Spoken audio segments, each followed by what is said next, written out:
Podcast is intended for mature audiences. The views and opinions expressed are those of the panelists and do not reflect in any way those of the podcast partners, sponsors, or affiliates. Enjoy. Hi, this is Michael Buffer, and you're listening to the Voice of the People. Let's get ready for Boxing Voice.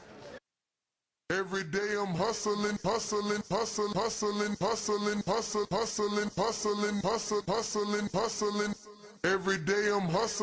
Every day I'm hustling. Every day I'm hustling. I'm done with fucking losing. I'm done with trying to learn the sweet science.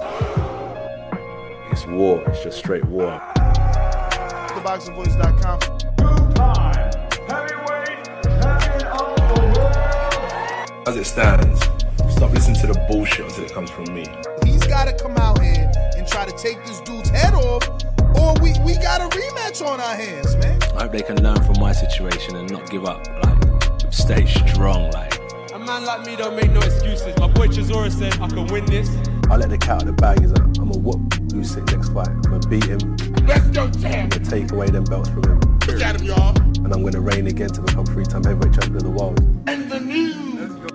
Stay hungry, stay humble. SDS Promotions. You know what I'm saying? Like, let's go, champ. Where's the rematch, champ? Like, I love that shit. I love that shit. What up, fellas? What up, ladies? Welcome back to another edition of the Boxing Voice Radio. Today we're going to be discussing Anthony Joshua's next opponent.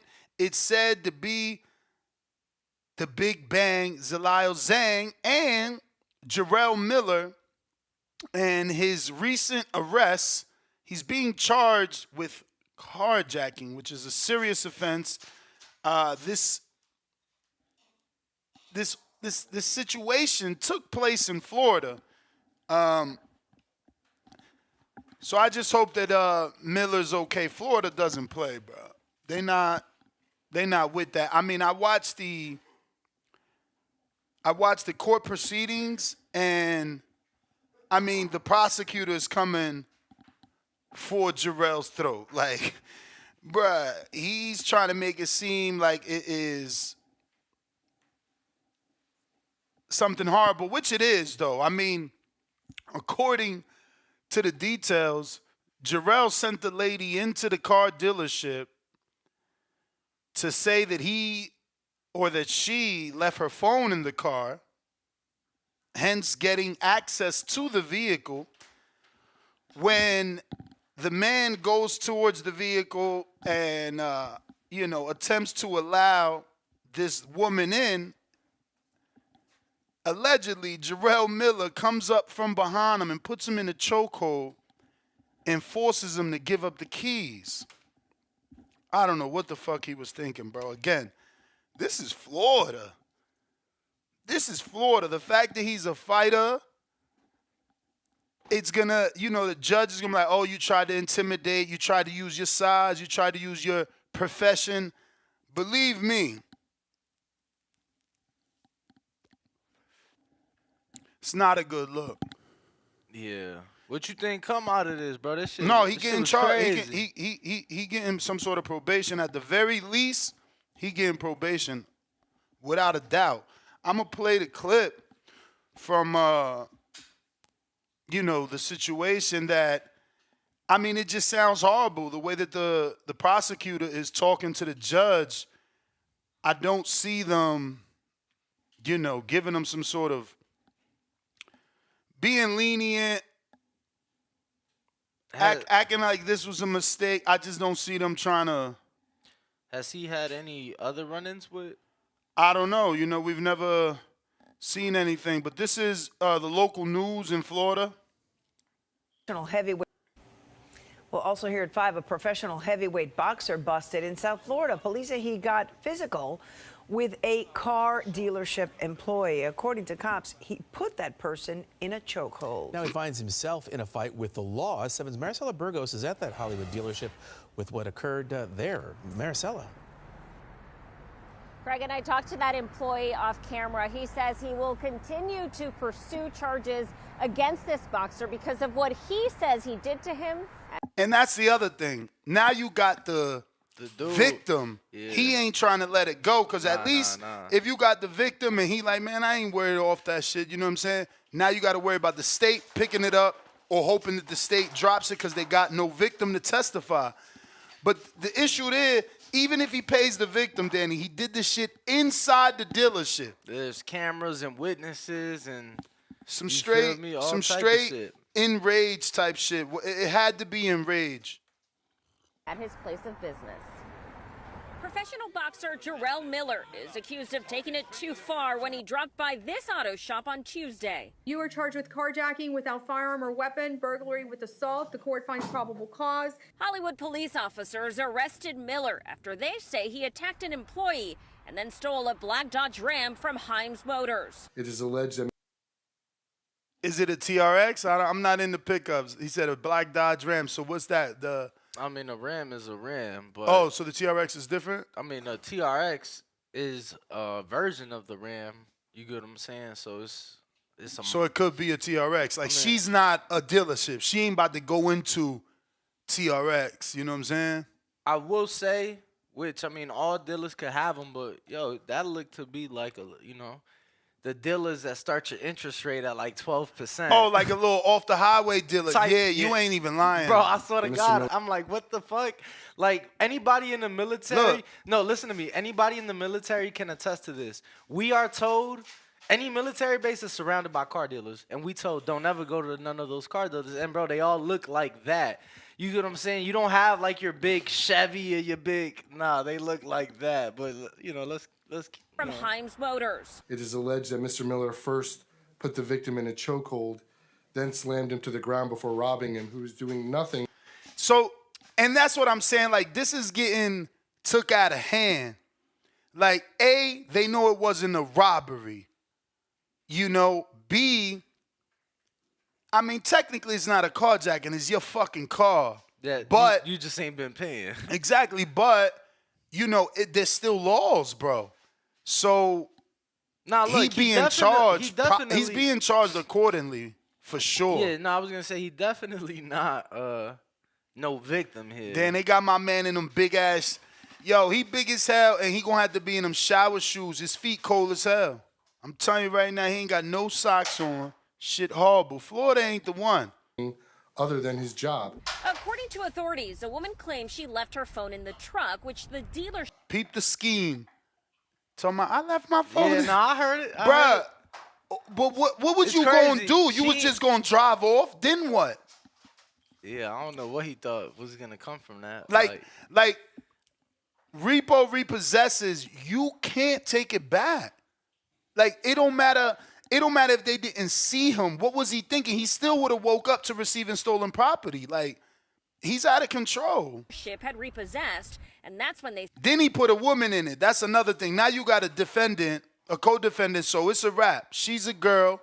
She gonna be like her back in the right. Nah. I doubt she got arrested. They didn't mention her, but she's a girl, so he took all the weight. Cause now she like, motherfucker, you told me I was just going, you know what I'm saying? I ain't know I was gonna get locked up, cause you an accomplice now. They say Miller came up from behind demanding the keys. He enlisted the assistance of another individual to... See? Enlisted the assistance of another individual. They could charge her. Create a ruse to distract the employee so that Mr. Miller could attack him from behind and choke him while he was trying to assist this woman in getting her phone that she advised was left in the vehicle. In court, the state argued he... Check the state. ...planned this. It would appear that Mr. Miller... He knew what the plan was going to this business. Now, you already know premeditated anything is worse. Hell yeah. So they trying to set it up like they had a plan. They went in there. They knew what they wanted to do. Yeah, he need a good lawyer. To get his car back, it would appear by any means. The defense argued. It would appear by any means. He terrible. Now, watch the defense. There wasn't enough probable cause there for the two. Which is a lie. How there's not enough probable cause? You got eyewitnesses throughout the motherfucking dealership watching this man choke another man. Like, how is that not enough probable cause? Then the motherfucking videotape. Then the dude that got choked is willing to press charges so he the lead witness. Bruh, But okay, check the state. Charges against him. I think at best, the state would have here a grand theft and a misdemeanor battery instead of Grand theft, misdemeanor battery. If he get that dropped a misdemeanor, his lawyer's an animal. His lawyer's an animal. I'm just saying, bro. They hit him with everything. Bro, at least aggravated assault. At least he ain't pulled the shit that the dude in Vegas pulled. I know you seen Oh yeah, that. he took the car and ran. Fuck the I mean, car. the cop's gun pointed at him and then took the car, right? Yeah, the butt ass naked man. That shit was funny. But no, yesterday you ain't see the dude in court. Jumped over the fucking thing and attacked the female Was that Florida judge. too? That was here in Vegas. Oh.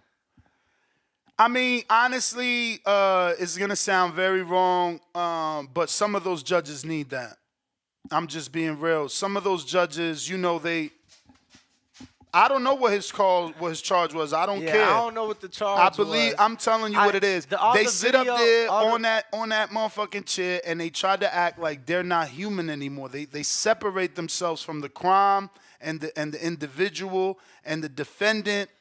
And at the end of the day, everybody's human. You know, people make mistakes. Like, my man was up for parole. I didn't read the details. I don't know what was his original charge. So I don't know if it was a heinous crime. I don't know if it was an aggravated assault, which, you know, normally you got to do 85%. I don't know what his charge was. All I know is that he was up for parole and he got denied. He's within his right to be fucking upset. You know what I'm saying? He abided by everything. He wanted out. He wanted out. Like, you not entitled to get out on your first eligibility of parole, but like, if you ain't this career criminal, you ain't got this extensive criminal background, you shouldn't be getting denied on your first attempt. Now, again, I repeat for the 100th time, I didn't read that story. I don't know what my man did who flew over the... Nah, and they ain't even like, the video don't even say nothing, you know, tied to his crime. They just showed the judge, like, pretty much saying, I think that we need to teach you a lesson or something along those lines. Woo, woo, woo. And that's why he taught her ass a lesson. She going to be traumatized for a little bit, but she about to burn him now. She going to put him under the jail. I never forget, you know, I had a little battery. In your back? Nah, you funny. And, you feel me? I go to court, and, bro, I swear to God, I'm like, yo, I'm going to pull the military card. That shit going to help. Shit made it worse, bro. Because she said you supposed to be responsible. You held to a higher standard. You should know better. Bro, what? I'm just like, oh, my God. You needed to bring in one of your sergeants in that bitch, shoot you some bail. That always worked. Honestly, character witnesses always work. But yeah, man, so it looked like Big Baby. I remember Oscar De La Hoya. Miller, you know. What'd you say about Oscar? He was a character witness for James Kirkland, bro. James Kirkland went to jail, came out on parole. He was a Texas native, so homie thought he still could bear arms. And he went to a gun show and bought a gun as a fucking convicted felon on parole. The gun show sells him the gun. They don't even do the background check. Or they actually do, actually. It was a background check, but not like instant. Is that even possible? You bought a gun? Like, how do you do a background check that's not instant, but sell the person the gun? They went and locked my man up. Because when the background check came, he had a record, not supposed to buy a gun.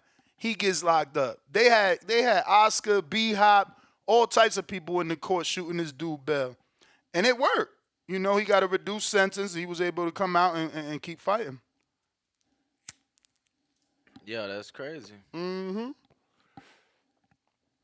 Yeah, but Jarrell sucks.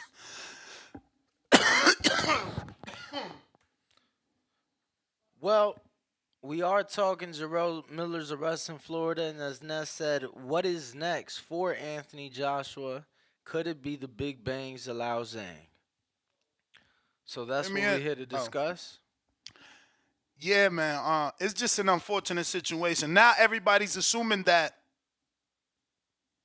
Saudi Arabia money is funny.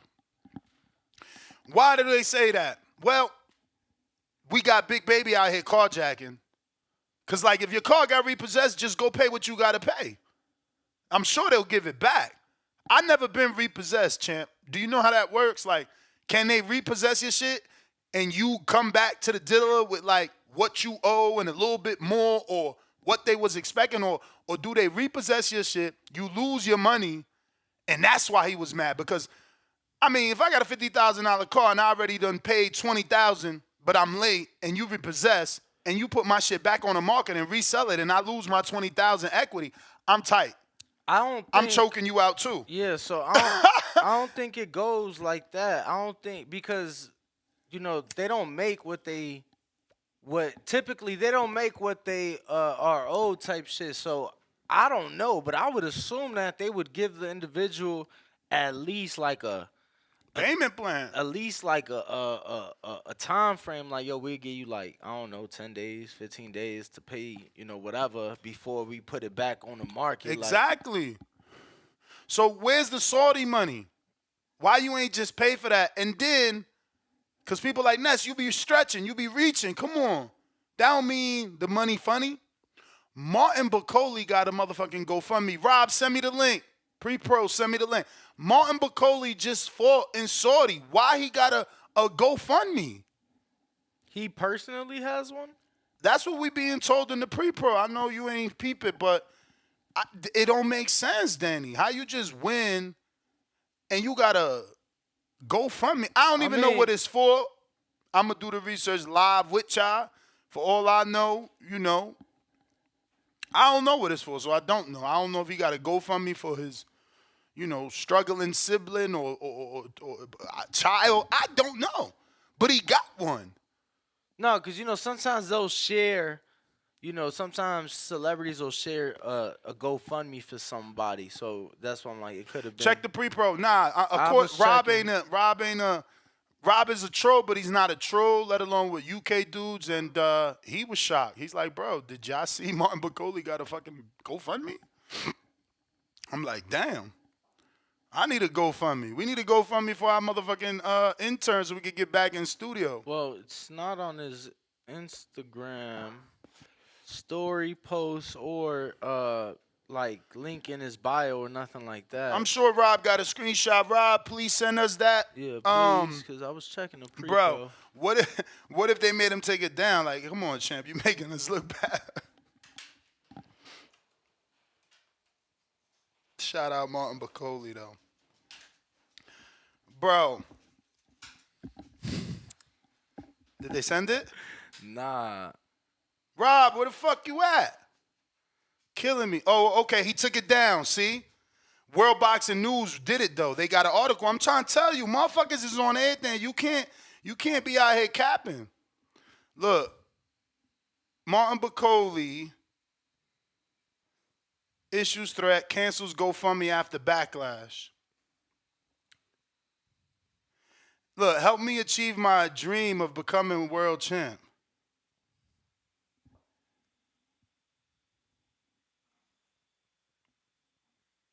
And look, he said heavyweight Martin Bacoli threatened anyone criticizing this request for donations to his campaign to become heavyweight world champion. And he was asking for 100,000 euros, bro. After being ignored by the Congolese government. Maybe he trying to bring a fight back to his, I don't know, but like, again, the internet is the internet, so they seeing Bacoli with a GoFundMe, they seeing Jarrell Miller carjacking, they asking, is the money real? The government would not hand over any further funds after Bacoli allegedly took the same amount previously for a clash that didn't occur. News sources in Congo are now claiming Bacoli is ready to pull the GoFundMe after receiving backlash from the Congolese public. Some people believe Bacoli should pay back the 100,000 euros he owes the government as the event didn't occur. Damn, that is crazy. When hearing this fierce criticism, Bacoli took to a live social media video to warn those opposing his move. If someone insults me, and I quote, if someone insults me again, we will see each other. Some of you will cover your faces like that when I come to Kinshasa. Let's see if you will insult me in the face. From now on, I will respond to all insults. When I return from the country, I will wait to see if these insults are said in my face, and we will see. End quote. Said Bacoli. I love the gangster talk. Say it in my face. The response from Bacoli means the GoFundMe was real. After doubts, many thought he might have been hacked after asking for money from a win in Saudi Arabia. Told you. Receiving a substantial purse for a spot on the Tyson Fury versus Francis Ngannou undercard brought head scratching when the page was launched. I mean, it's all good. That's enough, though. We showed enough, evidence that 2 Saudi Arabia fighters are in the news for financial reasons, which doesn't make sense to us, because if you're in Ngannou, who got 10 million versus Fury, you shouldn't be carjacking. A total of 70 pounds before he took it down. 70 pounds, that's it? That's it. So, and 20 of it was a self-donation from himself. Damn, so he got backlash and nobody tried to donate. According to the article. That's fucked up. Kerry G, counterpunch. Remember, we're talking Gerald Big Baby Miller and the alleged carjacking Anthony Joshua, and allegedly he's going to be fighting Zhilei Zhang, the Big Bang. March date, by the way. March date for that Anthony Joshua. Hello. Yes, sir. Yeah, that Big Baby Miller stuff is kind of crazy. Yeah, people having a temper is just such a weakness, man. Like, it can just cause you to do such crazy things. I was trying to get someone a promotion at my job this week, and this whole time they just been like yelling, cursing, carrying on, and then he's like, "So what about that promotion?" I'm like, "Nigga, what make you think you gonna be in management when you get sensitive about a phone charger being unplugged by your coworker?" Like, people gotta understand, man. There's no need for tempers in this world. It only just takes away your blessings, man. Man, I've been sitting here trying to find another word, like, cause you said it's a weakness, and I'm like, damn. Isn't there another word? And I don't even think flaw is the right word, but like. Or, I mean, it causes people to be a little bit misguided in their judgment. No, or at least I agree. I agree because I fit the bill. You don't want to call it weakness. No, I agree. You don't want to call it weakness. I agree with you because I fit the bill, but because I feel like I am who you speak of, I don't want to be called weak. So I'm like, fuck, we don't got a different, like, word because I'm looking at it like I know I lose my temper. I've been in situations where it's like I fucking lost my temper. Now I'm in real trouble, and I'm like, damn, why can't I just walk away? But it's I couldn't hard, walk man. away. I mean, we all have strength and weaknesses. There's nothing wrong. Like, I know, but weakness is just a horrible word for a person. I mean, it's just like no matter how like modern the world gets, it's still like that old school adage of like how we feel to be treated as like men and stuff like that. So sometimes like in the lightest form when they get challenged, you're just like, I know we're supposed to be above that now. We can just walk away from situations. But in that moment, it gets like, barbarian. Like, you're just like, damn, am I being disrespected like this? And people think they can just walk off with that. So it's like, it's really hard to kind of be objective minded in those situations and be like, I'm going to play the long game. I'm going to get someone back with my success versus trying to flip out on people. It's like I said, impairs judgment, makes people misguided. So, but I understand where it comes from though. Like I said, people test people's manhood. Sometimes people test the wrong one though and end up in some crazy shit like that.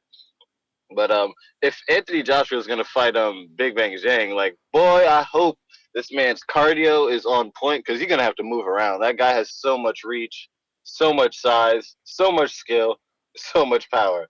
Like, the only thing you can say is questionable. I actually watched the first fight in the amateurs the other day, the algorithm pushed it to my YouTube. Man, Joshua beat him up. Honestly, Joshua was super. He was better back then. He was super aggressive. Zhang was on the back foot damn near the whole time trying to counter with the right hook. You may feel like it's your time.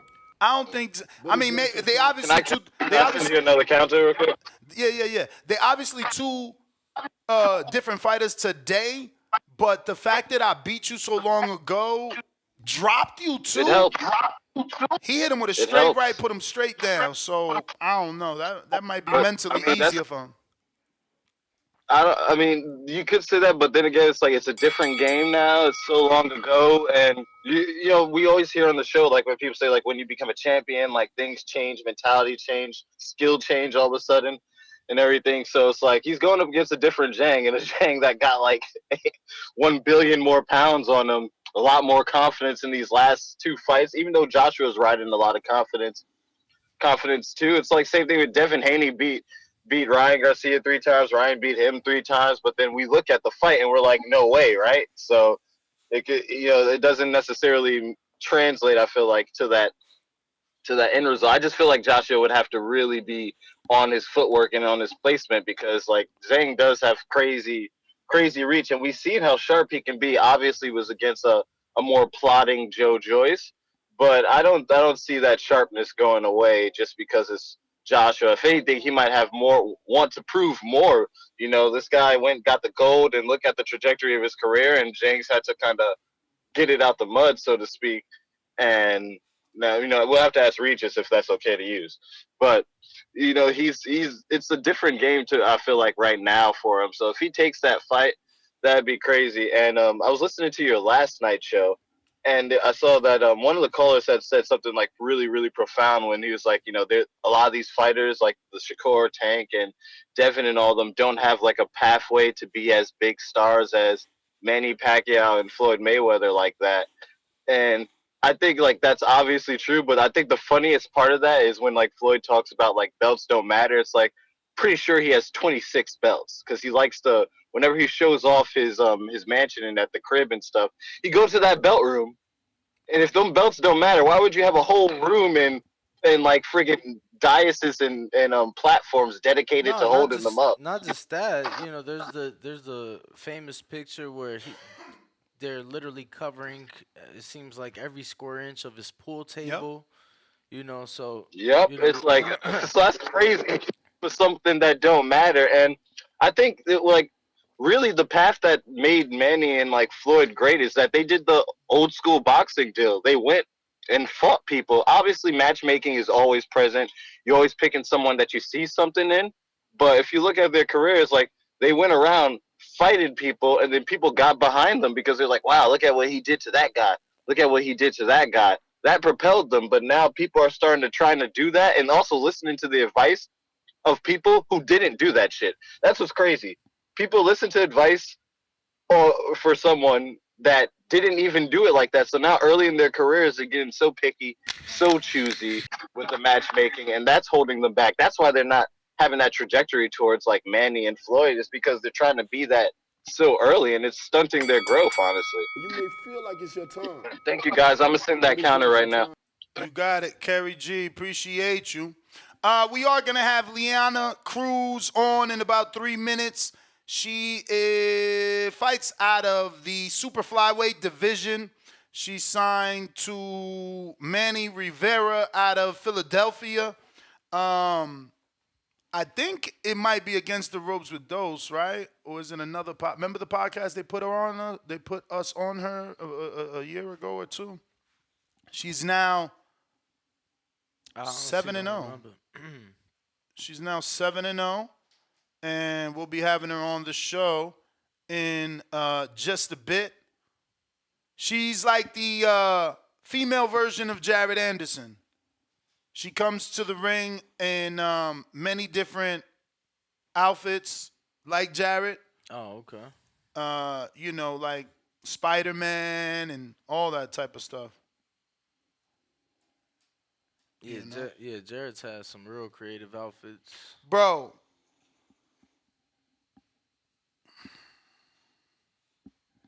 What you think of that AJ and Big Bang fight? That's your boy in them. Can't wait, honestly. So is this like confirmed or is just Look, rumors? look at this. She came out as the Green Goblin here. You know I'm into it because she always doing superhero movies. She's Green Goblin here, Spider-Man in another one.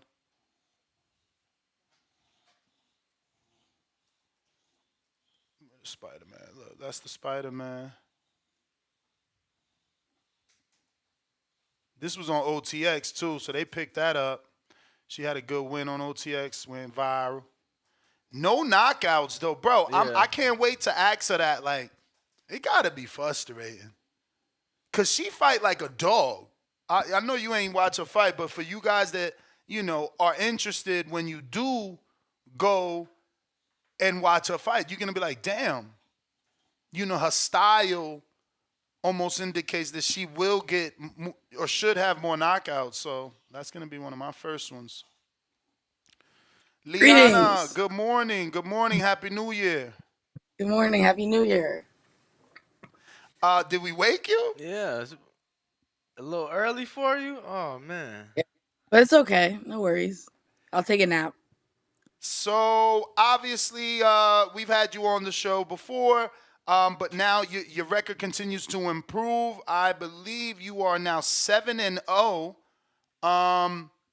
and you're signed to Marini Rivera now, fighting out of the super flyweight division.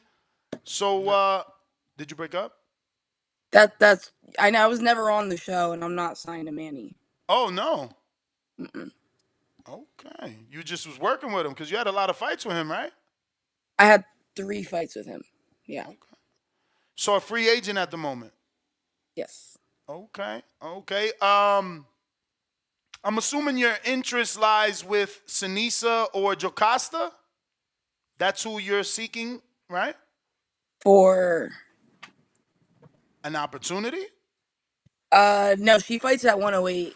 I fight at like 115, 112. So if anything, like maybe Marlon Esparza. But the girl that I'm really after is But isn't Marlon seeking the Sinisa Estrada rematch? I mean, she shouldn't because she'll lose again. But she might. I don't know. I think she's aiming to be undisputed. Oh, she just cut out. Fedora. You broke up a little bit. You're freezing up, I guess. Can you hear me now? Yes. Yes. Yeah, you're good now.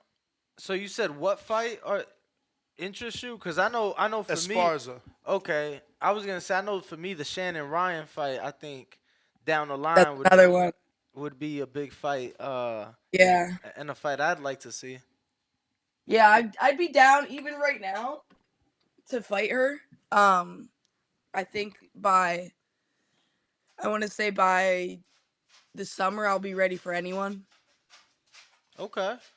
Right now I'm still tuning up a lot of things, especially with changing camps, but Shannon Ryan's definitely on my radar. What do you mean by changing camps? I switched trainers and I moved from my hometown and I'm actually in Philly now. Okay. Who are you working with?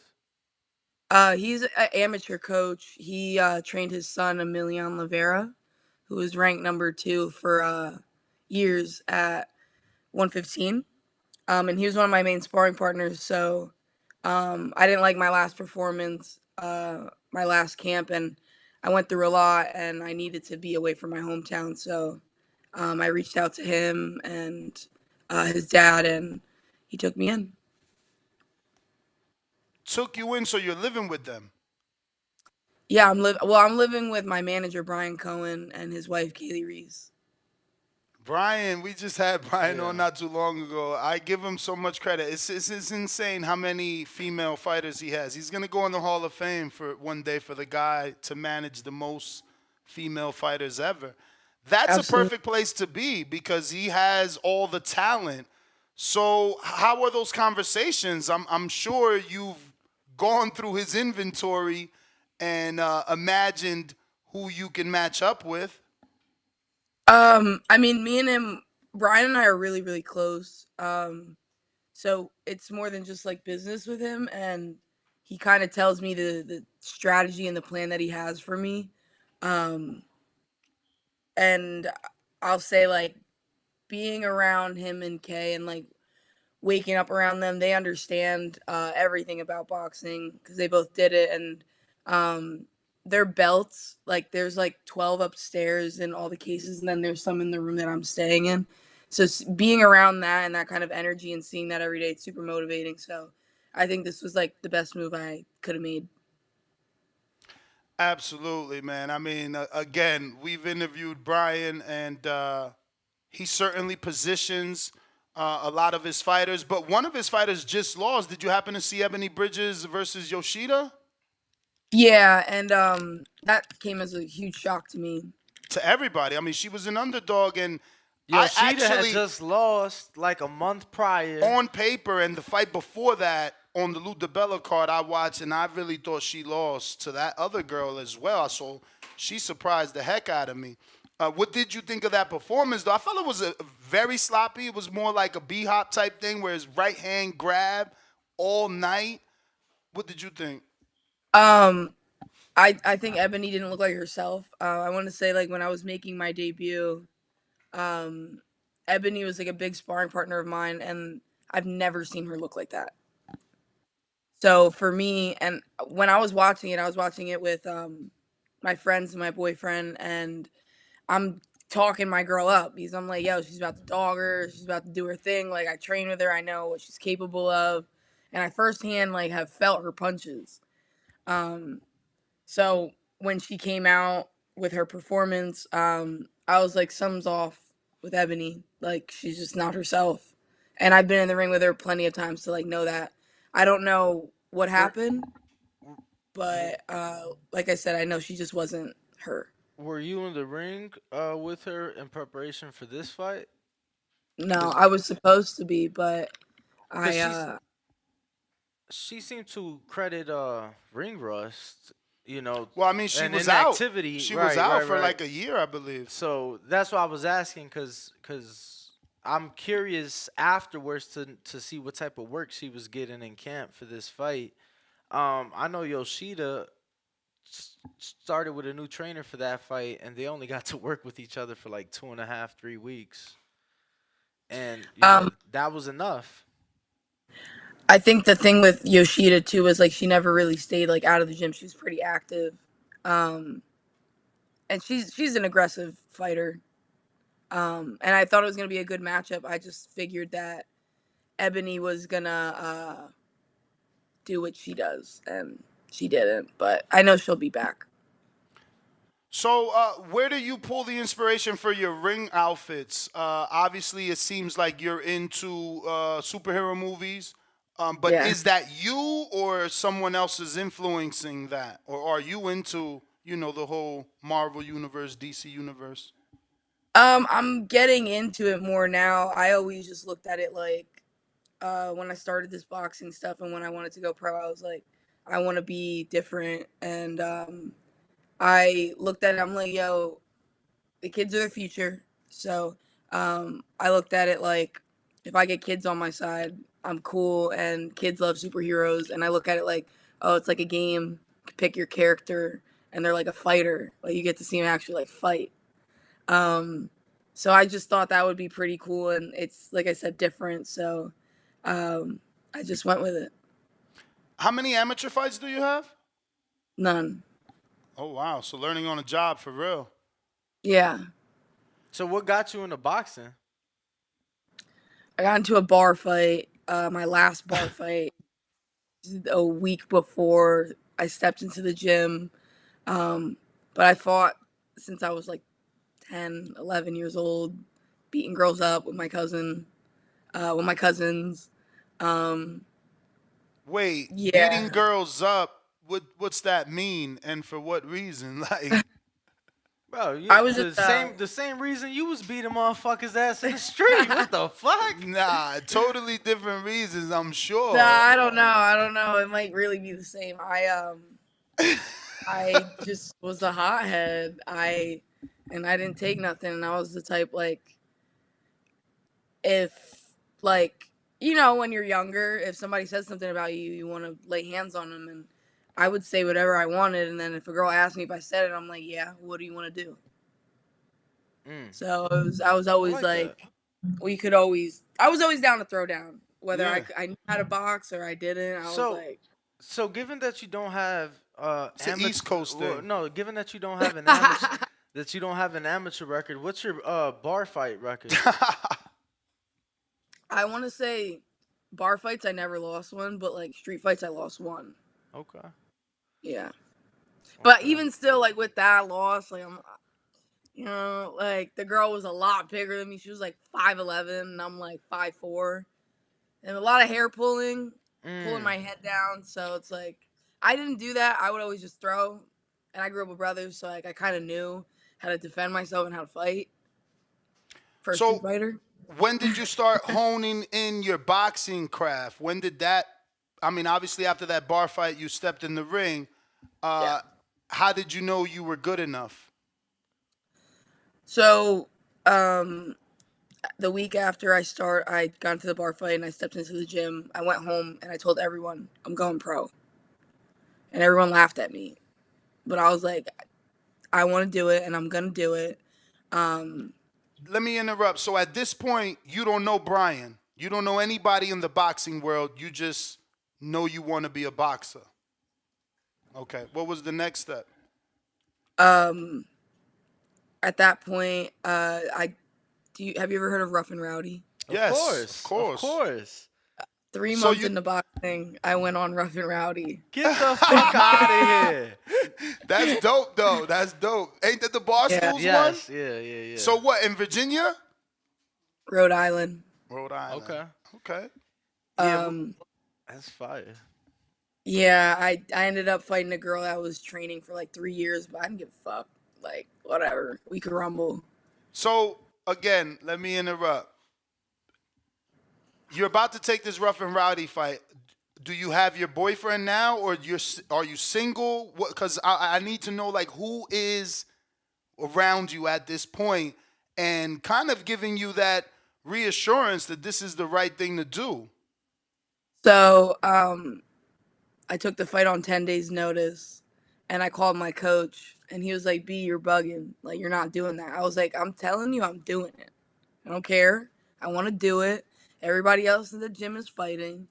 I'm going to go. And mind you, again, I don't know nothing about boxing. I don't know that you're supposed to like train for like a year before you get your first amateur fighter, or you're supposed to wait for your coach to tell you that you're ready. But I knew I wanted to do it. And I'm one of those people, like, I'm all in or all out.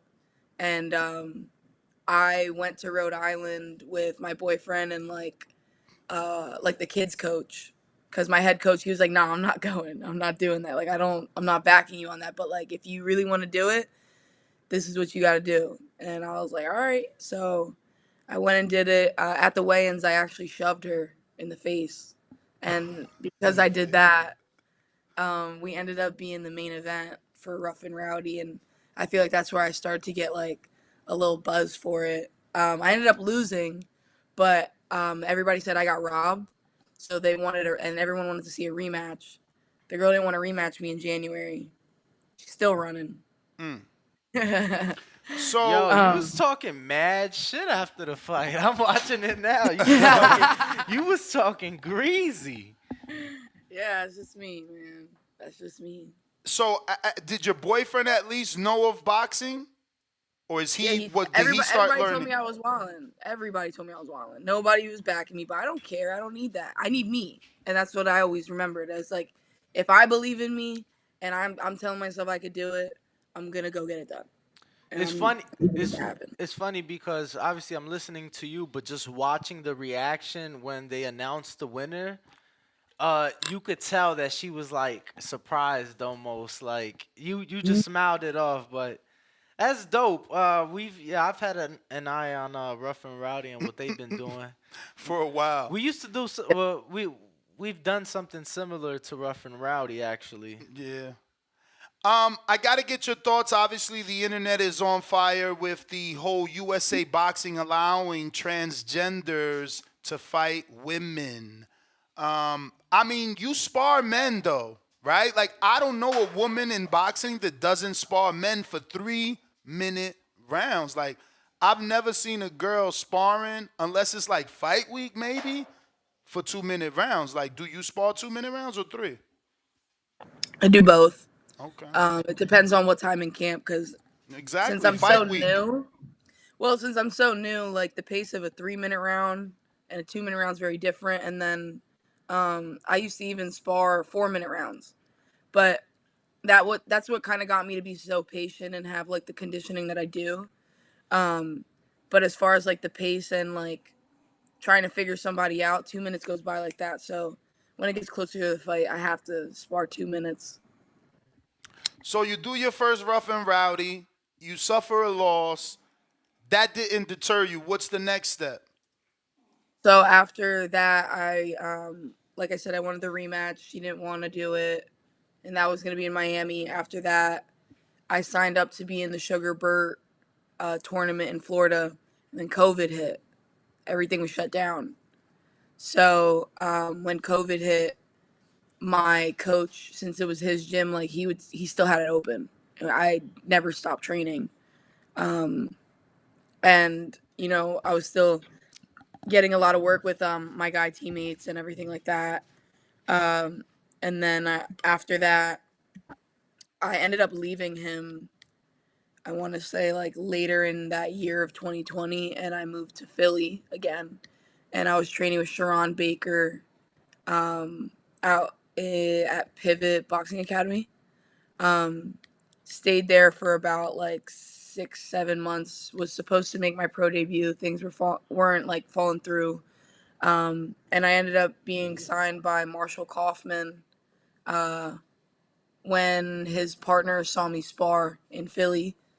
And then I ended up making my debut in 2021 after I left Philly again and I went back with my original coach. So how was your experience with Marshall? Marshall's a good dude. I mean, he gave me a lot of opportunities. I can't say I'd be in the position that I'm in now if it wasn't for him as well. Really nice man, good business guy. Nothing really bad to say about the guy. He put Alicia Bumgarner in a pretty decent position. You know, he had her for a while. I don't know if she became world champ. Oh yeah, she's not with him no anymore, right? Nah. Or was it a co-promotion with Matchroom? Nah, it was never a co-promotion, but she's not with him anymore. But yeah, he got her to that world title fight. Yeah. Yep. He's It was also usually- Brian that put her in that position. the manager. Yeah, that's what he told us last time. I feel like there's conflicting opinions on that though, depending on who you talking to. On Brian putting Bumgarner in a position. I mean, I know what Brian does. I know Brian's networks and his connections. I've firsthand seen it, and he still to this day will surprise me on like all the people he knows and everything like that. So I know what it is, but people can have their opinions. I wanted to double back because you didn't give your opinion on the transgenders being allowed to box in USA boxing versus women. Well, I definitely am very disappointed with it. Granted, yeah, we spar men all the time, and I've been in the ring with men that are like 220, 180 even, and I fight at 115. 220. Yeah. But they working on defense, right? Like you. No, he'd throw at me, and I've been dropped by a guy who was like 250 to the body. That's crazy. Yeah. I don't care. It's work. As long as I wasn't like super hurt. And That's a little bit of excessive work. But tell Brian to bring you out here to Vegas, man. There's a lot of women out here. I would love to see you get some work with she's 147 pounds, but you out here sparring 220s. It's nothing. Joanna, your girl, Ibn Kaysen's girl, and I was gonna say Jadira for sure. Your girl, Jadira Bustillos. That's some good work. She's like she's not super fly. She fights at 108. Yeah, I Yeah, was gonna say I'm pretty sure she's your weight class if I'm not but mistaken. like I know your style. I've watched maybe 3 or 4 fights. That would be a great matchup. I'm telling you, because she nonstop to the body, but you're also nonstop. Which I was telling before you jumped on. I was telling my coach I wanted to ask like, is it frustrating to you because I see how you fight, so I know you fight with the intensity where you want the knockout, but it hasn't come in 7 fights. Is that like eating at you, or it is what it is? Um, nah, it is what it is. Like it's gonna come. Like people have to understand the reality of my situation. People are gonna look at me like, yeah, she's 7-0 in pro. You look at me, you're gonna think I have amateur experience. You're gonna think I've been doing this my whole life. I started this July 23rd, 2019.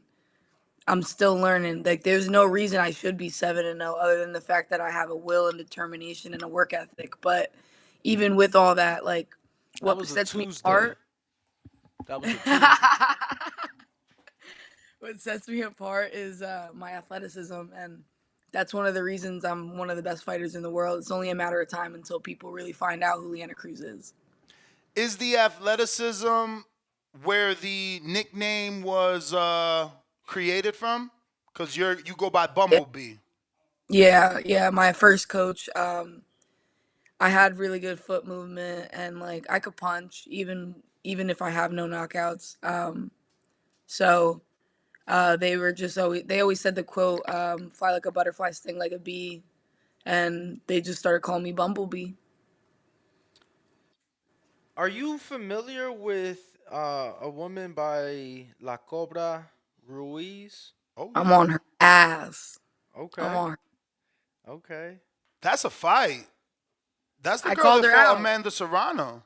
No, bro. You tripping? That's she trying to get the fight with Sinicia. Oh, I thought you were talking about the girl that fought Yes? Serrano Cruz. I'm thinking of Cruz is Yeah, no. aunt. Look, Cobra definitely trying to get the fight with Sinicia because we had an event back in July, and Sinicia fought the same night.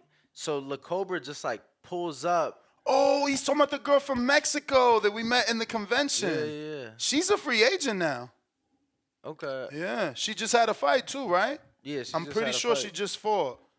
Okay, I Yeah, know I you're called talking her about. out after my last fight, and I What do you, told her, I was like, I'm on your ass. Okay, so I was gonna say if you ever come to the West Coast, she trained in LA, but obviously you're looking for the fight. You're not looking for The work. the work. And my thing is too, like with working and traveling and stuff like that, it's gonna be I gotta be careful because, you know, I'm a lose-lose situation. If I win, they'll say, "Oh, like you know that girl's beat. How can you lose to somebody that doesn't have a lot of amateur experience? Um, is learning on the job, all that." But then if they beat me, it's also like she has no amateur experience. She's just started. She's learning on the job. So like I got to be careful with the work and everything because I do better in sparring, like most fighters, than I do in a fight. Um, and I every time anywhere I go, people are really impressed with my work. So we just gotta be a little careful with that. So you're saying you're afraid they see too much, it'll be tougher to get fights. It is tough to get me fights. People are already running. I'm not gonna lie, I was honestly surprised when you said you had zero amateur Me experience. too. I feel like your name's been uh buzzing for a bit, and I know you're so early in your career. I'm like, yo, she must have whooped ass in the amateurs or something like No, that. no. I just got the will, determination, the work ethic to really do this. I'm curious, do you watch more women fights or is it more men boxing for you? I watch everyone. I'm not just inclusive onto like a couple fighters, just because again, I'm so new and I look at it like I don't know anything. And who am I to say I can't take something away from like anyone? I've learned from kids. I learned from he was one of my stablemates almost the entire time I've been boxing, Xavier Oquendo. Shout out Smoke. He he has taught me so much, and he's now 13. and he used Years to whoop old. my ass. Yeah, he used to whoop my ass all the time. And he was ranked. I'm pretty sure he was #1 at one point for the amateurs. Um, and so like I'm a sponge, so I watch everybody. There's even, like I said, amateurs that I watch that inspire me, and I could take just a little bit and make it my own. So is it always student mode for you, or are you ever just sitting back watching a fight to enjoy it? It depends. Like if I'm in camp, which this past year I fought 5 times. Um, I never really Got out enjoy. of camp. Okay, I got you. Yeah. I'm just trying to see like from what point of view you know consume boxing, because some people we talk to, they don't watch it at all. They're like, No, A lot I of live, people. breathe it. yeah. So that's why it's good to ask. I'm curious, what if any women fighters? Obviously, being with Brian, he works with so many women. Have you kind of like, I don't know, seeked out or maybe gained some mentorship from, some advice from? Is there anything like that? Yeah, definitely Ebony for sure. But more than anyone, Kaylee. Kaylee's like my mom. Like she even now like she makes me tea like every night. I get to talk to her about stuff, and she says like it's like her passing down the torch, and I get to talk to her about everything. She lived it and she understands it more than anyone, and especially her being a woman, it's like she can tap into the emotional state like us women really get into when um you're at a high stress level. So um she's the one for me. Like she's the woman in my corner that I go to for everything, and I don't really have to go elsewhere because she's everything I need.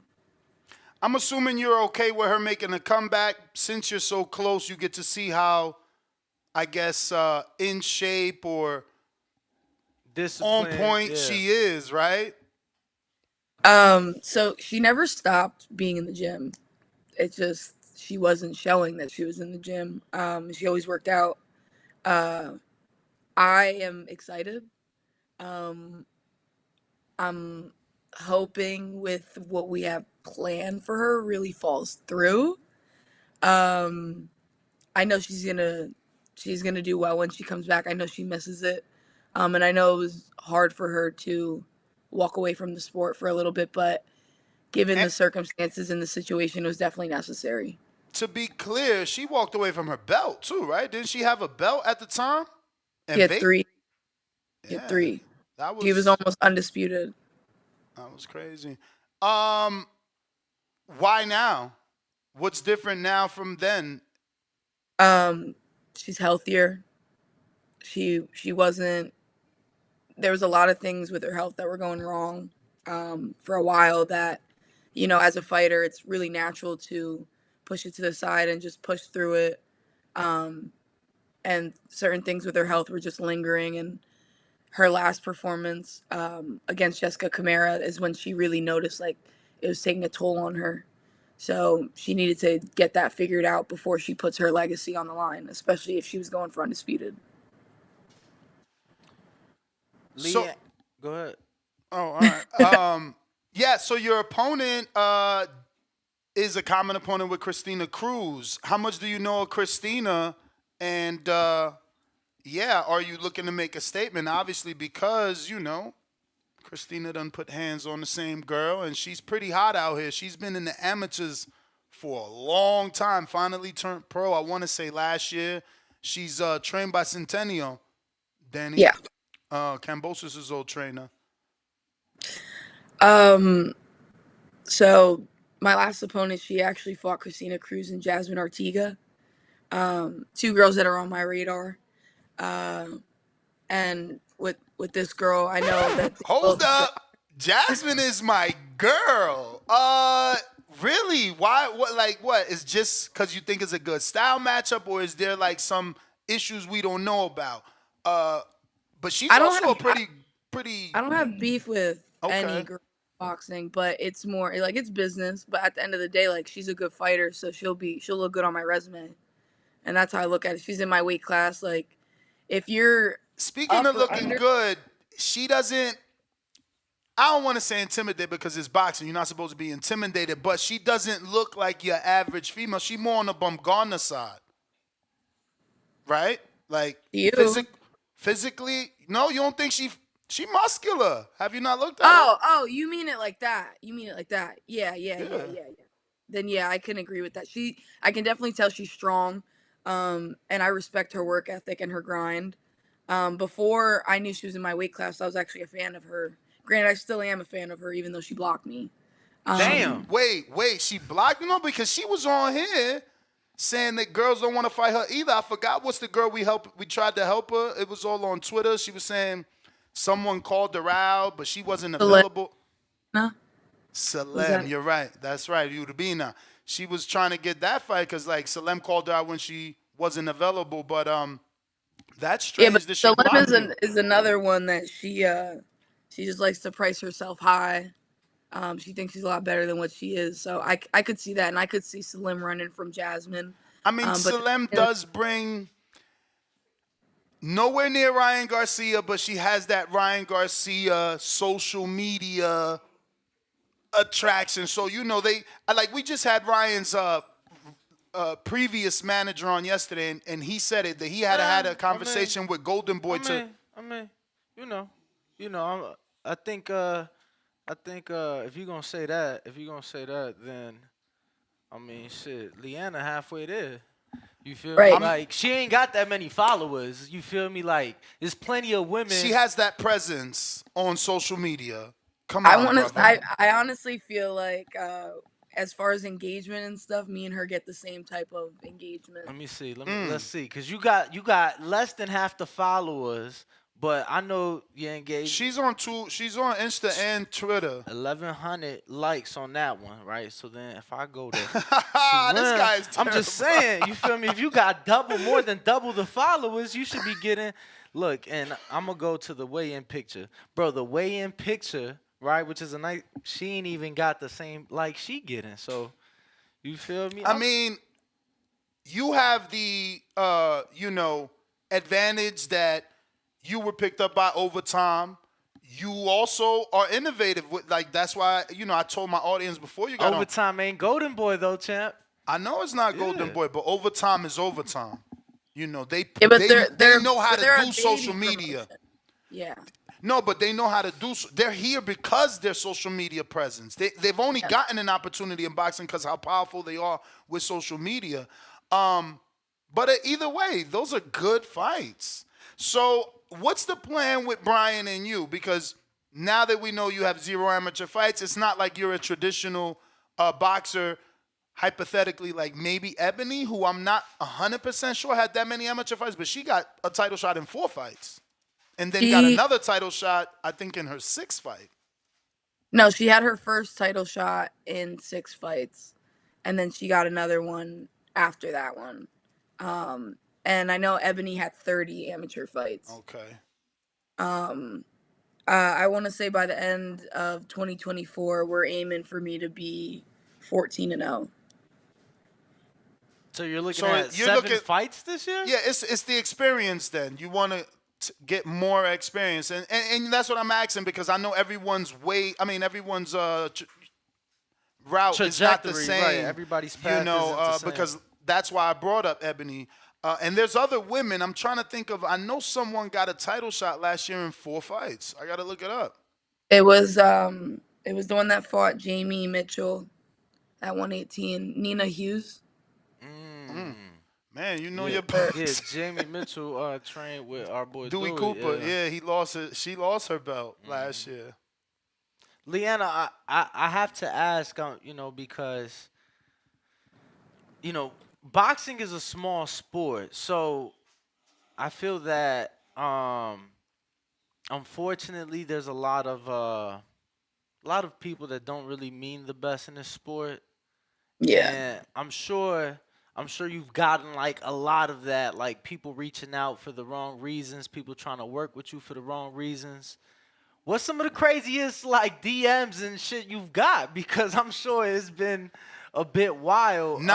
We talking non-crazy. We talking for crazy sure, in for sure. business. Crazy in business, Yeah. crazy in Yeah, I don't want to. We don't need to hear about the regular guys DMing. I'm sure that's every other, I mean, it is, but it's not, because, like, my presence and how I am, like, I'm not the type of John that you could just talk to any type of way. Don't come at me sexually, because I'm going to put you in your place right then and there, and I'm going to say it to you. I don't care. I haven't heard John in a minute, let me tell you. She's from Philly. Well, she's living in Philly now, yeah. No, but didn't you say originally from Philly? Allentown, right? Yeah, I'm from Allentown, but, like, we're, like, an hour out of Philly. Okay. But... Man, Allentown, did you ever meet Ronald Cruz? Yeah. Good guy. I wish things would have worked out a little bit better for him, but he had his time, man. You know, you guys had that casino popping. I used to go out there a lot for the fights. Marshall used to do the shows out there, right? No, main events. Kathy Duva in what is it? Sands Bethlehem It used Casino? to be the Sands. Now it's Wind Creek. Oh wow, they changed it. Don't we got a Wind Creek? Not out here. I here. feel like I've heard of that. Not out here. Yeah. They definitely around though. So you said nothing too crazy then? I mean, I've experienced some crazy stuff in boxing where I've gotten 2 different contracts versus the one that was notarized and the one that was given to me. People taking shit off the top. Yeah. That's happened. And I want to say, like, you know, I've already been done wrong 3 different times. So it's like... Tell me this. So without you giving us details, has something happened to the point where you've questioned, like, yeah, I don't know that I want to be in this business? Not so much that, like, the boxing got hard, but something that you went through that you like, yeah, maybe this isn't for me.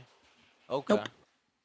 Nope. There's not going to be one force that comes through to me that it's going to make me question this. I'm made for this. That's good. What's your thoughts on Jocasta Valle? I know you said she's not in your division, but obviously she's one of the faces of women's boxing. I think she's a good fighter. I think she's another one. She's a great work ethic. I'm not, like, overly impressed with her. I wouldn't say, like, she's one of the people that I would, like, go out of my way to make sure I watch. She's not one of my favorite fighters, I guess. I don't know too much about her. I've only scoped her out like a handful of times. So we had Alicia Baumgartner on the show last week, maybe, when the whole thing was kicking off with her and Clarissa. What are your thoughts on that? Now, the facts are that Clarissa was verbally and openly on Twitter negotiating with Chris Cyborg for a fight at 145 is what Chris Cyborg wanted. Clarissa came back and said, let's do 147. Baumgartner jumps in and says, fight me at 47.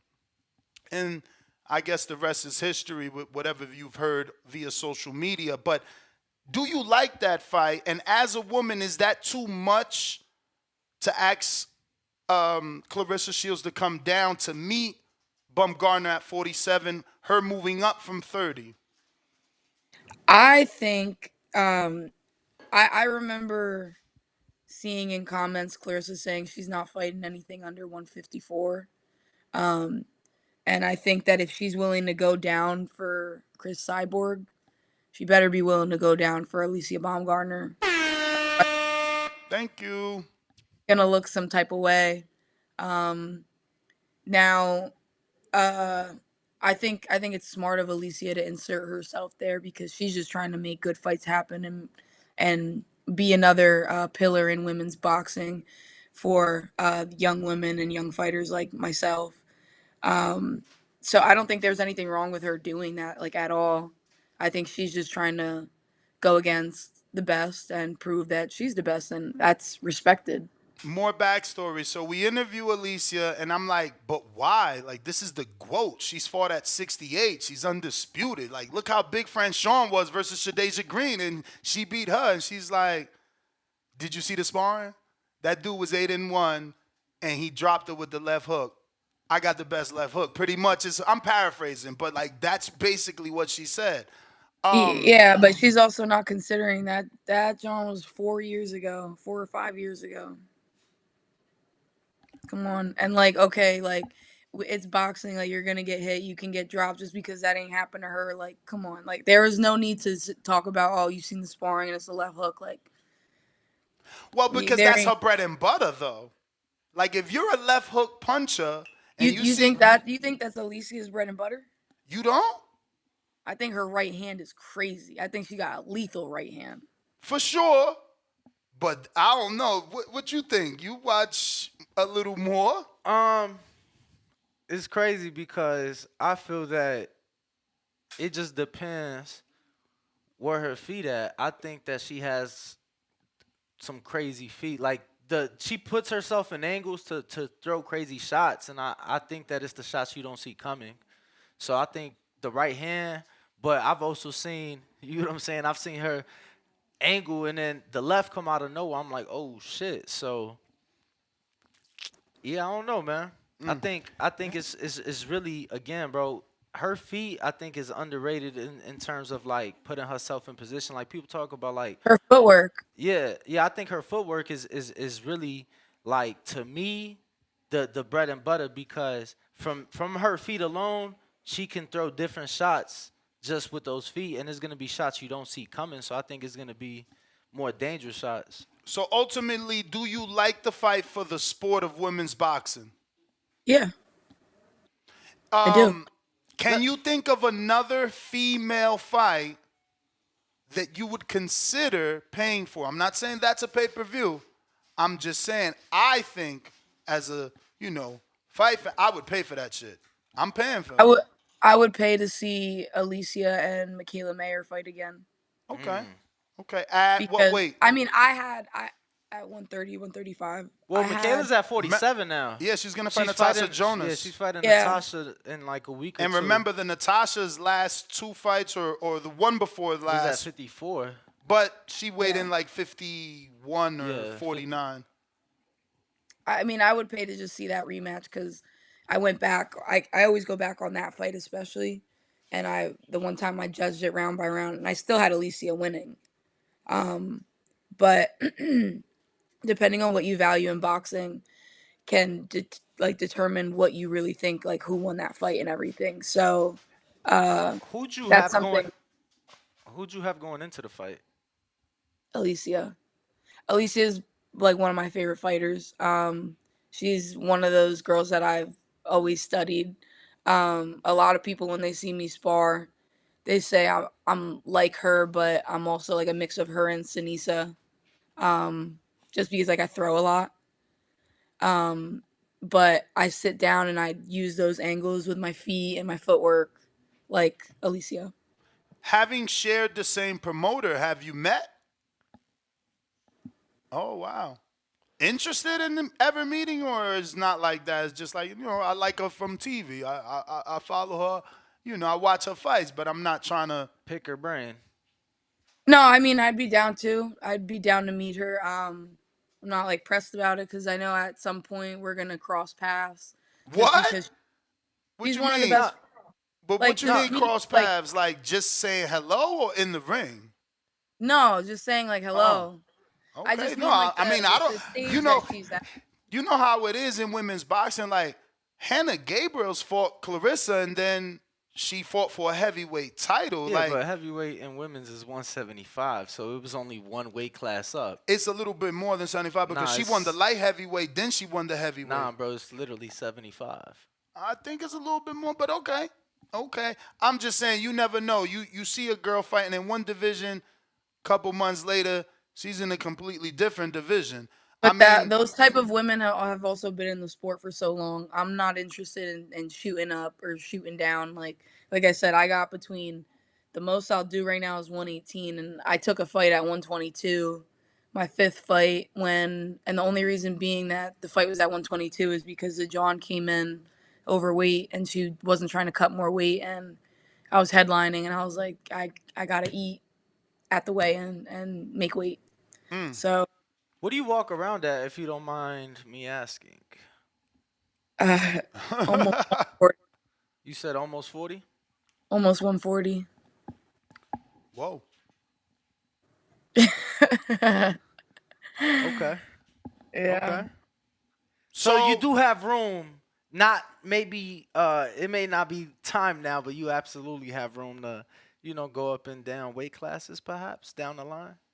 I'm definitely gonna. I'm not staying in this weight class forever. I'm not staying in that range of weight classes forever either. Um, I'm looking to be a multi-division world champion when the timing's right and everything. Um, but my thing is like when I'm lighter, my speed is different. So again, that's another thing that I have an advantage of. So being light for me, it's like I'll stick there. I'll stick to where I should be and where I've been at. How high do you see yourself going up? I don't know. It really depends. I mean, my thing is like I said, as long if I can maintain the speed, like let's say I hit, even though I'm 26, let's say I hit a crazy growth spurt, and I'm like I walk around at like 150, and I go down to like 130, but I still have the same speed I have right now. I do it. That's the only thing. I just have to see where my speed is and like my feet. I'm light on my feet, but when I'm heavier, I'm a lot heavier. Right. So So you're fighting in AC, right? That's On the Danny Garcia. It's a Danny Garcia promoted show, isn't it? and Yeah. Joe Frazier. And Jr., Joe yeah. Frazier, yeah. Obviously being close to Philly, excited to have your people there. What's that feel like? Is it more pressure, less pressure? Uh, I don't. I don't really feel pressure. I I want to say, if anything, I take advantage of the opportunities that are given to me more than anything, and I'm super grateful for them. So, the best thing that I could do for my opportunities is work my ass off, and that's all I've been doing. I mean, I got the call on a 4.5, 5 week notice, and I only was working with my trainer for 2 weeks before that, like my new trainer for 2 weeks. So I was like, "Fuck it, we ball. Like, let's get it done." And I'm just excited to perform, and I can't wait. Now It's a deep card. your last fight, you had your first 8 rounder. I saw that this one's a 6 rounder. Was that just what was available, or was there a reason for going to 6?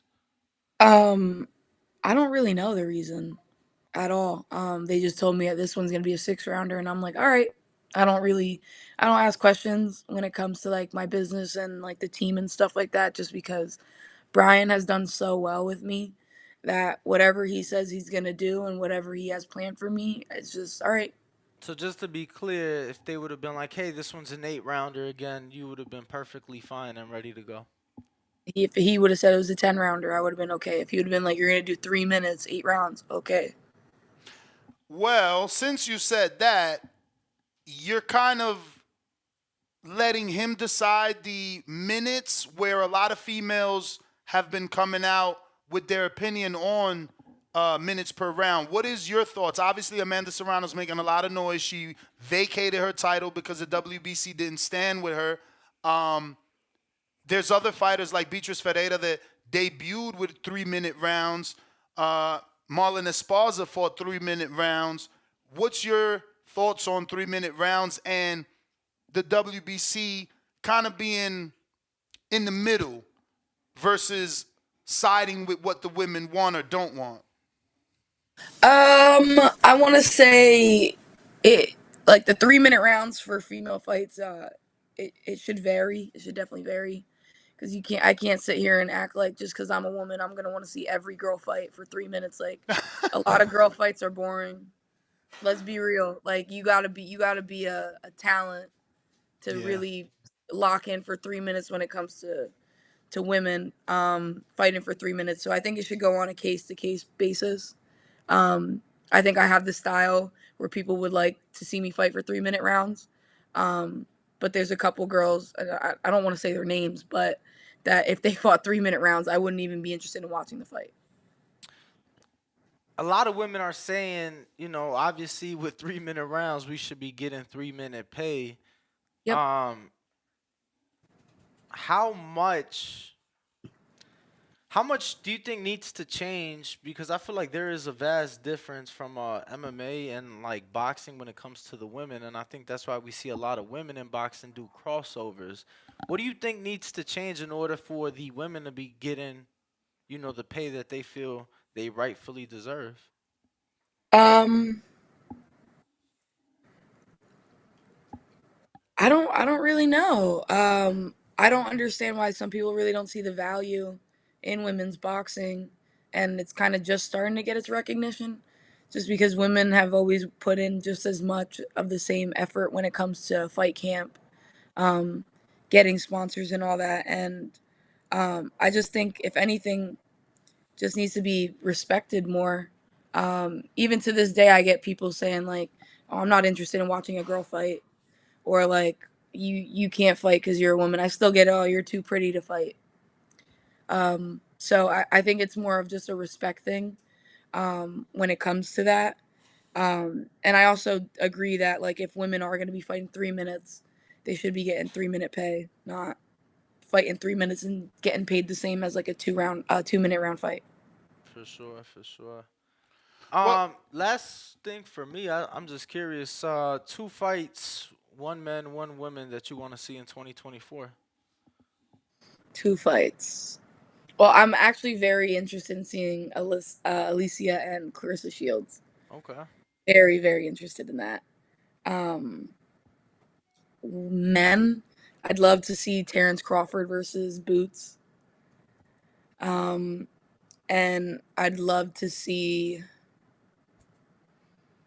Hmm, uh, Shakur and Tank. Shakur and Tank. Okay. I got a few Um, from the. Oh, you got more? One more for women. Um, I'd love to see me versus Anissa. I like that. Brian Sanchez, what's the biggest obstacle as a female you have ever faced so far? I guess he meant obstacle. Yeah. I'm like, what the um, fuck? I want to say the biggest obstacle has been making weight on my period. It's fucking rough. Like Yo, that is That it's super, is super. crazy. It's not even crazy. It's kind of ironic you say that because Alicia obviously last year had to fight. had to fight and made a point of that. And I know I've spoke to other women in the sport that their biggest thing they're like, yeah, I make sure my money's good with my contract, but the biggest thing is fighting around my cycle. Yep. Yep. And so it's like women, in the sport, like, yeah, I've had to sit down with my promoter and be like, this week ain't no good, but they don't have a TV weekend the weekend I am good. So it's like this whole thing. I'm just curious. But why you don't just get the patch? I was on birth control at 11 because I had an irregular period, and I was on it up until I was 19, and that shit almost killed me. So you're So afraid to getting back on a regulated type of yeah, thing. I'm not going on synthetic hormones or anything like that. I'm a very natural person.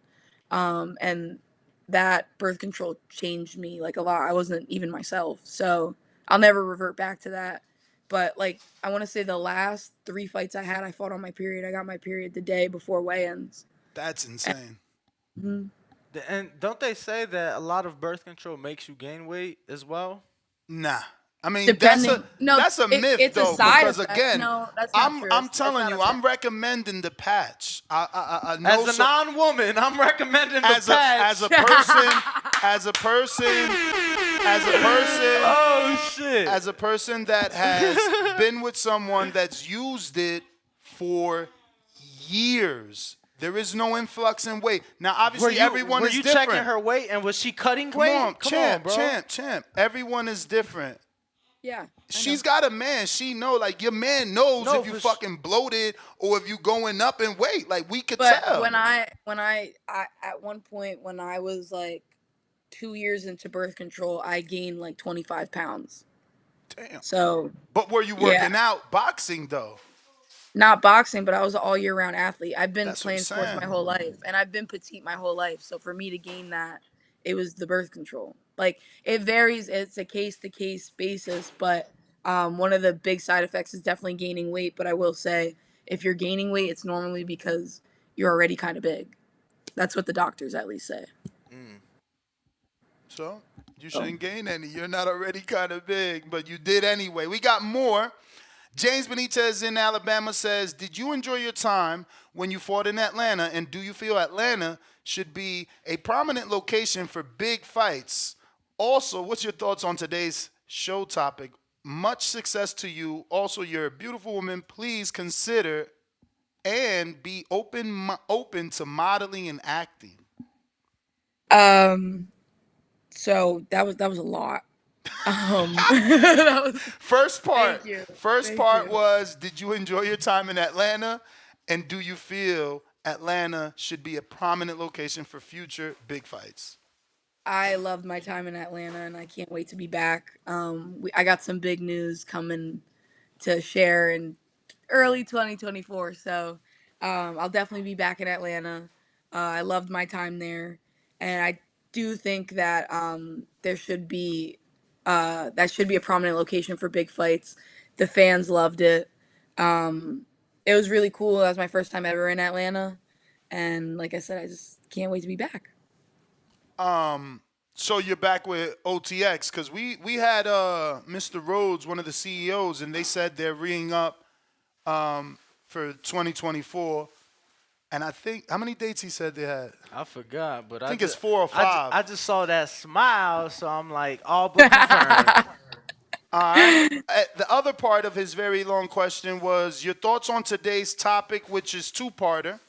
Anthony Joshua fighting the Big Bang Zhilei Zhang, and Jarrell Miller being arrested for carjacking in Florida, man. So I actually don't pay attention to Anthony Joshua at all.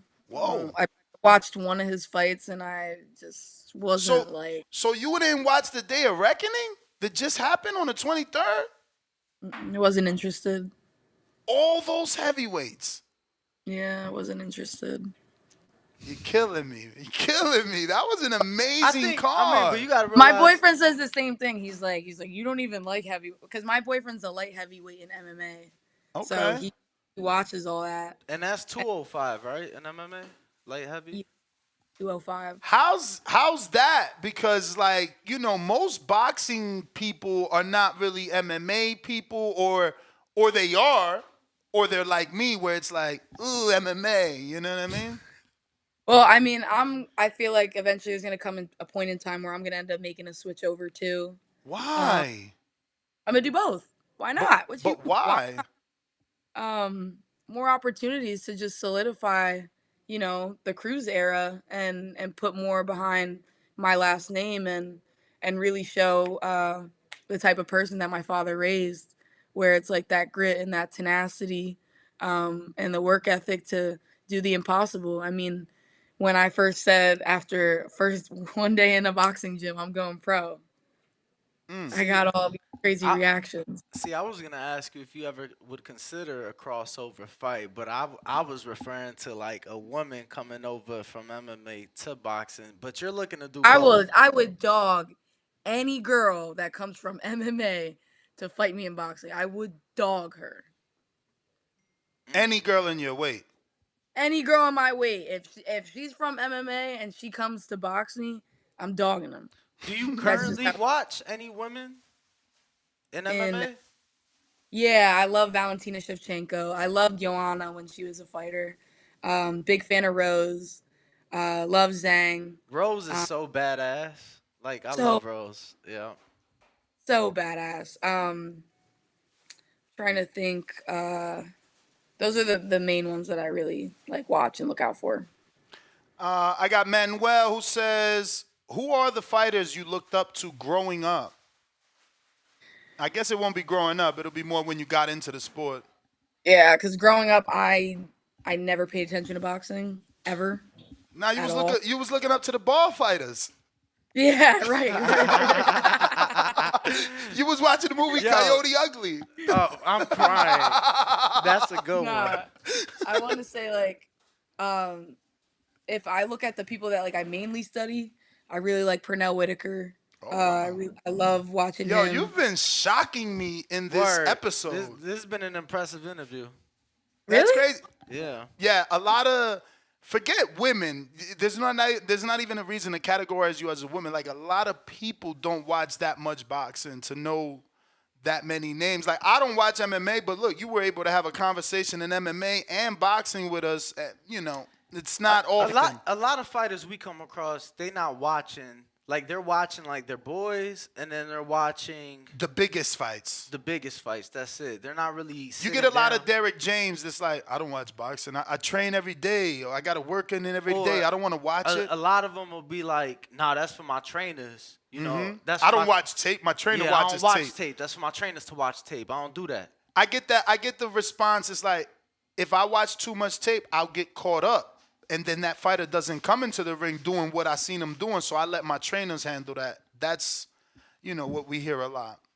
Well, if I watch tape on myself, I'm watching what I'm doing, and what I gotta fix. And I'm a visual learner, so tape is really good for me. And even when it comes down to like implementing new skills and trying stuff like that, tape is huge for me. So I'm constantly watching film, and like I want to say like maybe the only time I'm really not watching film, and even then like I still end up doing it, especially because of my boyfriend, is like the week after my fight.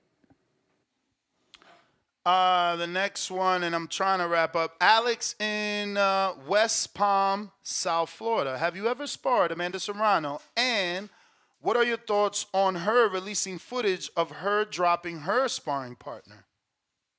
I think releasing sparring footage is corny, my opinion. I think that's for the birds. I think that that's something you just keep in the gym. What happens in sparring stays in sparring. Granted, if she released it because her sparring partner put something out first, then I could understand it.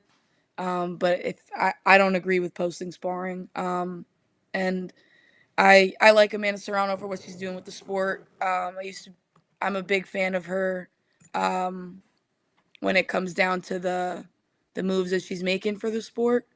And I love her grit and how she brings the fight.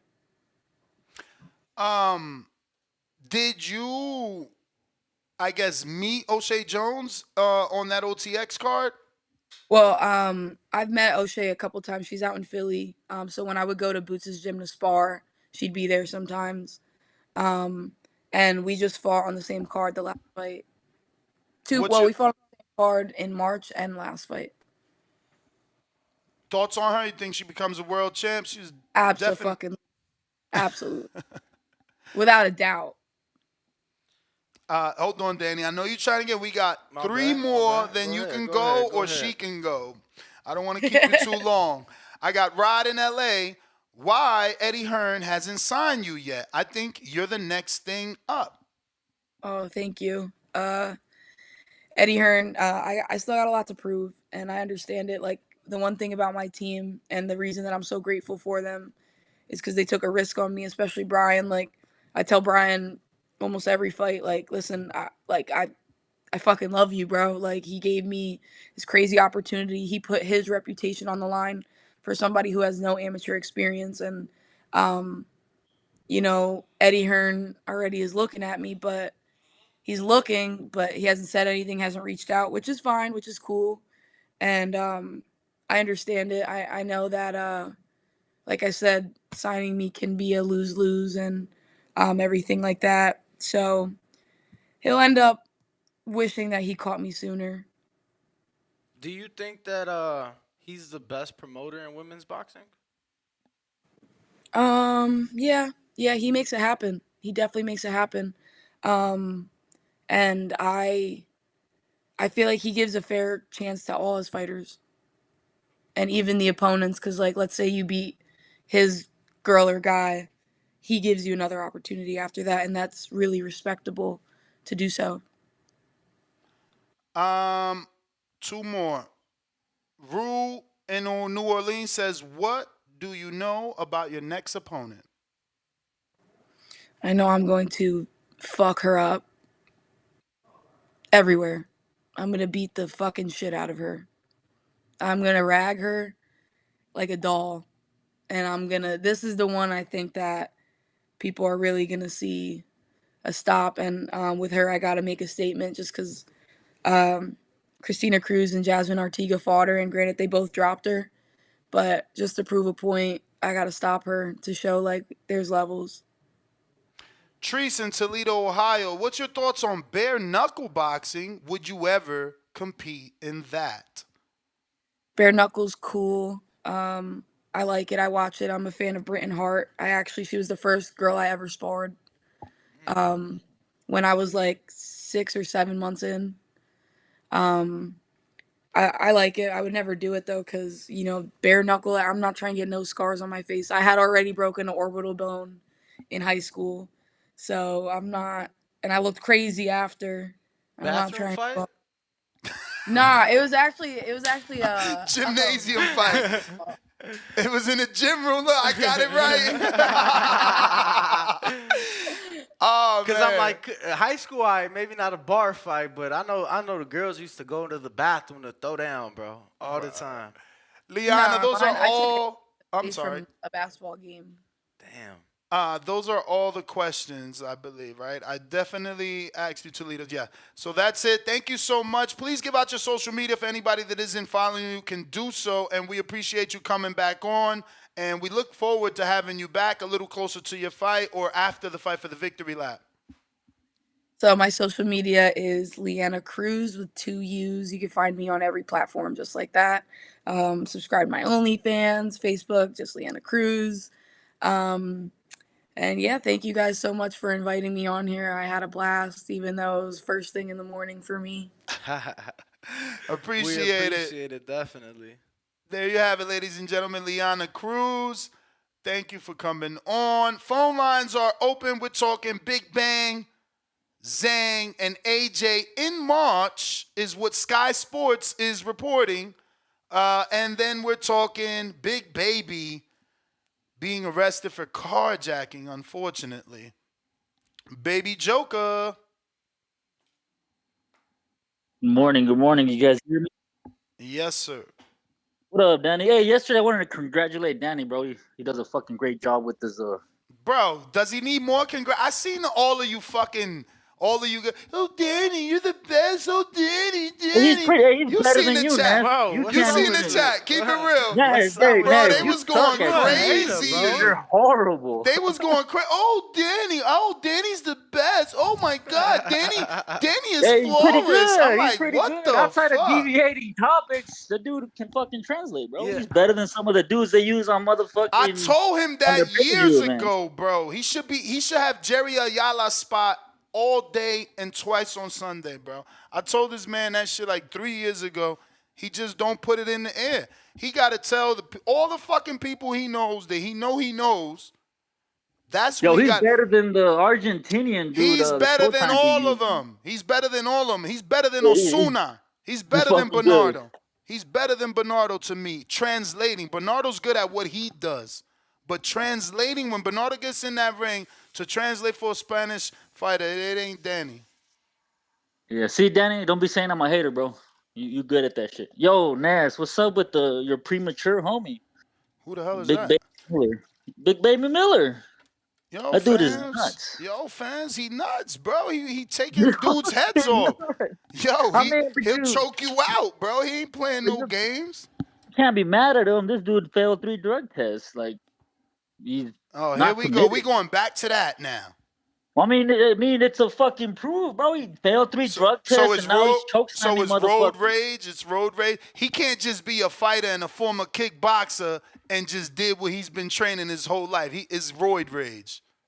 Y'all terrible, man. Y'all fucking terrible.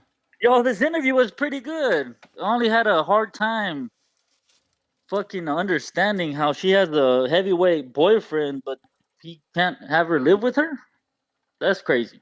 No, I mean, she's in camp, right? She got to fight the 13th. Like, she's locked in. I thought she said she was living with the manager. Or she's just staying there for camp. For the camp. Oh, okay. Then I misunderstood. Yeah, because he's training in Philly. The manager and his wife live in Philly. And, you know what I'm saying? Yeah, she talks like she has hands to fucking beat up motherfuckers. But I mean, the last time I heard of a female knocking out heavyweights was Shadeja Green, and Nah, she she never was said she fucking knocked horrible. out. Liana never said she No, but knocked out a she heavyweight. said She she said was she got sparring dropped. heavyweights, right? Yeah, she said she also said she got dropped by body shot by heavyweight. But she Oh, can okay. fight. You know, her fights are on. They're out there because she's done a lot on Fight TV. Then she got the OTX fight. She could fight. She's got that She's bumblebee. Puerto Rican, right? Yes. Yeah. Yeah, Puerto Rican people, man, they always got skills. What's up with AJ and Big Bang? Is that true or no? Yeah, that's what Sky Sports is reporting that Zhang is front runner for March. Oh, I love it, bro. That's a fucking great fight. Yeah. A very dangerous fight for AJ too. I mean, at this point, this is his fourth, almost in a row. Southpaw. I think AJ is just like, yo, bring them on. I'm used to them now. I'm ready. Yeah, I mean, go it's like the time. Devin Haney effect, right? How many southpaws did he have in a row? Yeah, 2. Yeah, Loma and yeah, that's Regis good. back to Again, back. I want to see the fucking fight. That's a great fight. Hey, you think Baby Miller is gonna come out a super Muslim after jail? It seems to be the norm lately. Bro, what the fuck? I mean, nobody converted in jail that we know on the news, but I'm pretty sure. No, I mean, I'm not in jail, but they come didn't out he and post- seem to be. Bro, but I'm pretty sure he posted that before the fight. I'm not even. Yeah, being funny. he already converted Muslim. Oh no shit! I thought he out wasn't there. one. He No, turned. it was right before the fight. Yeah, right before the Oh, fight then I in stand Saudi. corrected, bro. In Saudi, he turned Muslim. You know with who? The dude that helped him take his shahada was the dude from the Outlaws, bro. From fucking. I didn't even know. My man from the Outlaws. What was it? Something accident murderer. Yo, I ain't never heard. What the fuck is that dude name? You talking to the wrong guy, bro. Bro, you I ain't know listen to the I know Outlaws who with you're talking about. I don't remember the Tupac? fucking name, but I know. Yo, who this you're young talking about. generation, bro. How the fuck y'all ain't listen to Tupac, bro? What the fuck? You ain't listen No, to a dude that was dead before you were born? How dare you? So you ain't listen to Biggie either? Of course I listen to So Biggie. so that means your excuse is No, straight garbage I'm saying, and bullshit. Nah, Biggie actually died after I was born. Man, knock it I'm off. for real. Cause the greatest Hey, that's rapper all I died got on March today, 9th. fellas. All right, That's all I champ. got for today, fellas. Have a good one. Appreciate you. Hardcore shit. See, Hardcore shit. Pac was killed 3 days before I was born. Biggie was killed 6 months after I was born. See, it's a huge difference, champ. I hear you, B. Fuck you mean. I hear you, B. Fuck you mean. I can say Biggie was during my lifetime. I can't say that about Pac. I think Elohim James hit me up talking about factual when I said the greatest rapper died on March 9th. What up, yo? Yeah, Danny, so you ain't never listened to Selena? Yo, why you ain't got Kenichis, bro? The last thing You I ain't want to bought me do none is for get a Christmas. message from your brother talking about, yo, Max flipped over in the truck. Like, what the fuck? Bro, he in a truck and he sound like shit because he ain't got Kenichis. But bro. why would you even put Because that that's up? what happens Yeah. when you driving and talking. You need wireless, hands free. These are these damn AirPods that you sent me a link to buy when you was bitching about my last headphones. Oh, So now those you the gonna have ones. to buy me Those the the ones Kenichi. from Hardcore Dub. I mean Hardcore. What was it? J No, Boxing News. no, not them. You They like 3 saying years ago, you know, I Napoleon. used to use the real shit too. And then you sent me a link for some Apple AirPods, and these are the ones I bought from there. I So think now you gonna have gotta I think you gotta go with your settings because if those Apple AirPods, you gotta click the setting for noise cancellation, champ. But it's all good. You I'm golden. still got it on there. Nah, don't promise me. Make sure you looking. Anyways, no. You just got to buy me some Kenichis, man. You know, support the cause. No, hey, I just wanted to call it because that was a really great interview. She was entertaining. I watched the Rough and Rowdy, which I think, especially for this show, it'll attract a lot of this audience, being as we do carry border wars and stuff like that. She talks a good game. I'm gonna have to look up more of her fights. I don't believe I've ever seen her actually fight, but yeah, she could be a star in the making. She's got that East Coast kind of swagger to her. You know, I was mentioning she sounds like another East Coaster. I wouldn't be surprised if they related. They talk the same.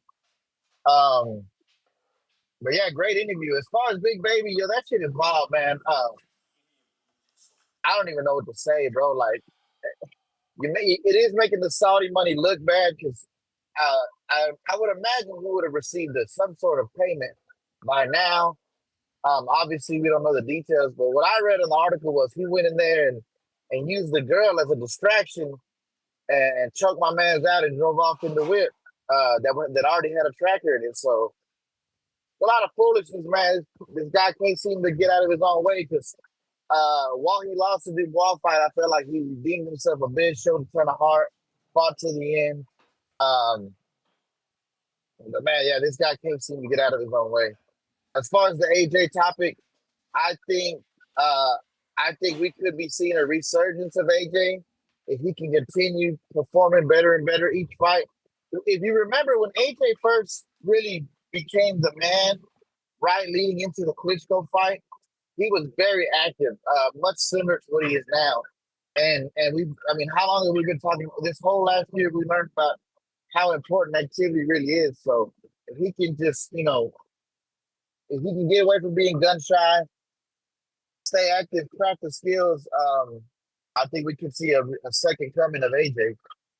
I'm not a fan of AJ's, but I call it like I see it, and I could see that happening. But outside of that, man, that's all I really got. Yo, how are you not a fan of AJ? Like, what did he do? Because, like, my man only fights top 10 fighters. I mean, I don't dislike him. I'm just not like AJ's just not my guy. Like I like Wilder and Fury, and obviously, due to things that happened here, and really a lot of the behavior of Wilder, I kind of just lean toward Fury. But I don't dislike Wilder. AJ. AJ's just not one of my guys. You know what I'm saying? Like I watch all his fights. I guess you say I'm a fan, but he's not like my favorite heavyweight. You know what I'm saying? For sure. Get you. All right, champ. We going out to Giovanni. What up? Appreciate the call, Max. What's going on? Good morning, TBV. What up? Good morning. Good morning. Hey, I like what I agree with Baby Joker though. Like, that Roy shit acting up, man. I heard the Saudis pay Big Baby in oil, and he tried to go to the dealership with the oil. They said we can't do shit with this, champ. I don't know what the fuck going on, and shit went left, man. I really don't know what to think about the whole situation because it's just stupid as hell. Like I don't understand. There's no excuse for it. I see some people talking about like, oh, this is so unfortunate. It's a sad situation. It's a stupid situation, if you ask me. Like, I don't understand the situations these motherfuckers be getting into when they supposed to be successful people. I don't know, something going on. Like, this is dumbass shit. Like, I don't know, one story after another. And as far as AJ and Zane go, shit, I would love to see the fight, but I'm still questioning where AJ's head's at, where his heart's at. I don't know. I don't think this is a good next fight for him just because Zhang, I think he's ready to make his name. I feel like ever since he was robbed out of that Herkovich decision, like he feels like he got something to prove. Like I feel like he won that fight. You know what I'm saying? And shit, he's proven that he's good even at his age.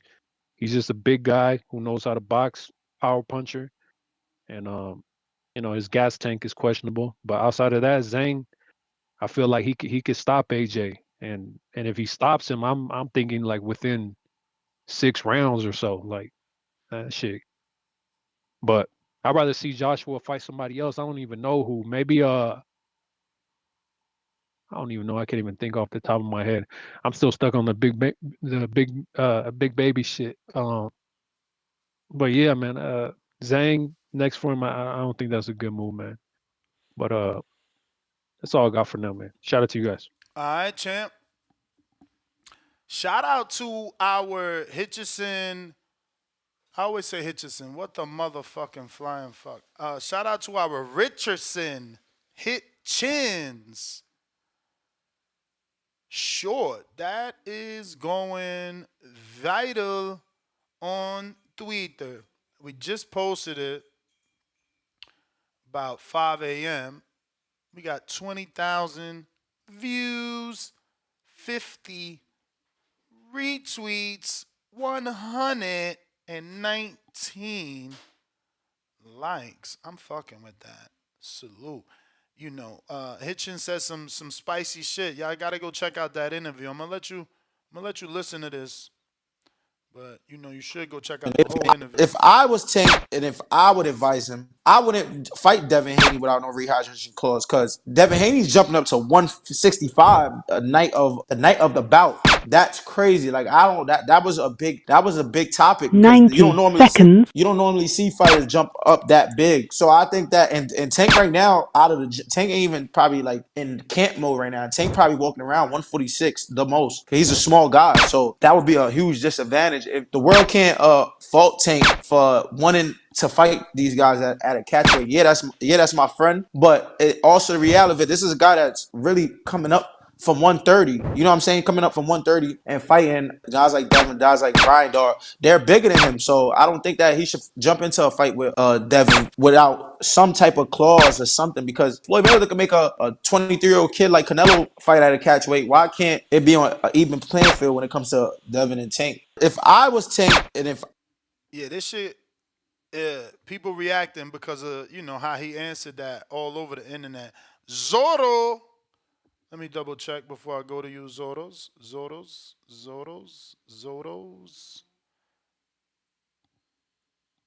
We got Jay. You got a counterpunch from yesterday that we never got to. And Kerry G with a one counter.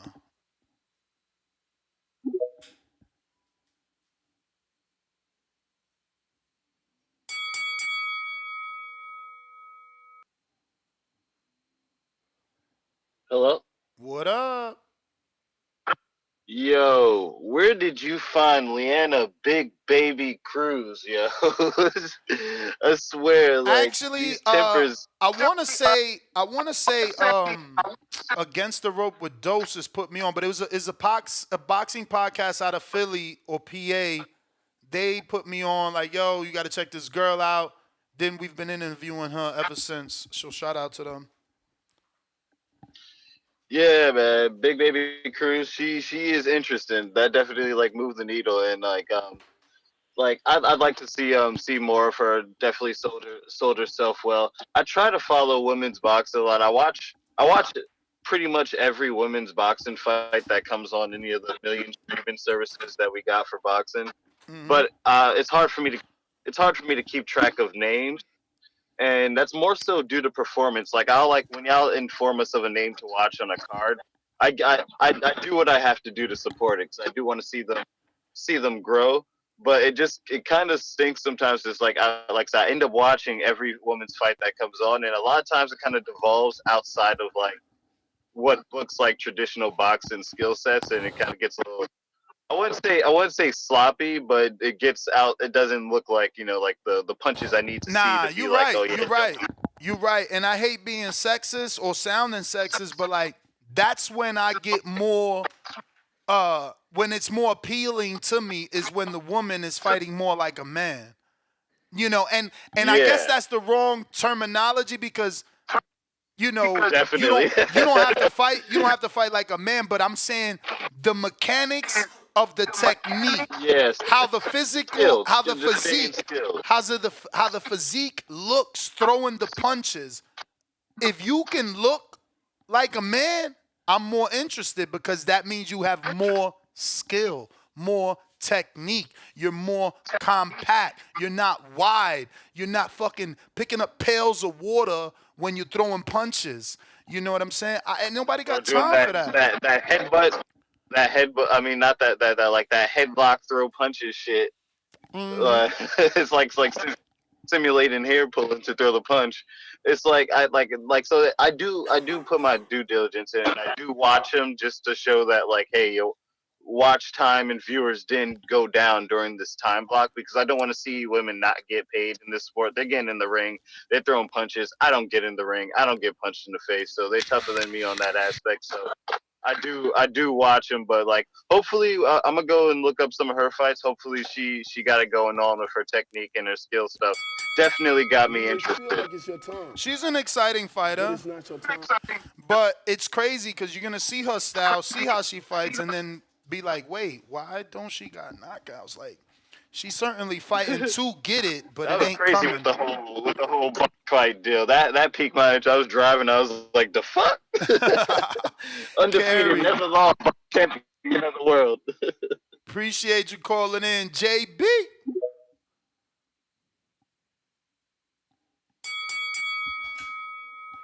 JB on Twitter. If you're rocking out with us on YouTube, don't forget to hit that thumbs up. I know if we don't remind you, you don't do it. If you don't do it, we don't get any bigger. We trying to grow.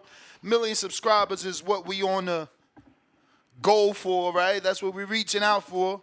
What up, JB? Yo, what's up? Ness Danny, you hear me? Yes, sir. You hear me? Hey man, that was a great interview, man. Good way to start the morning, man. Good some more good content for the show, man. I like that girl, man. She talk a lot of shit.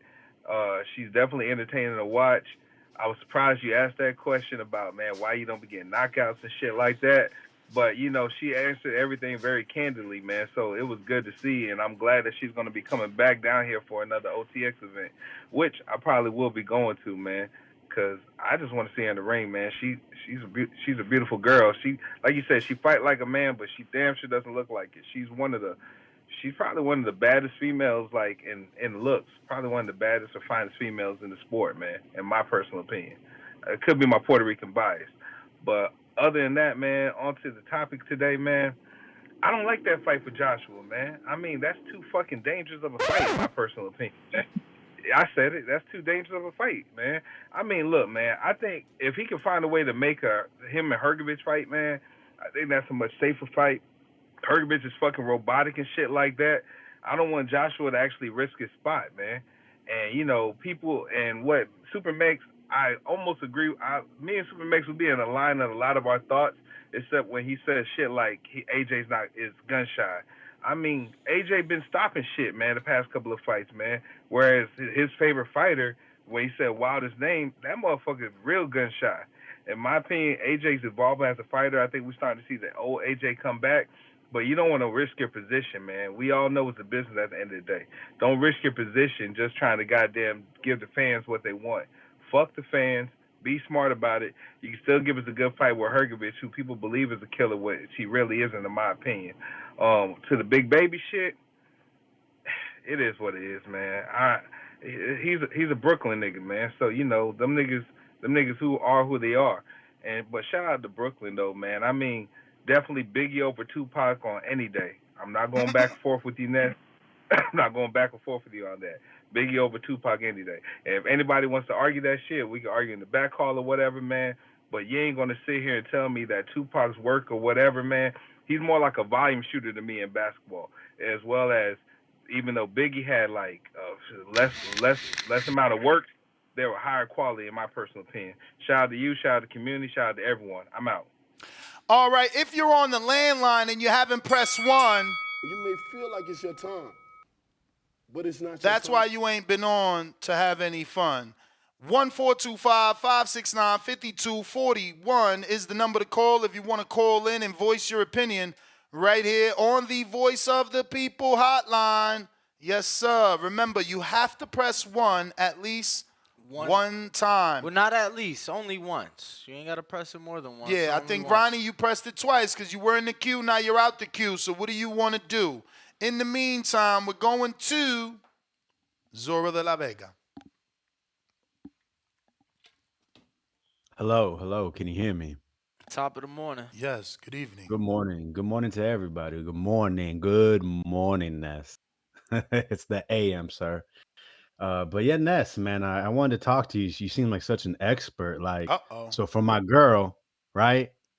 Like, what should I get for you? Saying the patch? Like, what brand? I want to write this stuff down so you seem to know so much. I can get back to you. I can get back to you on the patch, but I promise you, my G, it's as thin as the one for cigarettes, for smoking. It's as thin. It's beige like that. You could put it. You can have them put it. You can have her put Yo, it like in a. are you working for a sponsorship, bro? Yo, you hilarious, dog. Like, I think he was trolling. I'm just bro. keeping it real, bro. I strongly recommend it, man. Like honestly, it works. I'm just trying to get my jokes up, so for 2024, you know what I mean? Get them percentages up. But anyway, to the topic, Yo, man. you might yo. need a shitty mic. Oh, You might need a shitty mic, bro. I think it's your mic. They holding you to a higher standard. Yeah, bro. You held to a higher standard because of the mic you got. Okay. I got a Bluetooth. I got a shit tooth, as you call it. But yeah, to the topic. Yeah, it was disappointing to see that Jarrell Miller got arrested, especially down here in South Florida. Tell me. I'm not familiar with that location or anything like that. But What? Wait a minute. Wait a minute. Hollywood. How you never been to Hollywood, Florida, living in West Palm? No. I'm saying I'm not familiar with like where that was specifically. Of course, I've been to Hollywood. Oh, you bro. saying Yeah. within Hollywood? Okay. I thought you saying that you don't know about Hollywood, Florida. I'm like, bro, I know. No, of course. Bro, first time ever going down to like the South Florida area. Me and Ness, bro, we got in some trouble in Hollywood. Hollywood's not. I recommend you go to the Broad. I don't even remember what Danny talked about. I thought he was going to talk about my boy throwing up in the fucking diner. Nah, that's what I'm talking about. That shit was crazy, bro. His man's got so tore up. We in the diner waiting on our food. We left him at the booth, went to another booth because he started throwing up. In his bowl. That shit was... It's crazy. I don't be getting like that. An easy place to have a lot of fun or get into trouble, but yeah, man. It's interesting because he was just fought in Saudi, and you're thinking, oh, Saudi money. So it's like, money shouldn't have been an issue. And just listening to what was going on, like what they were saying, like, oh, it was all planned out. Like, yo, was it the person's car for real, or was it something else? Like, they didn't really specify that, right? It was his car. His car got repoed. That's crazy though. Like, you really literally just got the quote unquote Saudi bag. But that don't mean check it out. it? Check it out. We've seen things happen where the check takes 7 days to get to you, another 7 days to clear. We seen Regis come out. Yo, my check ain't. Hey, yo, what's up with my money? All of a sudden, oh my bad, y'all. The shit cleared. Well, that was the week of, remember? I mean, because saying he did because come it's out, international, but still, bro. Like, I'll say this. Yeah, Danny, you got paid in Afghan. Yeah. No. Fuck that. When I was working for another platform, I got paid from an international company, right? Bro, my wire would take 3 to 5 days to hit. And then they charging you for the fee? Yup, and $15. Nah, it depended how much the wire was. It wasn't like a flat fee. I wish it fucking was. And like 3%, 5%, something like that, and right? another thing, yeah, it's a percentage for sure, because the fee varied depending on how much the check was. And another thing, let's be clear, I wasn't getting the amount of money, and we just had the holidays. That's crazy. Y'all better bank with Bank of America. I got a cap, bro. I could send or receive, and it's only 15 for a wire, a wire transfer. Okay. Yeah, I'm sure it's more for international, but I mean, I'm surprised no one brought up maybe there's something's changed since he got his first professional loss. But Jarrell Miller, he's a good talker. You seen when he's in the ring, he doesn't really give up. He's fighting. So I would like to see him. Bro, what angle? What angle are you taking? What do you mean something's changed after this? What are you trying to say? You had a psychological break? I'm not trying to say those words specifically to say it's that extreme. But a lot of times you see these fighters, when they have their first loss, something changes their mentality. I'm not saying he's gone psycho, bro, but I'm just saying, maybe he's a lot more confident in just all aspects of his life, and now his first professional loss maybe has changed some things. Nah. I'm from the East. You heard Liana. She fought for no reason. Like, we fight or used to, like, go back in the history. Like, motherfuckers was fighting in the East Coast for stepping on their sneakers. Like, I just think that Big Baby probably felt like, bro, I told you I was going to have this fight. Because look at the Dilla, Alex. Like, you could tell that's a small Dilla one of them type dealers you got relationships where you like, yo, I know I owe you. I'm coming back. I got this big fight. The check ain't clear. I can see things like that happening versus Big Baby sitting in his house after landing in Saudi talking about, yo, we gonna get my truck back. So what we gonna do is you gonna go ask for your phone. I'm gonna come up. Nah, that was more in the heat of the moment on some angry shit. Like, what type of plan is that? To walk in broad daylight, choke a motherfucker, get the, like, that ain't no plan. So That's wait, not a he's done this plan. before? He's done this before and got arrested? I mean, since the plan was obviously bad. I don't think he's done this before. So most likely it hasn't happened before, and now it has. So something's changed, right? Oh, okay. To the next topic, Anthony's Joshua versus Zhilei Zhang. It's a great fight. Anthony Joshua is obviously riding high, coming off of his domination versus Otto Wallin, southpaw. Zhilei Zhang seems to be the hottest southpaw out there with his, 2 big wins over Joe Joyce. But Anthony, Anthony Joshua has faced nothing like Zhilei Zhang. Zhilei Zhang 6'6", came in like 287. His last fight, 280 something. You ain't never heard of a Klitschko? Klitschko's like 250, bro. Oh, you big motherfucker though. You said 6'6". Yeah, but he's 6'6", 280, dog. That's another whole nother 30 pounds. And he's southpaw. Hey, He's man. never faced anything like it. Hey man, he just need to drink some essential water. That's how Devin put on 25 overnight. He drinks some. Right, you could say he's faced tall guys. Otto Wallin was what, 6'4", 6'5". Vladimir Klitschko 6'6", right? Charles Martin is He's tall, faced right? somebody heavy. Andy Ruiz, remember, he came in 280 pounds in the rematch, but built together as a southpaw. I mean, it's an extremely dangerous fight. I honestly don't Charles see Martin it was a happening. southpaw and he did real good against him. But I ain't gonna lie, I ain't think the highest of Charles back then. I know how he won the title. Oh, Charles Martin. Oh, when the dude, his knee blew out in like the second, third round. Yeah, he was losing. Retired. Yeah.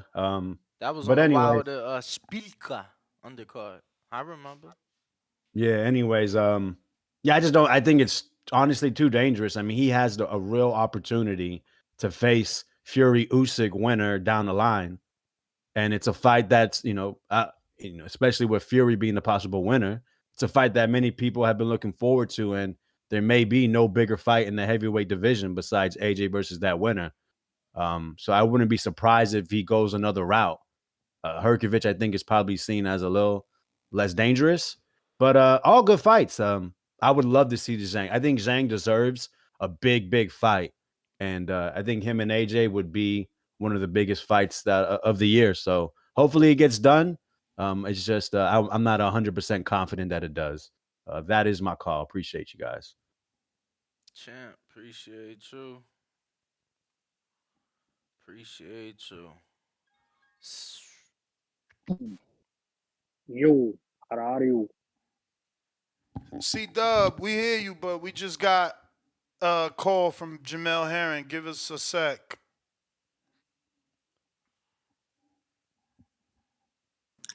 Champ, what it do? What's going on, bro? How are you? I'm good. Shit, how y'all doing? Hey, Danny had jokes yesterday morning. Y'all told me y'all need a female for me to get on and all the bullshit. Hey, you know what's funny? You know what's funny though, Champ?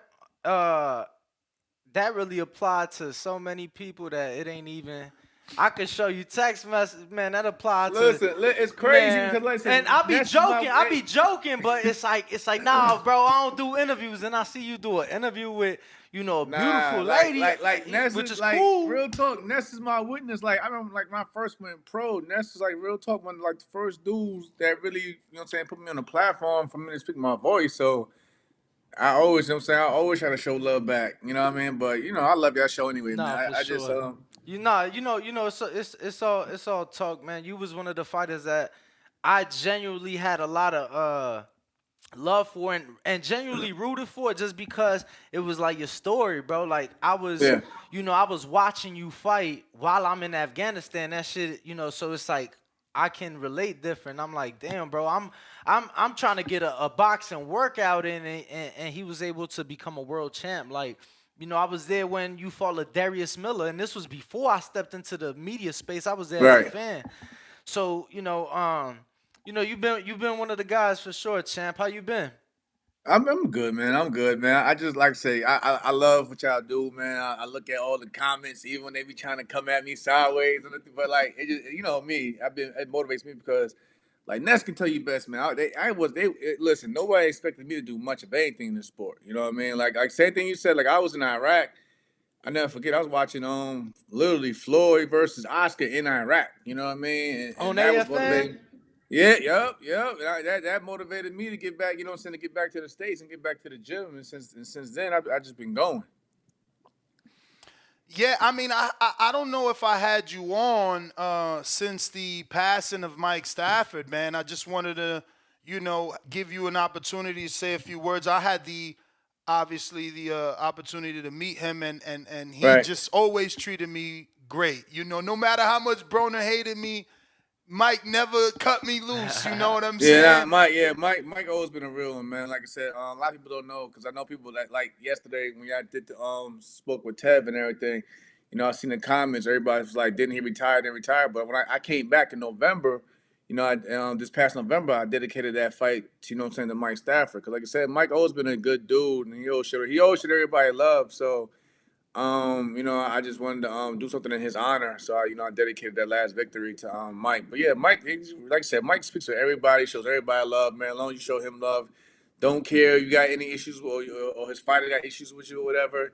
Mike was his own person, and you know what I'm saying. He was always a good dude. So rest in peace to Mike Stafford.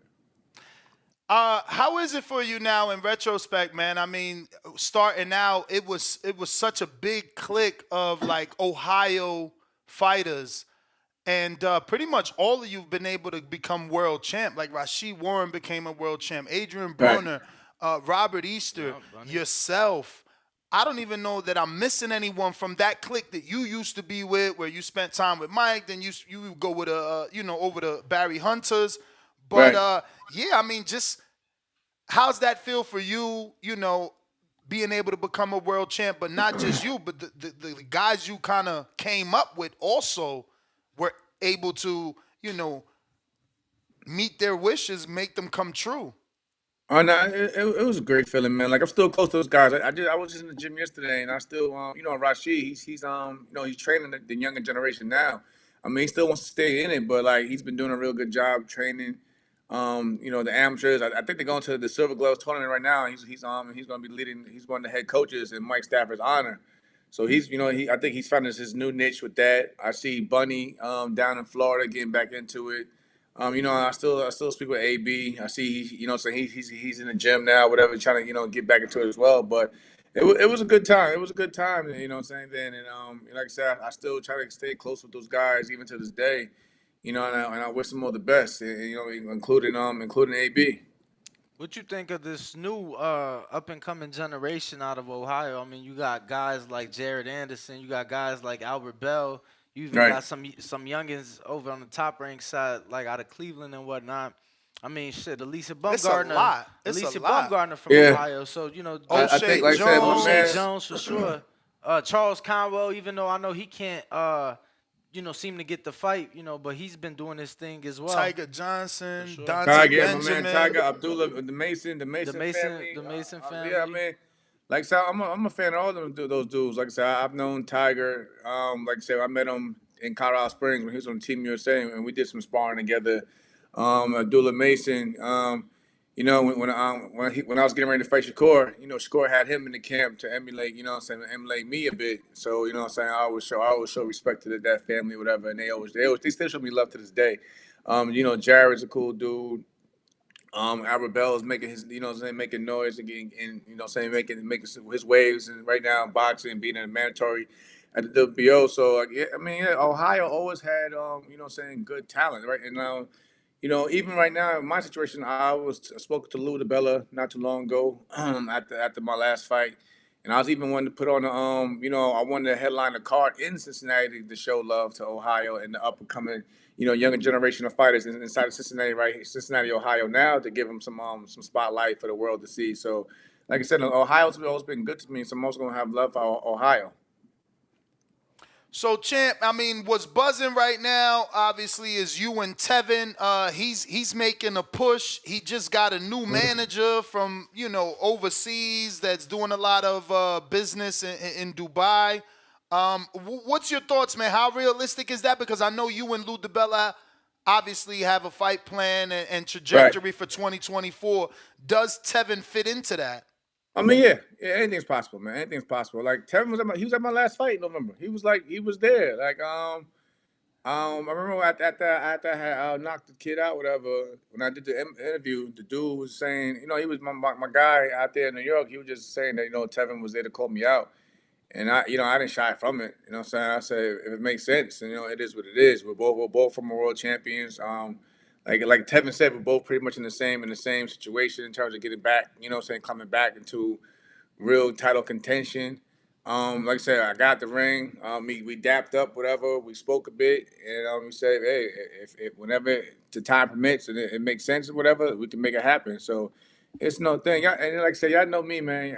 I've never shied away from everything, even though people should still come at me about the Shakur fight. But sometimes I feel like that's wrong with boxing now. It's like when you do take a risk and you come up short, it's an issue. But then you get, I see guys on y'all shows.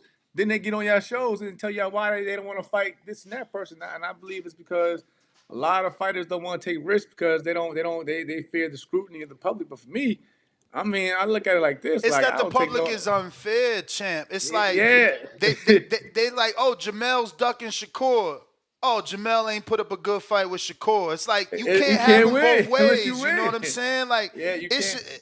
I talk about that because every Sunday we do a show, and that's right after the fight. So you get the Monday morning quarterbacks, and it's like he should have did this, he should have did that. Why he ain't do this? You never get a motherfucker like, man, salute to so and so. He took the fight. You know what I mean? Now you know what it is. Like I said, I don't like. For me, what was that? We in 2024 now, so like that was what 2021. Like you know what I mean. So it don't really bother me. But it was like it's funny. Like I'm like, man, out of all my fights, that's the only fight y'all really want to point out. You know what I mean? At that time, like that's the. But I get it. But again, like I mean, they can say if they want about that, but like I never made any excuses when that fight came about. And like I said, I remember like they was putting the pressure on me after I beat Frampton. Like the minute I'm gonna never forget, the minute I got back from Dubai, Monday morning, you know what I'm saying, I had like his lawyers saying like I had 30 days to make a decision if I was gonna fight Shakur or vacate. And like I said, again, with boxing, I'm not vacating nothing because you already know they're gonna label you as. I'm not vacating nothing. So I'm gonna just like I'm gonna be a man about mine. So it took me about a few days to be like, hey, make the fight. As long as it's fair at the negotiating table, make the fight. Like I didn't care about none of that. But again, we just seen recently, despite what y'all may think about, what people may think about his last fight, it took how many people that was like wasn't willing to fight him because of all of his past victories and something. I mean, even now, they might, you know what I'm saying? I still don't see nobody still jump up to fight him now. Because, like I said, you could say that his last fight was boring or this and then the third.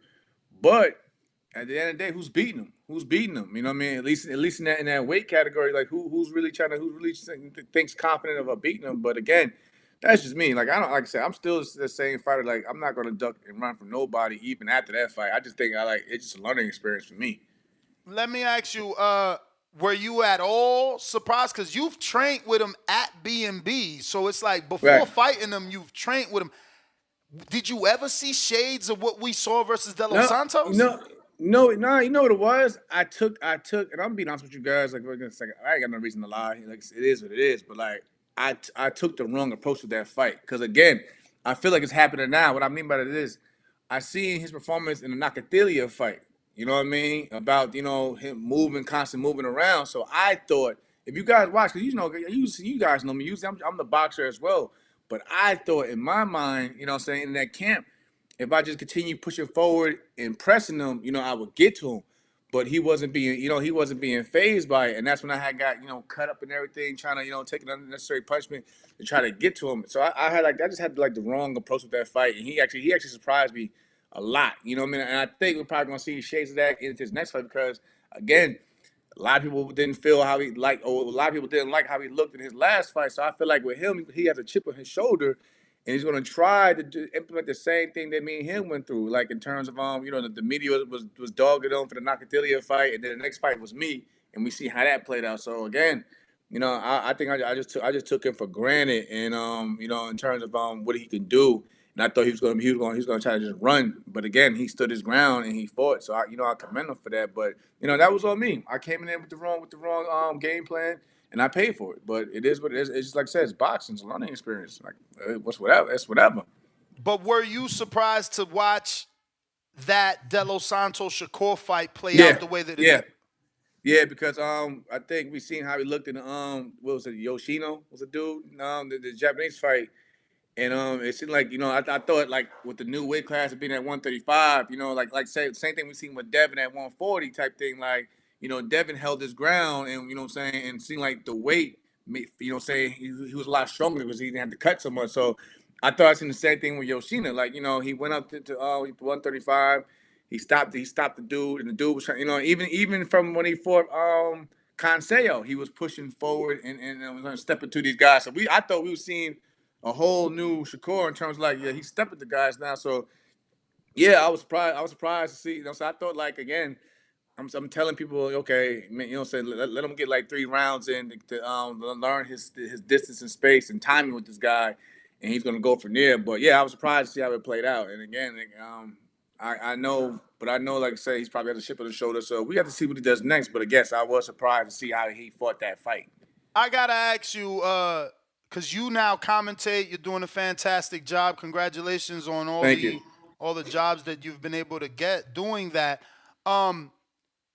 But do you not use the word tune-up as a commentator, and as a fighter, is it offensive?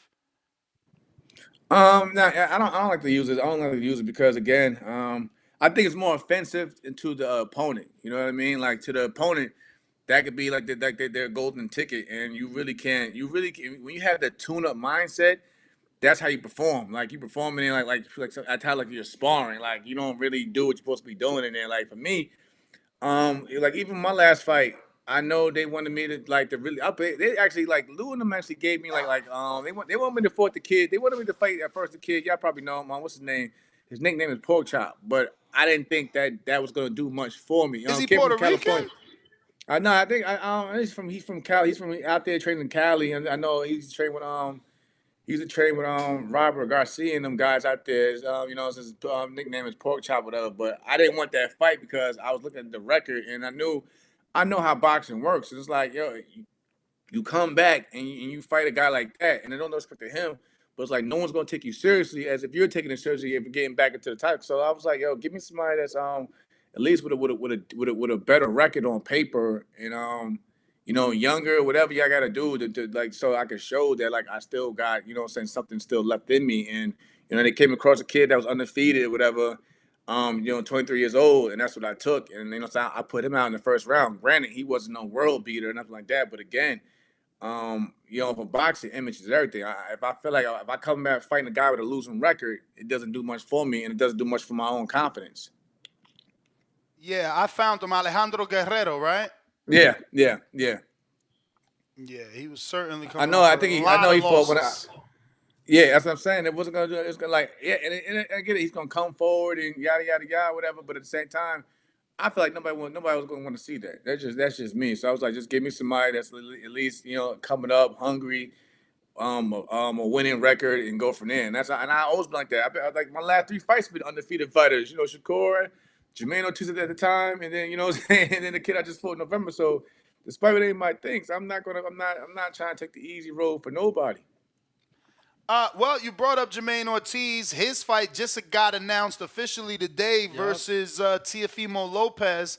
How do you think that plays out? A lot of people don't know that. Like a lot of people don't know that. My management, we helped make that fight in Jermaine's favor. Like again, it's like I mean, like I said, I came to Jermaine over a year ago, and I remember he wasn't he felt like he wasn't he's staying busy enough. So of course, I'm cool with Top Rank. I ain't got no beef with Jermaine. Jermaine's a good dude. He's a good dude. He's a good fighter, and we just basically want to help advise him, and get the fight done. So, like I said, I speak with his promoter Jimmy all the time. Jimmy, shout out to Jimmy Bradford. Jimmy's cool. Shout out to my guy, JC. He's actually been speaking with Jermaine a lot about, helping them at the negotiating table. So, and again, I don't have like I said, I think it's a good fight. Teofimo, that's my guy too. Like Teofimo was like the only guy that really came out to my last fight to show support. So me, I just been quiet and neutral about the situation. Like again, it's business, but I think it's a good fight, and I'm happy to see both of those individuals get back in the ring. Champ. So to be clear, your management company made this fight. Yes. That's dope. That's dope. Yeah, and that's what like I said. So one thing for me, I just want to I got into that type of business because we all see how some fighters get treated, and you know what I'm saying, and dealt with. Like for me, it's not so much big on the money or how much I can get out of you. Like I really, you know what I'm saying? I really just want to see. I think like my thing is this: the bigger the fight, the money's gonna be there anyway. The bigger the fight, so the money's gonna be there. But you gotta just groom fighters the right way and help them get to where they want to get to. You know what I mean? But again, yeah, I mean, me and Jermaine, we're real cool now. Like I said, I check up on him. Like, hey, how's training camp going, champ? He right now he's building back. He's out here on the East Coast, doing this thing, and he understands that there's a big opportunity, at hand with this fight. So again, same thing, Tio. I haven't spoken to Tio since that my last fight because I don't want to I don't want to have conflict of interest type thing. So, but again, Tio's my dude too. He came out, showed me love. We went out that same night, and he just happy to see me back. So, like I said, the best of luck to both of those dudes. What's the name of? I'm sorry, Danny. What's the name of your management company? First to fight. First to fight. Like I said, Jerry Casares and I, we try to work with a lot of fighters, especially underdog fighters, because y'all guys, even though I was an Olympian, y'all still know my story. Like I didn't have nobody didn't really give me much of anything doing anything. So like I just try to put kids in a better position. Like Michael Gamble, he's fighting. We got him a pro box deal. He's fighting on pro box. I think on the 24th of this month. Micaiah Krebs, I had put her on my card in November, to give her some spotlight, and hopefully in this new year, in this upcoming year, well, this year she could compete for a world title. So again, I'm saying I just want to just put fighters in a position to better themselves and to better their and take care of their families.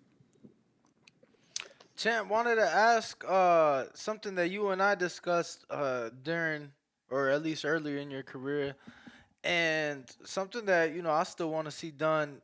Maybe now you can make happen from the other side, either fighter or manager. But is a fight happening on the military installation? Been trying that, man. I was supposed to do what Tyreek was. They actually been trying to do it, but you know how it goes, bro. It's not so much of them trying to get it done. It's whoever is controlling the base at that time, and if they want to allow it to happen, then they have a lot of rules and stipulations. Like they'll make I know we're just gonna do it on the installation when I fought Lamont. And I get to that fight again because I heard that fight, the a possible rematch coming up with that fight. But we're supposed to do it when I fought Lamont. But it was more so much of in like this was the issue happened where they was gonna allow it, but then they was gonna say because the whole thing with MCCS or whatever they wouldn't allow Top Rank to sell tickets. And a promoter at the end of the day, they gotta get theirs, from tickets and everything. So that was the issue. Like they would do it, but it would have to be like free to like the military service men and women. So they went from doing it to doing it like off or outside of a base, to allow them to sell tickets. So it came down to the business aspect, like Right. listen, if we can't sell tickets, we're not gonna do that. We're not gonna just give up free money. So that was the whole issue with that. But it all depends on the base and the base general. It's all on the network because, bro, I'm sure you've seen how many fucking games don't take Yeah. place on naval ships or you get what I'm saying, on installations. Yeah, it is all military, but the network paying for it. Like somebody Yeah, we paying know for that, it. but boxing times is a poor man's sport. Hell yeah. So they're gonna try to get every nickel and dime they can out of. But again, I'm gonna still try to push for it because I've seen it done when I was in the service. I seen it done in Camp Lejeune on the East Coast. So I seen it done, with ESPN at that. So I get that. But again, I think it came down with Top Rank. Like, listen, we need to get some more bread out of it. So it came down to that whole situation was like they wouldn't allow them to sell tickets, whatever. Real quick before we move past the Tio and Jermaine fight, 2 fights in a row Top Rank does, and I don't even know if it's in a row, but 2 fights in the last few months that Top Rank is doing on a Thursday night. Big weekends in Vegas. Last time it was F1 weekend. This time it's Super Bowl weekend. I personally love it. I Thank you. know I personally love it. I know that the Shakur fight was like criticized because of the attendance or whatever. But even with that, I think that would have been a different case if there would have been a different opponent in front of him. Like I think this one does a lot better than the Shakur one simply because it's a competitive fight. Like on paper, we've seen Jermaine in the big fights. We've seen him on the big stage. People familiar with him. We saw him give Loma a hell of a fight. And we've seen Tio, shine in his last fight, and then the fights before have questionable performances. So I think that this fight, the fans would be more into it. But just wanted your thoughts. No, I see a lot of fans. They don't like the whole like you point out Thursdays, whatever. But like for me, I'm thinking like if you're a fan of boxing, I think you're gonna tune in. Like I mean, at one point in time, you see cars on Sunday nights. You know what I mean? But then also you see like shout out to Inoue. If we in the states, we got to stay up to like 3, 4 in the morning to see him fight, and you On a still see fans. weekday, on Yeah, a yeah, that's what I'm Tuesday. saying. So like I don't get the whole why people complain at times, why does fights happen? Like if you really think it's a good matchup and you're intrigued by it, you're gonna stay up to watch it. You know what I mean? Just like you would stay up to watch. Despite okay, because like it could be late, but again, like if you stay up to watch Monday Night Football, Thursday, what I'm saying, night football, yada yada. And again, I know boxing and football have two different popularity bases, but at the same time, if people stay up to watch their favorite sport overall, I don't see the issue. As long as like you said, as long as as long as it's a good matchup, I'm gonna tune in. Man, look, I had my old one of my old heads that passed away. He used to show me fights from the 50s and 60s. They used to do every Wednesday on CBS and ABC. Pass Blue Ribbon, the beer, PBR, they used to sponsor it, and they used to do fights every Wednesday. And then you had Gillette Razors. I think they sponsored either Monday night or Friday night fights. But it Right, was like you'd have 2 or 3 shows during the week. right. You I know, think honestly, I would like to see just more boxing during the week. Period. Like I mean, to bring back up the popularity. Like I think what was it? USA used to have Tuesday night fights and so on and whatever. So again, I don't get the outrage. But at the end of the day, I see the same people that complain about it. They somehow tune in though. You know what oh I mean? yeah, Even you though know they'll, they gonna they'll tune complain in. about it the next morning, but they was watching it anyway. They still tuned in. It's like the people like, oh yeah, he ain't no pay-per-view fighter. I stole the pay-per-view. So I'm like, so you still watching? You still watching though? You ain't want to pay, but you wanted to watch. I got you. Okay. Horrible, man. So, Jamel, tell me why management, and why do you think you can do better for fighters than their previous managers? For starters, I got to point out. I just like to help people. You know what I mean? Every fighter that you come across, they don't like, especially like you guys see boxing changing like drastically the landscape. At one point in time, like you had to be an Olympian or somebody with a crazy high amateur, resume to really get to like the big promoters or the big networks like back in the day HBO and Showtime. But I see so many opportunities now. Like you got Pro Box over here. You got so many different series happening on the Zone. You even Top Rank right now. Top Rank is really not signing anyone like that. Majorly like they working with the fighters they have now, and I think they're heading towards like doing a lot more in-house fights or whatever. But I think like with the What landscape makes with you say this, that? like I said, people pushing for Navarrete Shakur now. We just had Navarrete Conseil. And the Del Santos, so I give them that. I'm not saying that they're doing biased, but it's just easier for them or any like a lot of these promoters to have so many in-house fights, and even so, they'll send some of their fighters to the pro box landscape to keep them busy. You know what I'm saying? Yeah, we've seen Kelvin over What there. is the Yeah, major? What do you think is the major issue for a top rank to consistently do business the way they did with De Los Santos? Like, you know, why would it not be the right thing to send Frank another offer? I don't, you know, say that sometimes, like I said, with that, and I know, I really don't know, like, so I really can't speak on for them on that, no. But I, you know, like I said, again, they said they sent Frank a hell of a good offer. I mean, I mean, like I said, especially for his first world title shot. But I No, think no, no, like, no. I get that, but I'm saying we've passed that first offer. We fought De Los Right. Santos. Right now, like you said, Navarrete, I'm not interested in that. Like, from a boxing standpoint, Jamel, this is my issue with that fight. You fought a puncher in Nakatilia and you moved. Now you fight a puncher in De Los Santos and it's being frowned upon as one of the worst fights. So it shows you have an issue with power. So now they're going to bring up a dude that don't get knockouts. Yes, he gets stoppages by overwhelming, and he ain't stopping Shakur. He just ain't. That man too sloppy to stop Shakur. Like, Shakur is a compact fighter that's going to counter this dude with them wild shots. If he wins, which Parker won, things happen in boxing, I will congratulate him, but he is going to be a heavy underdog. Let me tell you, he was a 6 plus 675 to lose the dog bag. Then he was another underdog in the rematch to dog bag. Then he was an underdog again to Valdez as a champion. So, like, there's no way crazy. this dude's beating Shakur. I checked it yesterday. I ain't get that. I ain't get that. I ain't know he was an underdog like that to Valdez, but I don't know, man. Like I said, I think for them, it's about the networks also for ratings. People, you know what I'm saying? He does have a Yeah, they did he release does have a last year. faithful. He got a faithful base. He does have a faithful. I mean, like I said again, But it was like 400,000 though. It was like like when he fought on his own, Top Rank released that he was doing like 3s and 400s.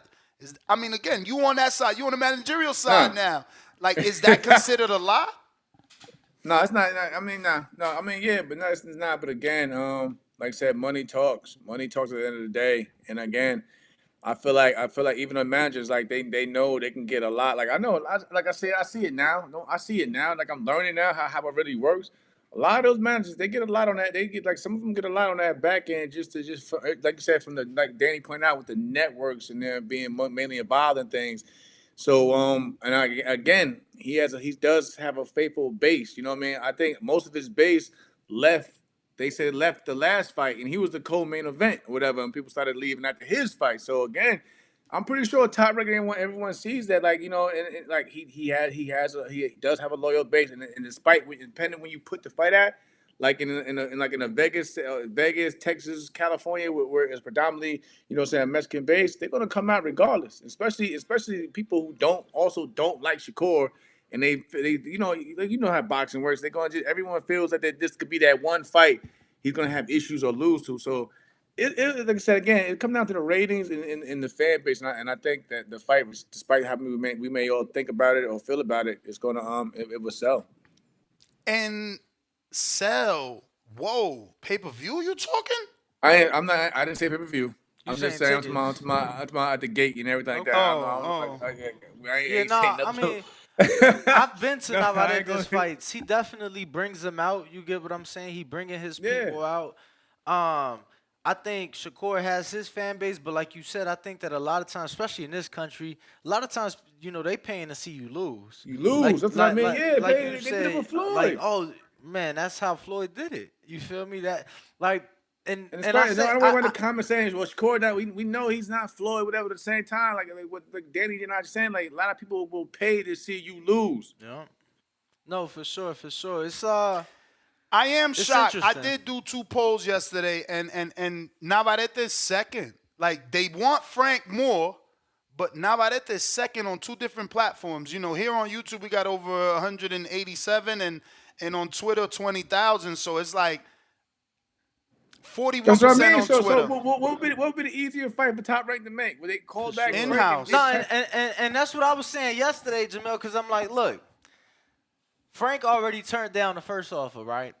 Now, regardless of what you think of Shakur's performance against De Los Santos, he is now The full champ. He's now the champ. You feel me? So if anything, Shakur has more leverage, and if anything, the way I look at it is Shakur. If he were to send Frank an offer, it should be less than what it was last time. But I also think, I mean, you the manager. You could tell us how it should be. But I also he's feel gonna want. that Listen. Shakur's gonna want the pot. Like I said, the way it works is basically it's a pot at the top of the hill. And now that he's a champion, he's gonna want the. He's gonna say you have to divvy up that pot. He's gonna want majority of the bulk, and rightfully so, because he is the champion. Like they say, and so the more he take, the less Frank, you know what I'm saying, is gonna. And you think just like I said again, despite anybody thinks about the performance, it's still like fighting and beating him is still it's a two different things. Yeah, it's two different things. So like you think for less that Frank and his team, because again it's a team thing also. The team gonna get paid too. Well, Jamel, let's play hypothetical here because truth be told, after this you should call him. I'm pretty sure he doesn't have a manager. During those negotiations, he was seeking out management. I'm not sure now because I lost interest after he didn't take the fight. So I don't know what happened as to whether or not he ended up signing with someone in terms of managerial. But he also sees that he didn't take the fight. He also received the backlash. He also has been on the shelf. So, again, you being the manager, bringing him an offer, could a fighter possibly be open to a lesser offer than the first time now that all the circumstances have changed? It's not a vacant title. It's a full title. I think it's gonna happen. We'll have to have with Frank, like I said again, because he's not. If he ain't like the first offer, he's definitely not gonna take less for to come back around, despite how that fight look. So I feel like to like offset that, he's gonna have to take another fight to you know what I'm saying, and look really good in that fight, and for people to demand, hey, you know what? Nah, I still want to see that Frank Martin fight, and after he comes off like I say, like a big win against a notable opponent. Then you can go back to the table and be like, listen, my name is still worth something. I'm still worth this. I feel like I still deserve this. Because right now, again, Shakur being the champion, Shakur is gonna want the bigger pot. He's not gonna get the same offer that he was offered the last time around. Because again, that it's not really, people still looking at that as, oh well, he ducked the first time, why or whatever, why would I want to see it this time around anyway? So I feel like on Frank's end, he's gonna have to get back in the ring, get busy again, and start making some noise in the division, but people still believe that he's still a high top caliber lightweight in the division. If you was his manager, would you seek out the De Los Santos fight to get that fight back with Shakur? Because it's like if you beat the guy, you know why? Yes, because you know why? Because if Frank if people feel like Frank even looks slightly better or performs better than how Shakur did against him, people gonna be like, well, listen, Frank did this compared to what he did, what Shakur did with him with the same common opponent. So yeah, and I think that'll be a good fight. I think that'll be a good fight because they both will step to each other. So I think I would definitely try to make that fight if that was the case. Now, Senad Becker was offered more money the first time to fight Morrell and still accepted it the second time for this last Showtime fight for less money. Because sometimes I just feel like as a person, right, like you played hardball. You rolled the fucking dice. You tried to negotiate. That offer's gone. And just want to bring up, this don't mean shit, but after the Shakur fight, Frank Martin tweeted out. He's fool. He put the plate. An emoji with the plate. So, like, he fooled. So, it's just like, he might look at it like, fuck it. I fucked up the first time. But I don't see it. And that's all I'm factoring in. But I'm saying I don't see it either because, like I said, again, listen, I look at we all look at everything. As soon as he put that out there, what happened? Everybody jumped on his ass about well, you should have did this and did that. And like I say again, I don't like if he feel like that. Of course, saying we haven't. But my thing is, we haven't heard from him since then. Like we haven't heard from him saying, you know what? Let's take. All right, forget it. I'll take the fight. I'll take the fight. We haven't got that. We haven't got that though. We really ain't heard too much on that side anyway. So that's why it's like I just feel like right now he just in a bad spot because obviously PBC going over to Amazon Prime, but they ain't actually rolled nothing out. So it's like you probably ain't looking to get back in the ring realistically till late first quarter anyway. I don't know. I'm following him closely. Homie's in that gym every day. That's good.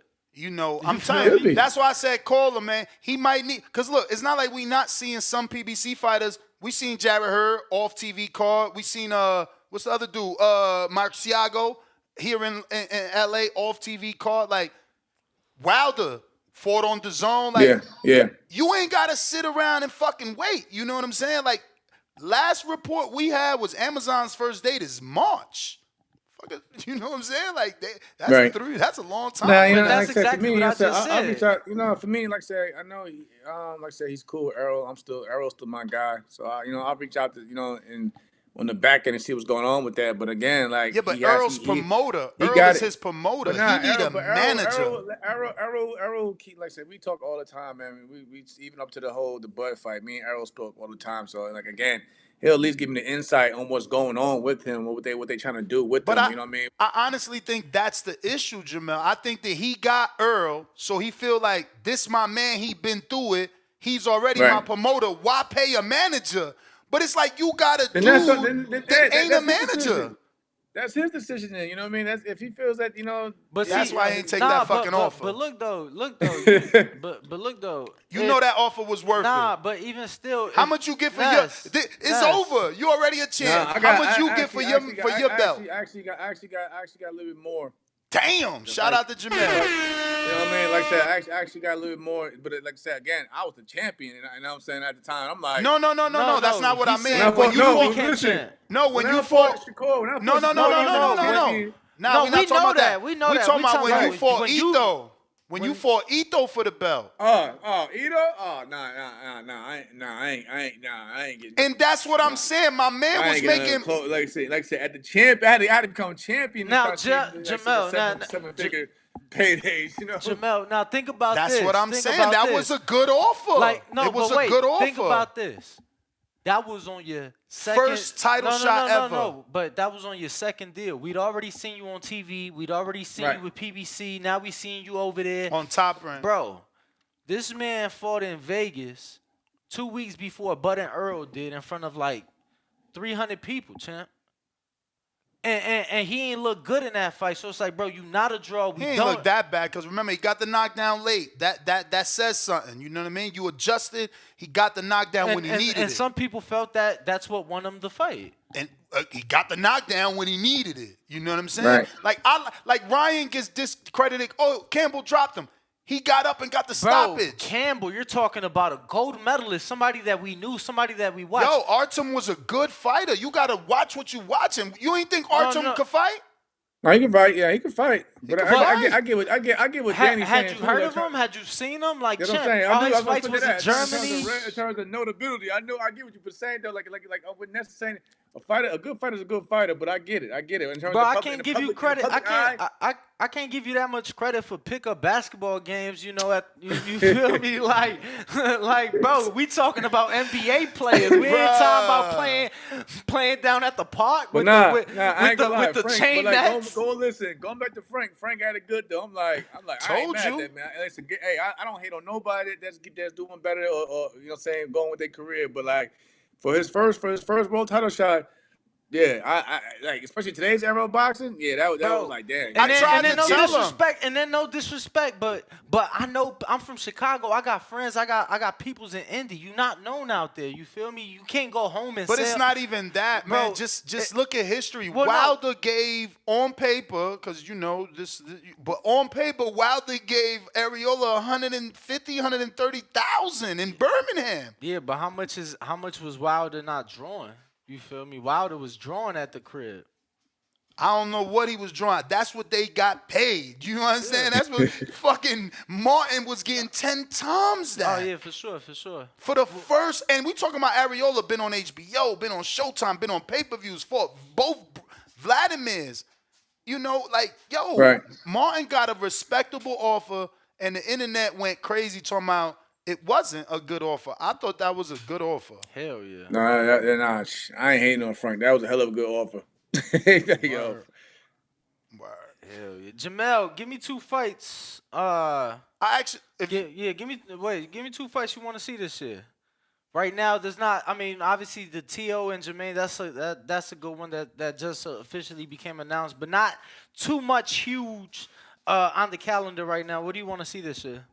Ah man, that's tough. That's tough. That's Because realistic. the way, like I said, the year even ended. Like again, um, I probably would like to see Bud move up to 154 for starters. And maybe fight a Zoo. You know, another like you said, like he did what he did it. He did it with It's funny because who was my man? I can't. Jeff Horn. He moved to 47. He fought that Australian. And it's funny that you know, saying he moved to 54. He might fight another Australian. So Now, I probably see him move up. You know what I mean? Jamel. Because again, I think right now the belt's about to disperse. You're seeing how the IPF did. So I don't see any reason for to keep him around 147 and pay all those sanctioning fees, and you're not considered undisputed anymore. And again, like I said, I love him to death, but I don't want to see him in Errol. I don't want to see him in Errol at any weight. You know what I mean? I'm glad to see Errol appearing and make showing his face again.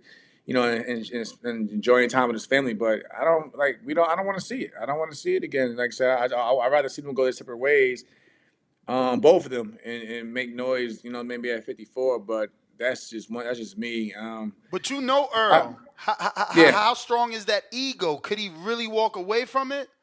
I don't think that's the thing about it. Errol has a strong. He does have a strong. He's strong willed. You know what I mean? I don't. I think he still feels like he wasn't at his best. He didn't have his best performance, and he might still want to pursue that. And I say and I support it if that's the case. But like I put up before, it's gonna be a hard sell at the end of the day. And everything, especially everything on that side is business with them. You know what I mean? So it's gonna be a hard sell. So I'd rather see them maybe saying go separate routes, and like we seen the greats do it. They go their separate ways, but then they come back later on, and then maybe say fight again. But like being the next day thing. I don't want to see it right now. So that's just one thing. Jamel, real I quick, still just because you brought up the Zoo fight, uh, man, the Horn fight was in Vegas. I've sat down with Bomac and Red, and I've pitched them the idea right. of, yo, entertain going to Australia. I know he is the guy. I know that. But yo, they did 50,000 with Horn and Pacquiao. They did 40 some thousand with Devin and Cambosos the first time. Bud is the guy right now. I think, and I know he ain't hurting for money at all. I know that. But yo, they gon' bring out multiple checkbooks for that one. Like I don't know. Listen, I don't but know. Like I said, I don't think Bud gonna go for it though. Like again, and Zoo did point out that he wants to make his name known in Vegas sometime, sometime soon he this year did also. So when you throw stuff like that and people, they hear it, they're gonna be, hey, for you want to sure. come to the States to make that And name. he But I get what you're need a saying. Bud.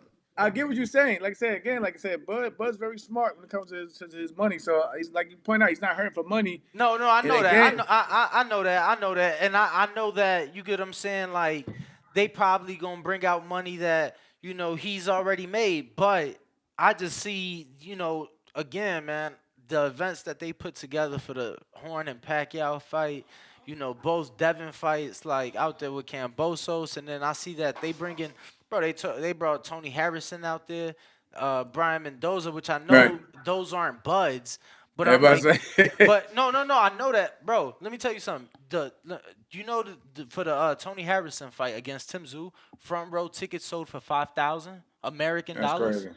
in That's crazy. Australia. 5,000 American dollars for front row seats against Tony Harrison. I'm just saying, like, there's very few fights in America that front row. Tank is, Riley yeah. was I mean- 5, right? Yeah. I mean, yeah. You talk again. You No, you I'm bringing up, making your yeah, for point. sure, for sure. I'm not going Yeah. against it. I'm Yeah, for saying sure. very few fights, Yeah. Tank Ryan, Anomalies and that of- was a super fight. For You know, sure. so- No, I get it, but again, I don't see them budging to For go sure. over there unless they have to, and they don't have to do. Yeah, no, they don't have to anywhere, do so nothing. That's what I'm at saying. this They don't point. have to, so I don't. But I get your point on a business standpoint. But again, I don't see it. I think with Bud just with his pound for pound ranking, he still he had the cards are in his hand really. For Like I sure. said, because Zoo, Lou he did have a list of fighters that he wanted to fight. You remember he had a T-shirt that he had this guy, then he had Charlo, then he had Bud on there, and I think he had Canelo on there as well. So again, if he wants to make those fights, he's gonna have to play ball with whatever demands that Team Bud wants to make. Yeah, no, look, and I know he had already agreed to the Charlo fight in Vegas that was supposed to take place last Right. January, and that didn't, that fell off. But that was already in play and agreed upon and everything. So, just wanted But your again, thoughts. Just no, wanted no, your I thoughts. respect it. Another thing, like I said, another fight. Well, like I want to see is really 140. I want to see somebody's one of the champions fight Matias. Like I Okay. mean, I it may mean, not, Tio tried. it may not be a big draw because of who he is. He's a talker and got it. I get that, but just from the competitive standpoint, like 140 is actually becoming it's a little stacked division that's not getting the same noise as maybe other divisions or whatever.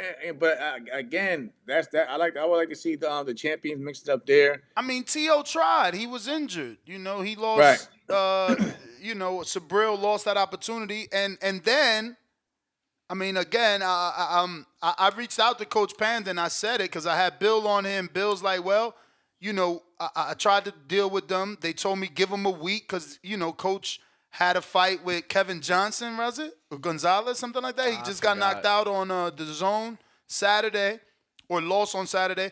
And they were supposed to call. They never called, and he's suffering that injury. I just think he's going to have to wait till like April to start negotiating with someone. April, yeah, I heard her April, so he's gonna be out for a while. But again, later on down the year, like I like to see somebody, because his style is just different. Like he don't even sit on no punch. He's really all on punches and coming forward. But he's dangerous because a pressure fighter has power on both hands. So again, I like to see somebody, see somebody really step up to fight him because again, a lot of people not really, so they're not saying his name for a reason. And then, of course they use the business behind it, but we know how boxing plays out, and then also like despite what anyone says, I still like to see as a fan, maybe Canelo Benavidez or Canelo Morel, just that division has a lot of good fighters in that division. So I like to see the super middleweight division, heat up this year as well. Let me run through these awards with you to get your thoughts. Performance of the year. The nominees was Terrence beating Earl, David Benavidez beating Demetrius, Jai Opataya beating Ellis Zorro, Devin Haney beating Regis Prograis, Jesse Bam Rodriguez beating Sonny Edwards. You probably have to give it to like I said, the Bud and Spence fight because everyone was asking for that fight for so long, and everyone thought that it was going to be, pretty much an even matchup. And even you had a lot of people even thought that Errol was going to dominate Bud, but the way it played out, Bud put on a massive performance. But like I said, again, I like Devin. I like what Devin did with the Regis fight as well, because Devin was coming off a lot of heat from the Lomachenko fight. Bam and Sonny was a hell of a fight too. So I mean, yeah, those are definitely good, good candidates. But I probably would side with the Bud performance over Errol. Robbery of the year. What was the worst decision this year? My producer just hit me up during your answer saying, don't give them our nominations, let you say your own. But I just felt it'd be hard, right? Like to Yeah, answer it is these hard. questions. Like I said, it's hard. It's hard, especially when you're standing at the producer got to chill, man. It's hard when because I got so much in the commentary mindset that you really and it's can't 12 really, months of fights. How can you remember yeah, every I bad can't. Yeah, decision? that's what I'm saying. Like it's too many. Like I mean, All right, so I'm gonna give you our nominations. I think what's wrong though. Before you even get that, I still didn't like how the Rollies fight played out. That's the one that is the first. Man. He fighting the guy fighting this he's weekend. fighting horror. But I'm saying though, but that was that. But what's the other nominees? But I think that fight. No, that one won though. That was the main one. Yeah, that was Rolly Barroso, Lubin versus Ramos. Did you think that was? Nah, see, that's the thing about it. Like Ramos, that's my guy. Like that's my. I sparred and trained with Ramos. That's my guy, man. And Lubin, my guy too. But I just think that if people actually look at the second half of that fight, he took his foot off the gas, and it's like you don't know what the judge is looking at. Like I seen just Lubin just at least staying busy, pumping the jab. Just staying busy though. And yeah, Ramos will get to him, but by then it'd be at the end of the round.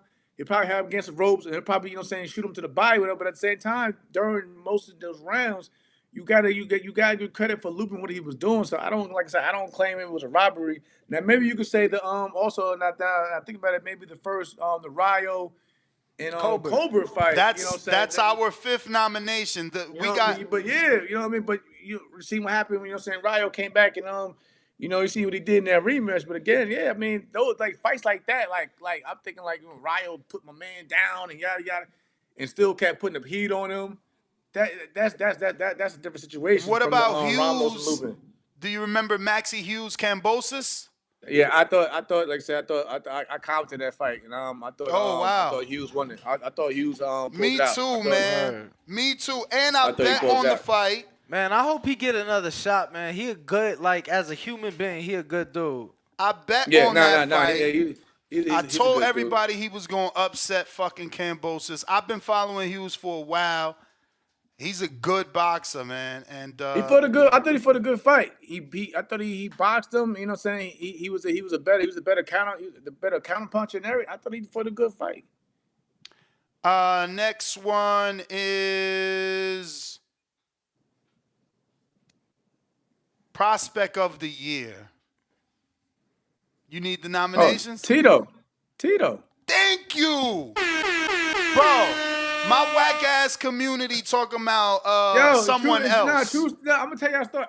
I try to work with him and his team because I see like that's what I meant about management. That's what I mean. Why I got into it, because I see how certain fighters are done. If you don't have the big promoters behind you, like you point out, man, like people gotta understand boxing's a business. And like I said, no disrespect to his father, because his father doesn't really like, you can tell he doesn't really trust nobody, wants to do everything on his own. But it's like, if you don't have allies in the sport, you know what I'm saying, they're gonna keep you on the outside. Matter of fact, I think when you had to the last thing on him, I actually hit him up in the DMs like, I said, yo, Tito, this is crazy, man. Like, we really gotta change this narrative. You know what I mean? Like, and he's seen it, but he never really got back to me about it. But like, I'm trying to speak with him for the past year to help him out, trying to get him over with top rank and everything. And like Top rank wants him. They want him, yeah, they want him. But it's like no disrespect, but it's like his father. Like, They saying you know the what I'm father. saying, You the second person saying it's the father, but what? But he's like, to I me. mean, I got To me, listen, just bro. help me out, because for us on the outside looking in, bro, I've never seen, like, think about it, Jamel. What fighter has his resume in 12 fights? Not No even one. Loma. I mean, well, Loma, yeah, because he fought Salido and Gary, but like only Loma. Not even Right. Rigondeaux. Like, that kid got a serious resume at And 12 I and didn't 0. know until you pointed out, because like I said, I didn't know until you pointed out. I didn't know that like he wasn't ranked in no like that's No great. sanctioning body. But me and my partner talked about that last night. We were saying, because you gotta look like this. These sanctioning bodies look at it also because it's a business. If you don't have that big network or promoter to help you really pay money for those sanctioning fees, and you doing your own local shows that's not really a draw and no real money, sanctioning fees is not gonna waste the time with you, man. They're not gonna waste the time. I do think that a problem is, though, and we tell fighters all the time, because, bro, these motherfuckers, they don't show up to the conventions. That's true. Bro, Yeah, we've gone to the conventions, and Jamel, I kid you not, kid you fucking not. I've had world champions text me that they see I'm down there. Hey, bro, can you go up there to represent me? On my mother. So it's just like I'm out there, and it's like, bro, you know who does a great job? Albert Bell. Albert Bell, bro, he go to the conventions, he go have dinner with Paco, and it's like, he's independent, and he's still, now granted, you got to get that shot, but it's like, I think that fighters need to do more of a due diligence, and that's part of it. That's part of it. Listen, I'm telling you, you know what's crazy? Tell you between us, yo. Like, if you look at them rankings, like, it took me, I coming off the loss to Shakur and Jermaine, but I kept good relationships with these sanctions bodies, and like, you know, I think WBO, they got me at number 9, WBC, you know, so they put me back up there.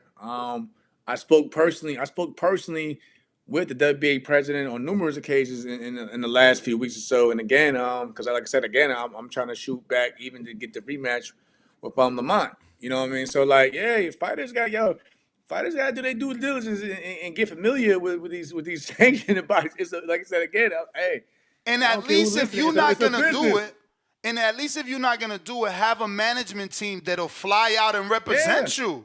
Because Something. that dude Zhang Kujabuski, he got that shot with with Efe, and that was only because his manager went to the WBC convention. Me and Danny was there live. That dude did not deserve to be ranked. The dude, I'm sure you probably know Don Majeski. He got up and started debating with Mauricio, like, yo, look at who he last fought. This guy is 40-something years old. He's overweight. We got tape of the fight. It was a sham. He don't deserve to overtake Otto Wallin as number 8 in the WBC. But this is a voting system. Everybody else rolled with Mauricio, gave their vote. Kuzabuski jumps Otto Wallin. He gets a fucking payday where all he did is hit the dude in the balls. And let me remind you, it was supposed to be a Jared payday first. You get what I'm saying? So it's like, Right. bro. The rankings, those meetings and we are was important. there, we seen it. And No, it yeah, just, yeah. you know what I'm Conventions are saying? important. You gotta get out there. Like again, Mauricio, he just started showing me more love too from the WBC on that end. So again, you gotta get familiar, and you gotta keep your name out there. Like that's why I'm like, hey, like people can say if they want, oh, Jamel this, or he's not this anymore. But hey, when the time comes, I'm eligible to get a shot at any of these guys now, and I'm just trying to stay busy and I'm just grinding. So despite what anyone says, like let's say it's out there, the proof is out there. Look at the ranking systems. My name's still floating around. So I don't like say I'm just like for me, and for my other fighters as well. I do the same thing for them. Like you said, you gotta have somebody represent a manager. Got to represent the hey. I need y'all to take a look at this individual closely. And it's that simple. Yeah, We were at the convention. It's that simple. It's like Don Suleiman. I have a fighter. He's 14-0. I just would like you guys to consider him to be ranked. And then as long as you get a couple motherfuckers to raise their hand, your man is ranked. Yeah, I'm like, whoa. yeah. Nah, listen, I don't listen. Even for my young guy, Michael Gamble, I was like, listen, I would love for my guy to maybe fight for one of your junior titles or something. Exactly. Oh, hey, champ, hey, I'll give you my card. They give me their card, and we just say, hey, send the all this is an email. Send an email. it. But again, going back to Tito, it's like his pops, man. He don't want to trust nobody. He don't want to play ball. Like he want the like say it's a business, but he want the entire pot of everything, you know what I'm saying? From the promoters to the management side, he want everything and I get Champ, it. how is he getting that off though? Because he's training him, he's managing him, and he's Fight City Promotion. I thought that was like, I don't know, man. It's like again, like for him, it's the demands. It's demands. And it's like yes, we get it. Your son is a real good fighter, but at the same time, the promoters feel like we still got to promote and build him. We still got to get his name out there to the masses. Like guys like us, we know who he is. We know what he can do. But again, he got a DAZN fight, right? I think it's February 2nd. He fight on DAZN. Yeah. But again, we'll see what happens from there. Because I'm pretty sure. Listen, there's plenty of promoters that want him, but like I said, they got to play ball at the table. Because y'all know how the business is. They accepted an offer. I don't know if you know, they accepted an offer with Golden Boy for one fight, but Barboza turned it down. He was supposed to fight Barboza Saturday, and instead now it's Ndondini, a guy that Tito already beat. It is what it is. It is what it is. But again, prospect, like I said, again, I like my man Emiliano Vargas. We had sparred like about a year or two ago now. Mason's a good dude. It's like a lot of these kids I want to see. I want to see do good things this year. So a lot of the good prospects as well. Manager of the year. You want the nominations? So the nominations. Yeah, I want the nominations. Ernesto Mercado Sr., Bill Haney, Jose Benavidez Sr., Al Heyman, and James Prince. Man. I don't know. That's because most are gonna go off the big fights, or sometimes people go off how many other fighters they have they put in position. You know what I'm saying? If to be considered, like I said again, shout out to Bill Haney. You know what I'm saying? Bill's a good dude and he's done great with Devin. But like for most of us, like we just know him for for Devin. You know what I mean? But he's put Devin in a great position to make a lot of good money in high profile fights. So shout out to Bill and that. Of course, we know the work that Al Heyman does. You know what I mean? Despite people may think of Al, you know, Al still, you know, people get mad and say whatever, but you know, Al takes care of his top guys over there and that end. But I don't know. I don't know. That's I really haven't really seen much that really stands out from, you know, in terms of like in that title role like that. I just see it like it goes. Again, So I I'll give mean, you some background to help. Obviously, right. Ernesto Mercado Sr. got Tito 4 fights this year. The first was it was 3 big names out of the 4. Endondini, Danny's pulling it up. So he did Was it that. Nakatilia? He did Nakatilia too, right? Endondini, Nakatilia. So he had 5 fights last year. Wow. Some guy named Jose Angelo or Angulo. Then he fought Hank Lundy. That's right. Yeah, Hank, yeah. Ndong Denny, and then most recently Nakatilia. Before that was a guy named Carlos Manuel Portillo. So that's what You know Mercado what? Sr. You know what? did. I would give my man Mercado his credit because, like I say, for an independent guy, he was still going out there and getting some notable names and put his son Big even in position to names. be. I can't to believe be- that. So yeah, that's what I'm saying. Like whatever, like I said, whatever people may think, you know how difficult it can be. You gotta give him credit for like he was grinding and hustling and getting his son, you know, saying notable opposition. So you know, so I would give him credit for that. Compare and again. That's like just y'all having his name in there against like guys like Jay Prince and other huge, real like notable managements. You know, says a lot. You know, It does because I've never seen it done. I Right. mean, again, 12 fights, and he got 5 names. It's Jason Velez, Hank Lundy, Jeremiah Nakatilia, and what was the last one you said? And Dondini. So 4 names. Yeah. So now, yeah, you got to It's give him credit for that. crazy. Like that. Yeah, that's like a lot of people just respect for that because At again, 12 and 0? it takes a lot. It takes a lot, especially with those guys who have names already. It takes a lot to convince them to even To want to come fight. to a club show. Yeah, to want to fight somebody like a Tito Mercado, you know, that you know is hot right now. So yeah, I give him his props for that though. I give him his props for But that. the competition is Bill Haney being able to get Devin DeLoma and Regis fight. So, you know, he fights a Hall of Famer and then he moves up in division, becomes a 2-division champ. Jose Benavidez goes unnoticed.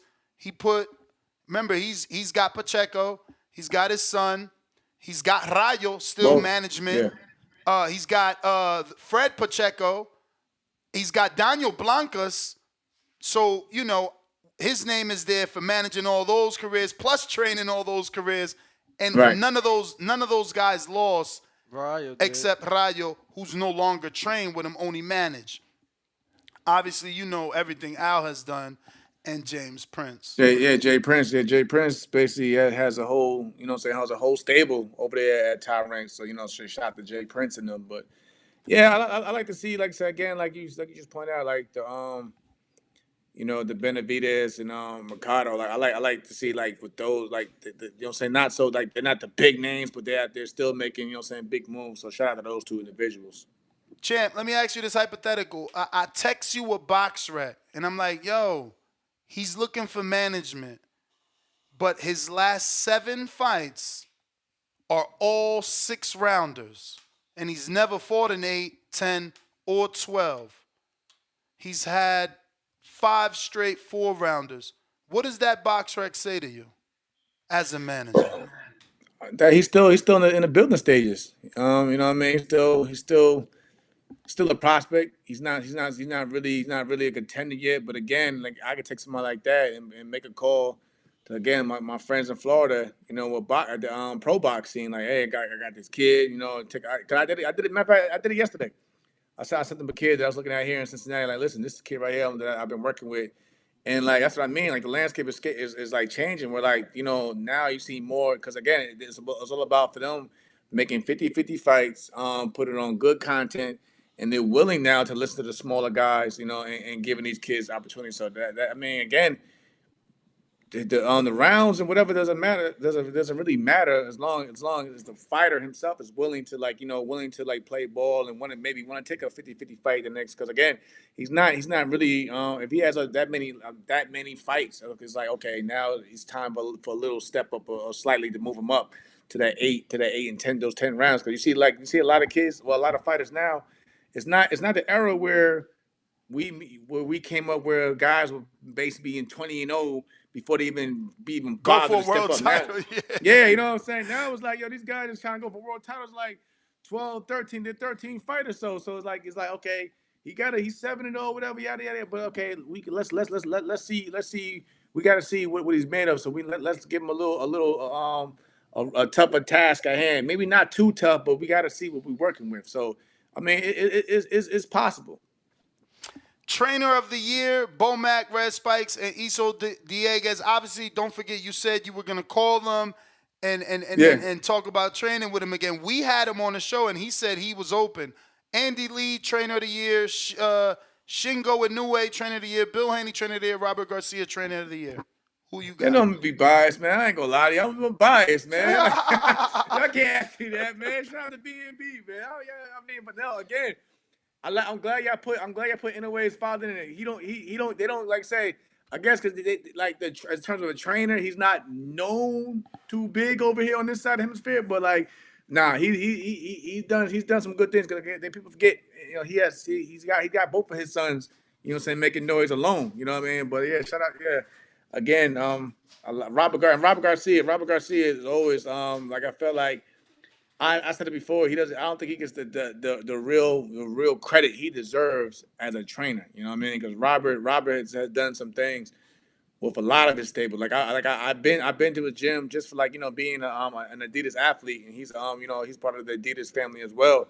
I go over there a lot for like photo shoots and everything. But while I'm there, I always get to see him working with his fighters and his son. I feel like his son doesn't get enough credit either. But like they have a good little a regiment over there at the you know, Robert Garcia Boxing Academy. So shout out to them.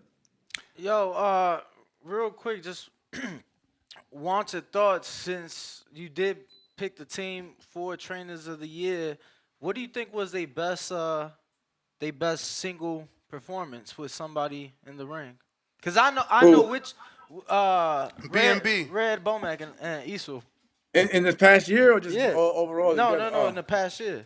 Nah, like I said, look what they're doing with despite people think. Look what they're doing with Keyshawn. Like Keyshawn. Like like again, I work a lot with Keyshawn in the past too, man. Sparring, whatever.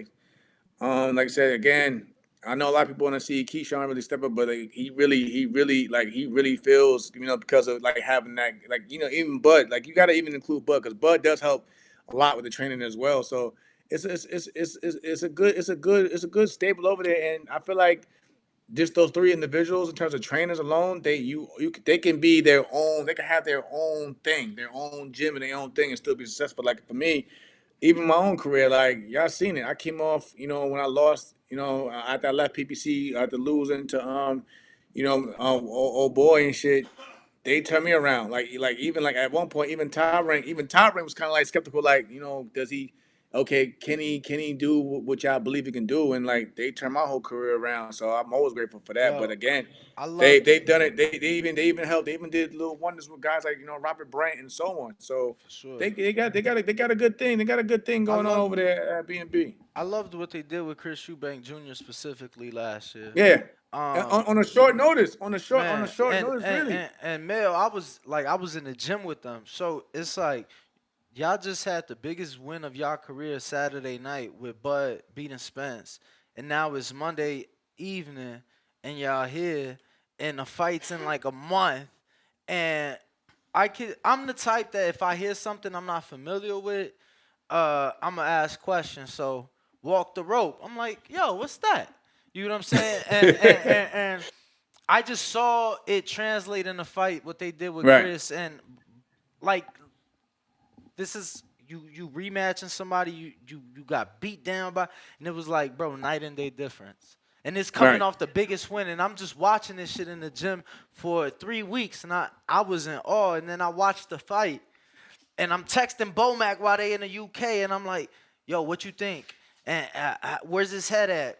And Bomac, he kept assuring me, and you know, I was still a bit in question because of the first fight, and I was like, wow, Chris was a totally different fighter in the rematch with them. Yeah. And then, like I said, again, it's short notice. So, like, because I was even like, man, can they?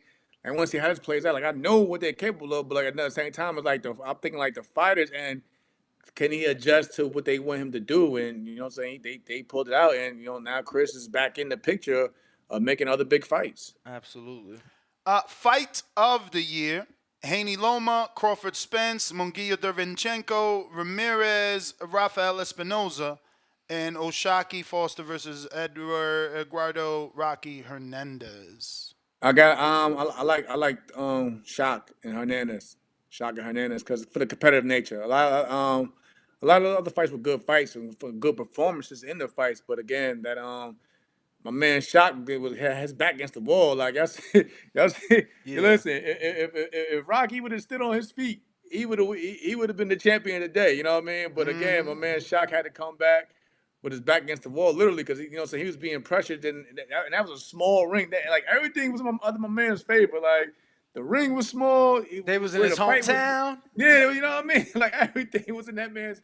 That's what I'm like, yo. I was thinking like, man, like somebody should have told Rocky just to tie up. Like he didn't like, and he would probably he would have been champion today. But again, everything was in that man's, in the Rock's favor, and Shock had to go out there, and he had to fight. He had to fight to literally the last minute. He had to fight. So I give respect. I give respect to where it's due. You know what I'm saying? I give respect to where it's due, and shout out to Shock for for that victory. Yeah, I gave Shock. I mean, look where got him at. Look where got him. He got him a deal with Top Rank, and now he's probably gonna finally get the notability that he wants, and maybe the money that the he's headline. looking for. Yeah, for sure. You about the He headline. about the headline versus Nova.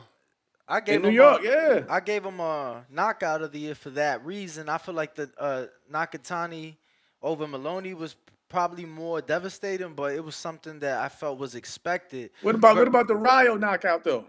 Yeah, that was one of the nominations. It actually got 46% for knockout of the year. So for me, it was that's our winner. For me, again, the Shock fight, it was just like it was for the belt. He was losing. And if it weren't for the knockout, he wouldn't have been champion, like you said. And again, for me, we know Ryo for his power. Bro, I've been to Main Street in Houston. I ain't never know Shock for his power. Like He's not known for being a puncher, let alone come from fucking behind. That was life changing. Because of the circumstances, that's why I gave Shock knockout of the year. There was some great knockouts. Obviously, you said the Ryo one. Even Day of Reckoning. I don't know if you was tuned in, but that Jai Opata. I seen it. Yeah. His head. That was scary too. What else we got, Ness? Well, that was knockout of the year, but you picked Rayo. Yeah, you said you had Rayo, right? Upset of the year. You need nominations?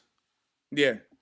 Parker over Wilder, Robisi versus Espinoza and losing Espinoza. Erickson Lubin over Jesus Ramos, Santillan over Rocha, Barrios over Ugas. I'll probably have to go Robesi's fight. I was there that night too. Robesi's fight. I think I can't really call it for Wilder because again, I felt like I said I thought I was looking for that devastating puncher Wilder, but like just the style that he was fighting, it just like I knew it wasn't bolden in his favor at all. You know what I mean? Like it was like he's trying to be a boxer, and it wasn't. You know what I'm saying? Like I said, he was trying to be more of the brown bomber than the bronze bomber. You know what I mean? I was just but I was really hoping that we was gonna get that because I really wanted to see the Joshua. Like I don't care how long overdue it's been as a heavyweight division. Still one of the most exciting divisions. I still want to see that fight though. I still would, but at the same time, but again, like I said, I'm cool with my pick. Like I think that was more of an upset. Wait, you saying to this day, no pun intended, you still want to see the Wilder AJ fight? Nah, I don't have. It don't have the same flair anymore after the last WrestleMania. Like, but I was hoping he was gonna be the Wilder that we all love, and we all tell me about it. Everybody, bro. Bro, I lost mad money on him and Shadeja Green. That's fucking. I didn't. I mean, Franchon because of the Olympics and all. Like, did you expect her to win? I thought it was gonna be tough. I thought it was gonna be like I said. I can never count out Franchon because Franchon, like despite what people feel about her style or who she is, she gonna scrap. You know what I'm saying? She gonna go out there and give it her all. You know what I'm saying? To that final belt. It's one thing she gonna give it her all. But again, the way it's I get because everybody's so big on Shadeja Green in terms of like bases being the one to give Clarissa, you know what I'm saying, a real fight or even beat her, it was so much, you know what I'm saying, behind her. So when it happened, it was like, yeah, you could probably say that was maybe, you know what I'm saying, an upset. But again, like I know She was a like, plus you know, 800. You know that, right? Franchon that's was a crazy. That's what I mean. bro. People made so much dough. I lost so much dough on Shadasia. I put so much. I never bet that much on boxing, but I know her 7 years. Heron, 7 Yeah. years. I was in the gym with her 4 years. I watched her spar Dervyanchenko, Katsides, Conwell. I mean, men after men, bro. Bro, I hope she could put it back together. Let me tell you. I hope she could put it back together. I feel like nobody has promoted her more than me. Than Nesta Gibbs. I was waiting for this moment. But he say he's seen her like he's been in the gym with her. I get it. I get it. Like because you see a lot of people, like, again, a lot of us don't see what takes place in the gyms. Nah, you know, but so Jamel, we only see fight now. But when you see her Jamel, from the growth. Let me tell you something, cause now that he's been living in Vegas and we go to gyms together, he fall in love, bro. He fall in I love. do. And it's I like, love sparring. Bro, he'll come in the gym and he'll see one sparring session. He like, yo. And it's like, I'm telling him, I'm like, nah, man, he ain't really that. And No, I was watching today. I gotta see more. I seen the clip with the heavyweight. You know, that was I gotta you like him though, I can't but see you in the like gym. him though. I gotta see. Champ, look. He had this heavyweight. But hold on, he but you like him though, right? You like him though. He looked apart. Exactly. Shout out Xavier Miller. But exactly, you got to like see you more. said. Champ, he was showing us this heavyweight. That's good. I'm not saying he's not. You gotta know him. But he was referring to him as the Latin James Toney, and I'm not the guy from yesterday. Another dude. Another guy. I seen it. I seen rolling in there. I'm like, but I had to see it. You know, being put in action. Because like I said, you know, we all say, even with the bag don't hit back. I gotta see how you are under pressure. So you know what I'm saying, how your ring IQ is. I gotta see it. I can't just see you doing, like, I don't really pay much to pad work either. I gotta really see it. Like, implement that into the real thing. I'm gonna be honest. I pay more attention to how you shadow box than your pad work. Like me personally, as a guy who's never fought. It's crazy, you know. It's crazy because you know it said Red and Bomac was so big on that too. Like, they was big. They used to be heavy on like how you shadow box more than what you're doing in the past. So I can understand that. Like, because again, when you're shadow boxing, you're thinking how a fight plays out, and how, you know what I'm saying. So you're trying to implement what you may do from like the defensive aspect, and you know what I'm saying, how you would, you know what I'm saying, do this, and if you're in this situation or that. So you gotta basically come up with the game plan, because you gotta make adjustments at times yourself in that ring. So when you're shadow boxing, there's no trainer really commanding you with the, you know, so you got to really be in flow and motion while you're shadow boxing. So I get it. Female fighter of the year. There's not a lot of females, or you need the nominations? I need a nomination. Amanda Serrano, Alicia Baumgartner, Sinisa Estrada, Franchon Cruz. You probably give it Serrano. Of course, shout out to my girl Alicia. I got a lot to say on that with this whole Clarissa thing. Like, I don't want to see it, but no, this is why I don't want to see it. I would have been cool. With like seeing it when but like after the Dallas thing, and like nothing went down. Like, you know what I mean? Like I don't know. It's like yo, I said the same thing. You ain't lying. You ain't lying, because it's like okay. Like I'm thinking, like, all right, if they gonna like face off or something, but it's like, all right, you know what? Mel, I don't want to, like, it's all right, crazy you say that. Enough of the back and forth. I don't want to see the Twitter chat no more. It's crazy you say that. I love y'all both. I was thinking the same shit. I was looking at flights. I'm like, fuck it, I'm going to Dallas. Yeah, I'm like, y'all okay, both hosting the same party? Oh yeah, I'm going to Dallas. Fuck it. But you know, I ain't I go. thought that was the whole purpose of the whole, like, they both put it on the internet. Oh, I'm gonna be here. Bam. I'm like, oh, it's gonna be crazy. But then the next, it's like, okay, next thing you heard, they were well, in they the didn't want same this one ain't with the suite face over. at This the one ain't with the game. face. They were in the same suite At at the Cowboy same Stadium. game, Like, they was in the same suite Nah, with Des Bryant.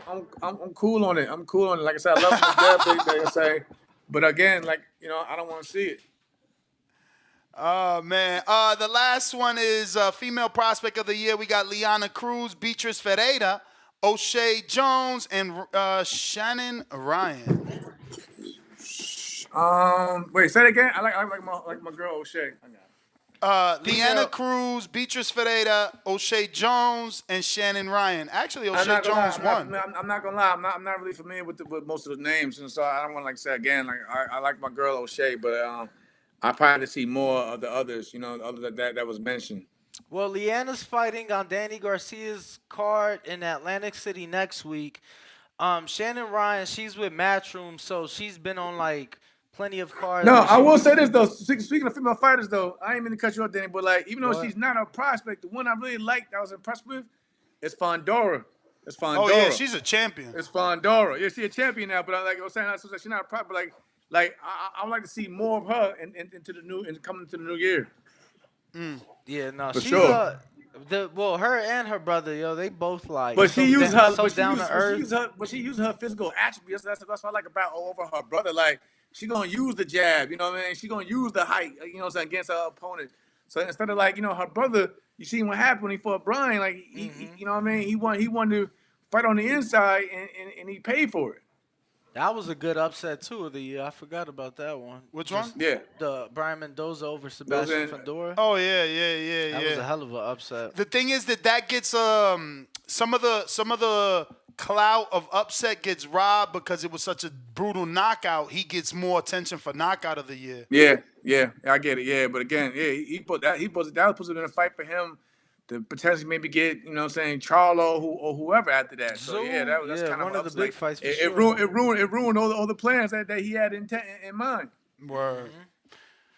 Champ, that's it right there. We're going to get to some of these callers, though. Could you give out your social media for anybody that's crazy enough not to be following? Oh, it's just Jamel Henry. Like I see, just all together, one word, simple stuff like it. And on all platforms, Twitter, Instagram. Yeah, y'all know, man. Like, I tune into everything. Like, I even comment on y'all stuff with somebody. Like, listen. But now that you're a manager, obviously, give out any potential fight dates for some of your clients. So like we I said, be on the lookout. Michael Gamble. He's fighting January 24th. Like I said, I was in the gym with him yesterday. Again, I believe in still working with him, working my fighters. So we were sparring. We just sparring yesterday. He has a high ceiling. You know, again, I just signed another kid from Cincinnati, Javon Dula. He was a good little amateur. I know, like I said, again, Mike Stafford. Like that's the one thing I started like really paying more attention to Cincinnati as well, in respect of Mike Stafford, because he wanted to see these kids doing something constructive instead of being out here in the street. 'Cause I know how Cincinnati could be, man. It could be crazy. But Micaiah Krebs, I'm trying to get her into the world title picture. And again, I just like to work. I just like to work with good people. You know what I mean? I'm not here to be. We interviewed Krebs. She did her thing. Yeah, that's what I'm saying. I just like working with good people. But again, look out for some of those names right there. Looks like we got Bernie trying to come on with you. Hold on a sec. You gonna say that extremely late, Coach Bernie? You gonna wait till the last minute?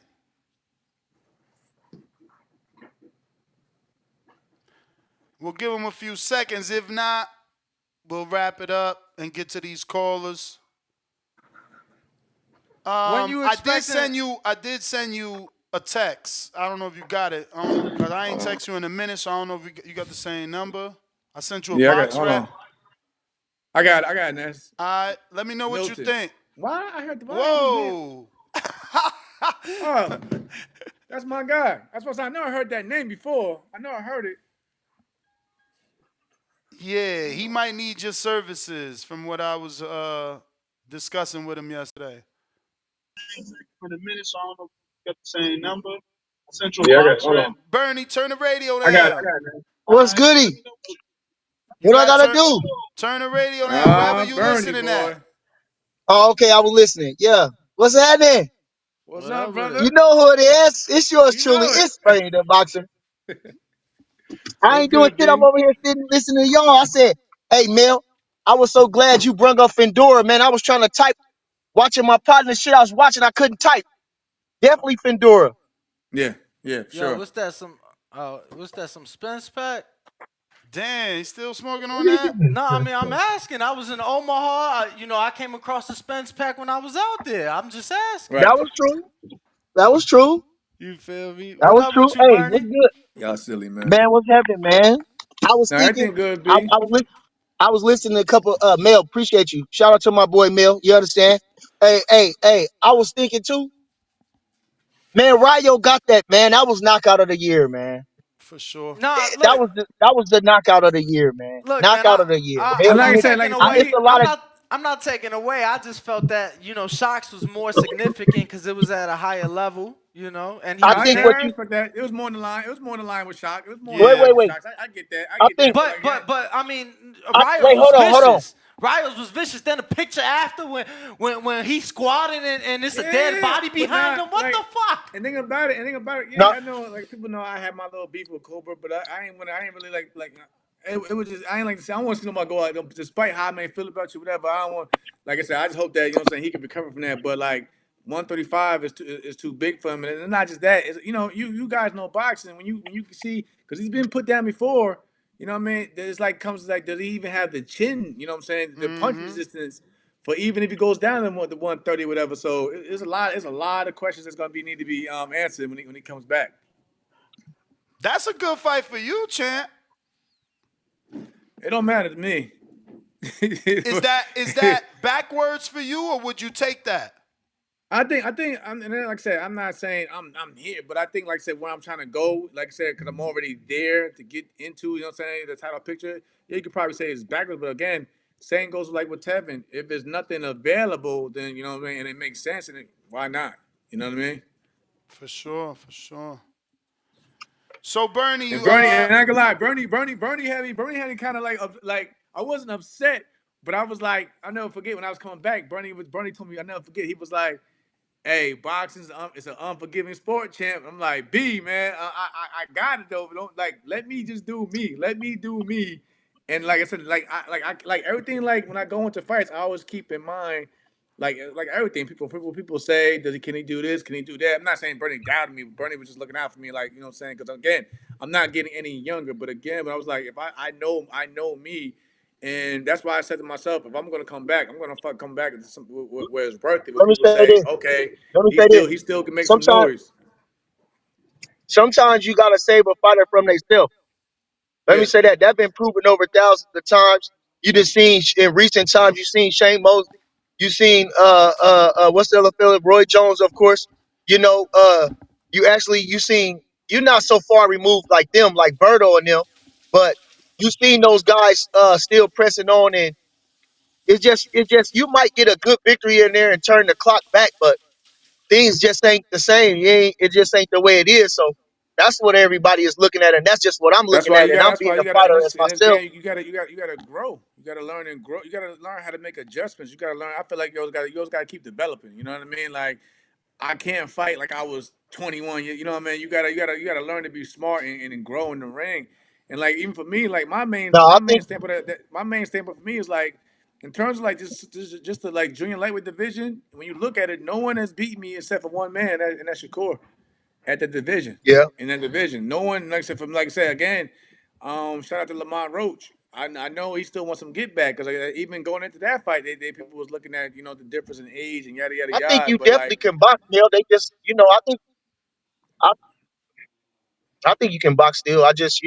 and like I I mean, said, you I got could some never opportunity. hey I mean, Brad and them again, know, and and then then you, like hey Ness, like I was gonna say, even like saying Brad and them know, even on the top rank, like I could never, and I got no beef with Oscar, but I could never get that fight because of the style wise, because of the height, the being the southpaw and yada yada yada. So like With again, like Valdez?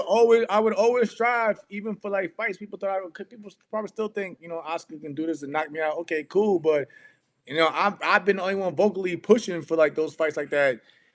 When I won the world title from Ito, the next fight I was trying to fight, at that time the number one junior lightweight, which is Burchell, couldn't get that fight. So for me, I don't really go off like I mean I believe in me, you know what I mean. But I try to fight, saying the biggest name at the and when I seen Burchell and Valdez trying to make a big fight. I had to go out there and find a big name. That's when I had to go get Frampton. And I was supposed to go to Ireland to even as a champion to fight Frampton, whatever. So for me, I always been about pushing myself regardless what the public may think or think I can't do so that. Even now, it's like, you know, whatever. Like I'm all for it. Even like I was like again, shout out to Joe Cordina. Cordina's really what brought me back into the game because Joe Cordina, he won the fight. You know, we could have fought in September, but again, you know, they wanted me to get my feet wet and you know what I'm saying and get the rust off. So that's why I fought in November. And if you look at it, he fought 3 days before I fought. So that I was supposed to get that. I was supposed to go that route, but for me, man, like I said again, I still want to make meaningful fights. I'm not in here just to waste anyone's time or my time alone.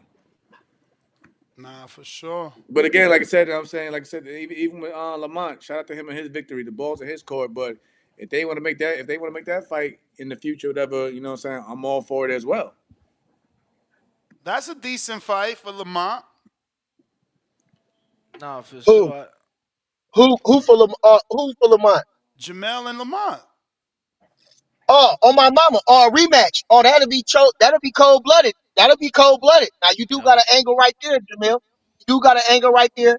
And Lamont Rose, shout out to Lamont. Yeah. Lamont, he Shout out to fought Lamont. for that championship. He won that championship. Word. I'm happy for him. I didn't think he was gonna win that shit. He went in there with a whole different style and brought the fight to Hector. Man, Hector did some bullshit that fight. He was. Hey, he showed. Hey, yeah. So I'm shout out to Hector him. looked That was gun because shy. Y'all, both of y'all fighters and trainer, man. Was he gun shy or was he not gun shy? Hector looked gun shy. He did a bit, but again, I'm not trying to take too much from Lamont. You know, what I'm saying what Lamont did, but I understand what you mean. Like I thought Hector was gonna have more of a dog in him, but you know, what I'm saying like say they said it, man. When Tank fight fighters, man, they different afterwards at times, man. So, yeah, it is what it is. Lamont but did to do but though, because but he again, didn't take a beat. He you didn't gotta take. give Lamont credit because he was out. I think he was out longer than I was out the ring. Now they He was both out was the ring out. for a They minute. both was They out was for a both minute. out He about was, the same Lamont amount of out time, for but a I do long think time too, Lamont though. was out. I do think Longer. Lamont was out about a month Yeah, more. But he was like I out. say too, Lamont is a good boxer, and Roach, Hector, he was a good boxer. He wasn't an all-out attacker. He was a calculated boxer. That's why he originally called B-Hop with making his mistakes. He was a good counterpuncher. So I mean, it's just a great win for him.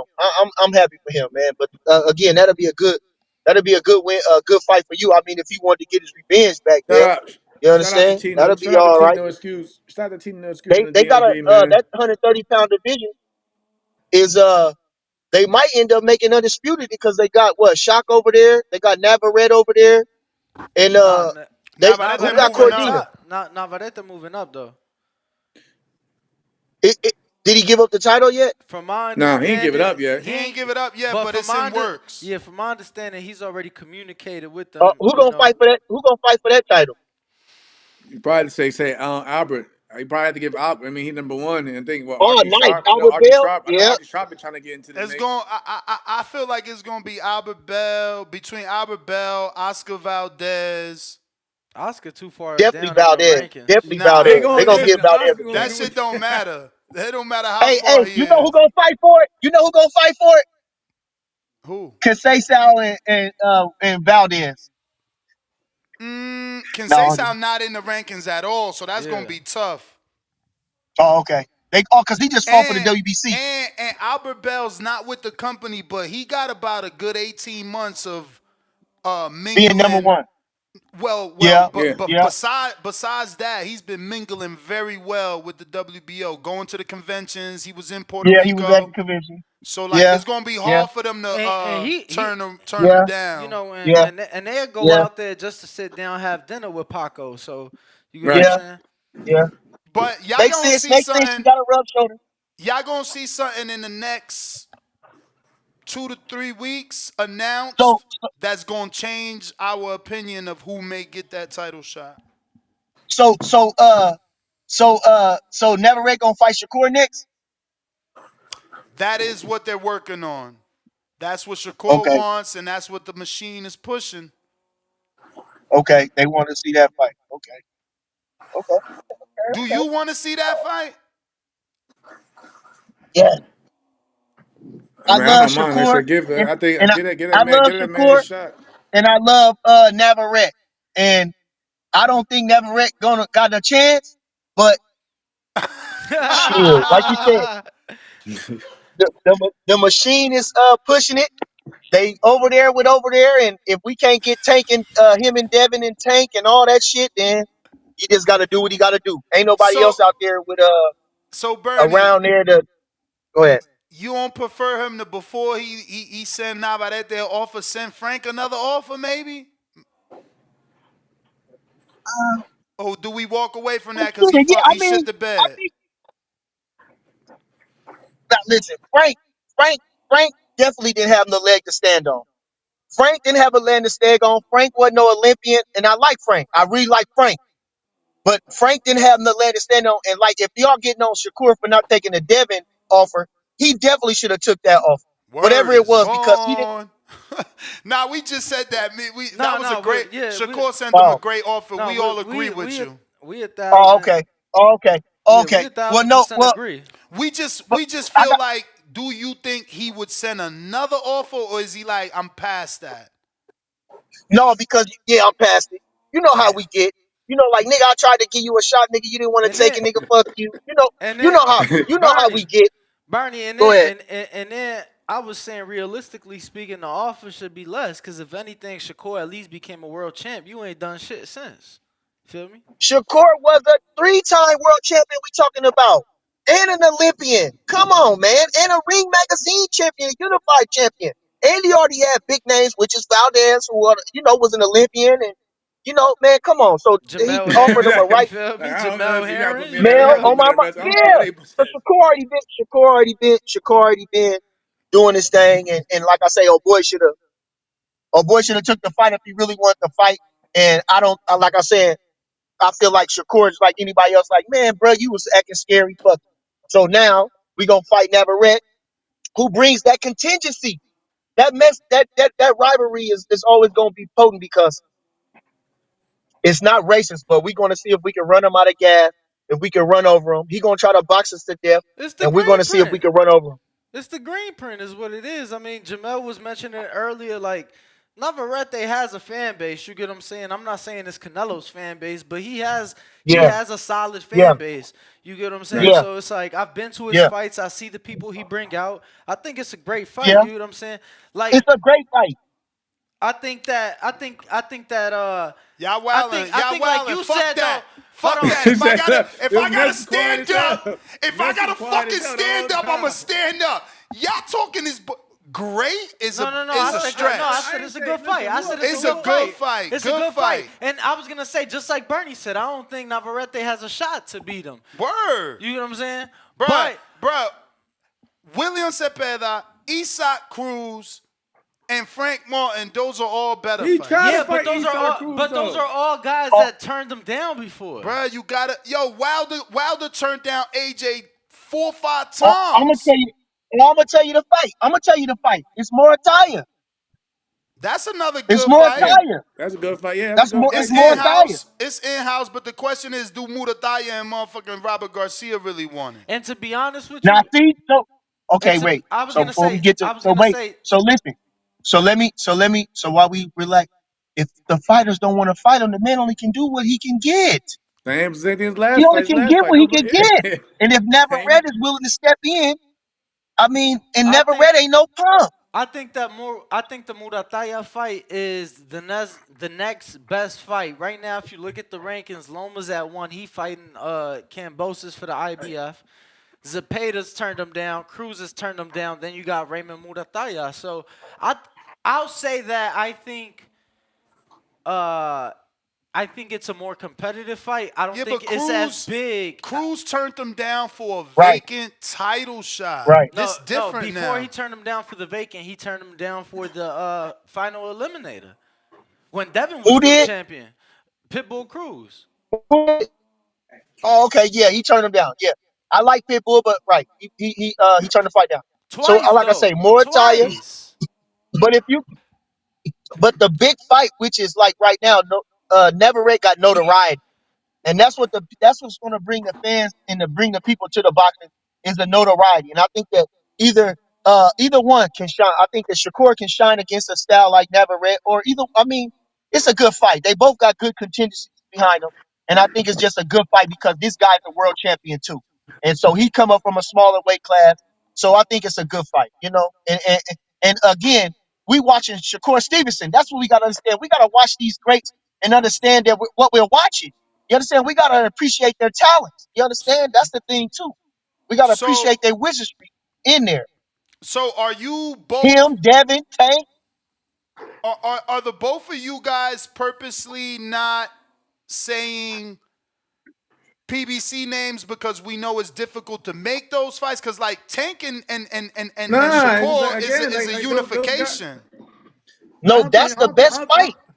Nah, on some real, I think like in Al's case, like I think with PBC, like right now, especially with the, like we don't know how the platform's gonna lay out. He gotta keep these guys happy and busy. So I'm pretty sure he's willing to lend them out to, you know what I'm saying, ESPN, the top ranking, whatever. But again, like some of these names that we mentioned that was over there, they already down the first time around, and it's like even at the Shakur's last performance, you still don't see. Well, I mean, I've seen Oscar say that Cepeda made, Yeah. Williams Cepeda made one or whatever. Okay, cool. But again, like I said, I think go back down the rankings again because again. You got to at least give those guys opportunity to want to compete, for the WBC title. But if not, then you got to go the next best thing, and probably the easiest thing to do is probably make a Navarrete Stevenson fight. We, But I just but hope I'm but they I'm with it. I just hope we they got to do what you definitely, said. I just definitely. hope they But do wait, what you but said wait. and they go down the Listen, line first. Yeah, go down the line first and then go from there. but listen here. Again, Listen. You talking about okay. I think they're already gonna make the never end fight. They've been talking about it too much, so they ain't Word. going down the line. And I don't know. Like I say, if Morataya, they should be speaking. Go ahead. What happened? No, we just Nah, we just laughing. no, we laughing laugh what you What because happened? saying we right laughing now. at what you said because you said I'm they just ain't telling going like down the that. line. If people are gonna complain about it, but again, like I said, No. they went down the line Oh, before these okay. guys Okay. that won it. Okay. Yeah. Because like I'm saying, I'm figuring, the marketability, of everything. For So sure. that's why they not going down the line. And I figure it's incumbent on Morataya and them if they really believe, which he a high ranking guy and a lot of prospect on a lot of got a people got a lot of hope for him. So it's on them. But the thing too about it, far as the glitz and glamour guys, we gotta stop. We either gotta boycott Tank or we gotta do something because he's at the pay-per-view type. Shakur is approaching that. Devin is approaching that. And I like the Rayo fight for him too, but since we talking about them guys fighting in them guys, he need to make them pick them guys. He Yep. talking all this stuff, he can knock them guys out. He doing this, he need to do that. He need to pick them guys. He needs to pick them guys. And I want to say it's like this. Now I know they super worlds apart, and we just can't.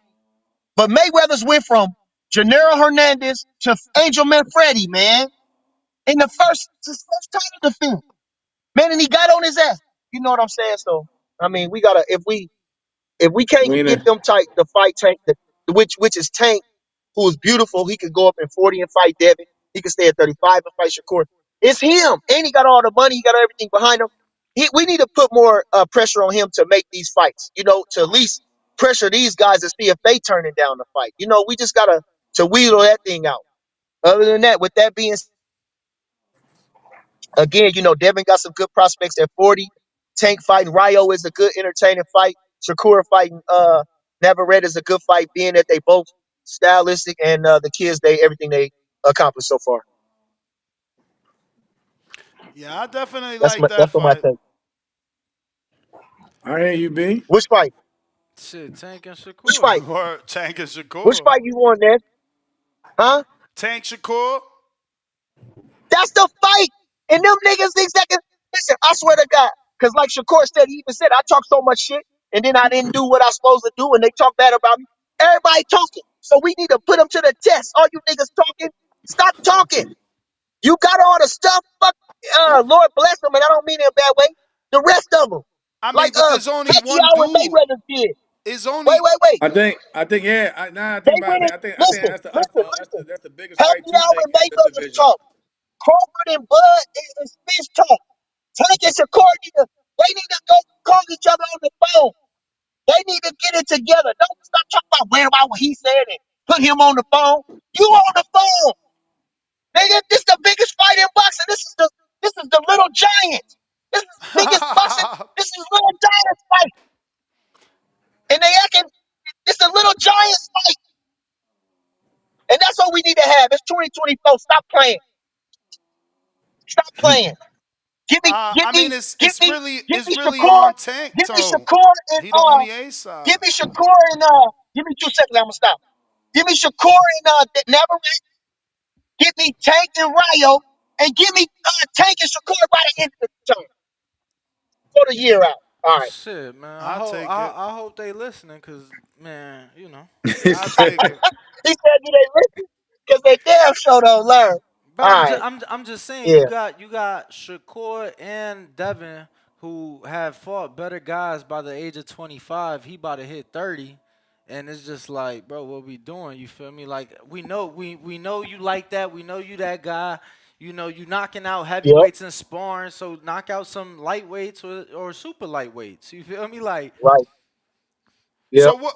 I mean, Yep. both of you guys are fighters, and you have relationships with Bud. He's been an IBF champ on 2 separate occasions. What's your thought on the 10-pound rehydrations? Because right now Richardson Hitchens is kind of going viral because he suggested that if Tank fights Devin Haney, it should have a catch weight and rehydration because Devin weighed in at 140 and then rehydrated to 165. Well, they've been. If I got a Ring magazine where they was talking about that about Arturo Gotti way back when Arturo Gotti was fighting about all the weight everybody losing because of the time frame that they got to.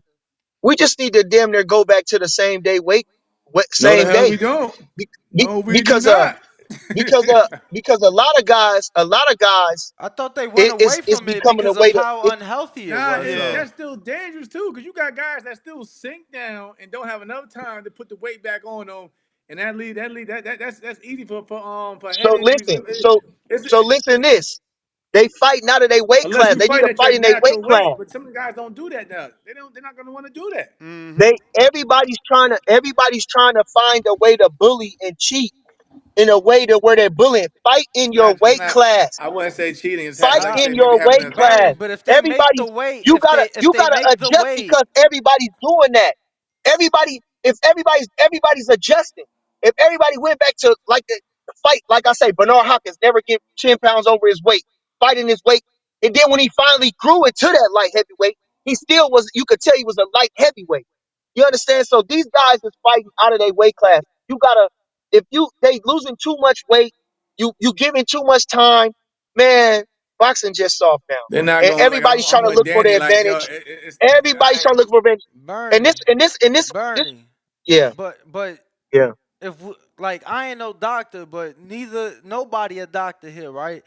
I thought they went away no. from same day weigh-ins because of how unhealthy it was and how much risk you're putting the fighters at.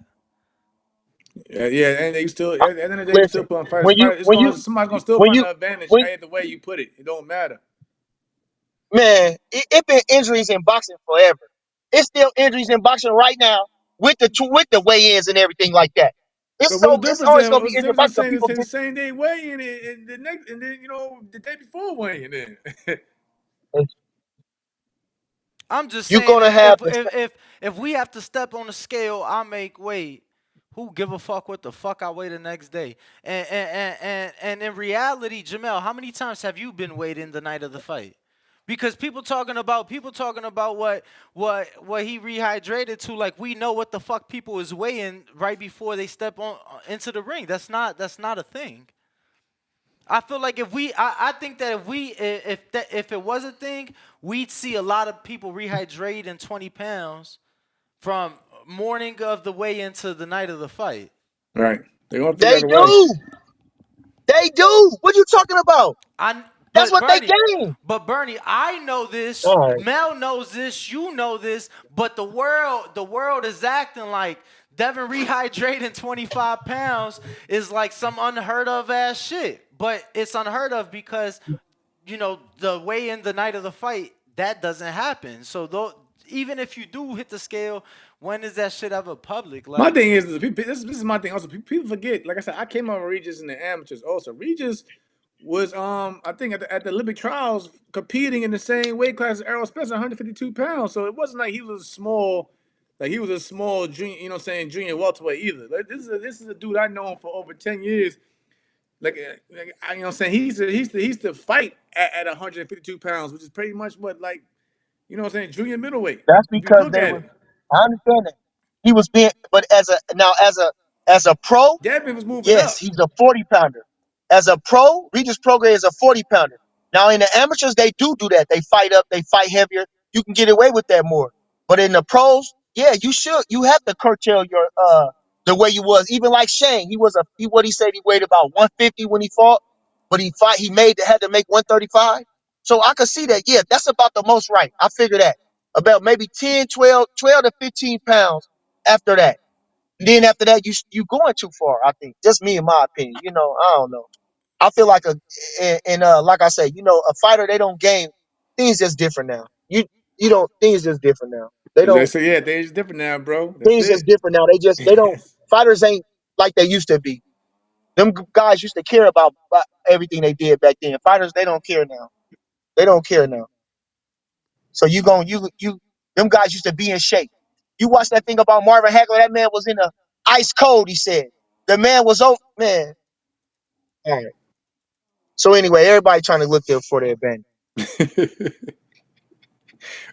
Next That's what. topic. So I think that's we need to figure fighting their weight classes and everything will be a little bit. They'll be happier too. Bernie, we asked They the Jamel. same guys that's down there. They'll be right up there with them. Go Bernie, ahead. we asked Jamel what he wanted to see in 2024. He brought up, Bud at 54. What do you want to see this year, and what do you want to see out of Bud next? I'm feeling like the same way he do. I feel like we want Canelo. You know what I'm saying? We obligated to fight Spence, and so we got to do that. That's got to do that. Other than I want to fight Canelo. Now, me as a person, we ain't got too much to do after that, unless you just like boxing. You just want to stay boxing, which I know he do. But the times is different now, and so what we gonna do? We ain't got no more landscape challenge except for Boots Ennis, and everybody want to see that fight, and that'll be the fight because it got a lot of excitement on it. But other than that, I want to see Canelo and get up out of there. But Shit, I want to see the Canelo is fight. Bud ever fighting at 47 again? They fighting for the titles at 47. So the rematch is gonna be at 47. Yeah, you heard Bud. The rematch at 47. Okay. Why not? What you think of the Tim Zoo I, I fight? I think that's a great fight too. Also, wait a minute. I'm sorry, I apologize. We do got a lot of people in the landscape. We got him, we got Charlo. We got a lot of people to get up for. We still got about 4, 5 fights to have fun with. I forgot, I apologize. We sure do got a little bit. We still got a little more in the I tank would to get ready for. I'm gonna be honest with That's you. that's you I right. would You want to right. see. I would want to see. No, I mean I wanted your thoughts. Zoo at this point, you feel me, is now a No, world champ. But I feel that I would them is rather all see good y'all fights. fight. I would rather see him and Zoo over him and Charlo. To be honest with you. I know, because Charlo coming off a sad note. Right. If Charlo would have came off a Yeah. good note with a bit good taste, but he ain't coming off with a super sour taste. So of course, that's what I was trying to tell him too. That even though he the champion, his public persona is down. So that's the only reason. In a book, we gonna get the championship, but in the people eye, which is important, he looking like a sucker right now. So he got to get his game back up. He got to do something else to get that sensationalism, maybe beat Zoo and then fight us. And then we coming off something, say, what have you done for me lately? But the one thing I was thinking too, is where is Earl Spence? Where do these fighters fight? In the hell do they go hiding all the damn time? I was just thinking, oh, where are they hiding? And I'm not trying to knock them. I'm just saying it's like, just because of that, you just like nobody, you disappear from everything. No, he was That's just in crazy. Alabama kicking it. I just No, seen him in yeah. He was Alabama just kicking who? it. In He Alabama, was where? in Alabama. In He Alabama? popped up. Yeah. He just popped up recently. Oh, He just popped up again. He Yeah, just he been popped up. kicking it. He Yeah, oh, went on he vacation. posted He he said he was posted a back. little meme that he back. Yeah. oh. I follow him. I ain't see nothing on him. Nah, but Maybe he even blocked me or something. Bernie, Nah, even yeah. I think after he the had, fight, his even daughter had a he, birthday party and yeah, everything. His daughter he had a birthday posted party and that, everything. and even after the fight, like 2 weeks after the fight, he was in like, bro, like Ibiza or some shit. He was living. No, I know he went on vacation. But I ain't like seen him in no events or nothing, or like I ain't seen him in no interviews. He ain't had an interview since the fight. Yeah, no, I mean that's true. I don't think I've So ain't seen the nobody. That's interview. what I'm saying. So all these places he ain't been nowhere where no boxing people was at to be like interview him. Right. That's all I'm saying. Okay, so I know he ain't no Herman and just in the house, but he ain't nowhere where nobody could. Like I'm saying, we have not heard from Earl Spence since the fight.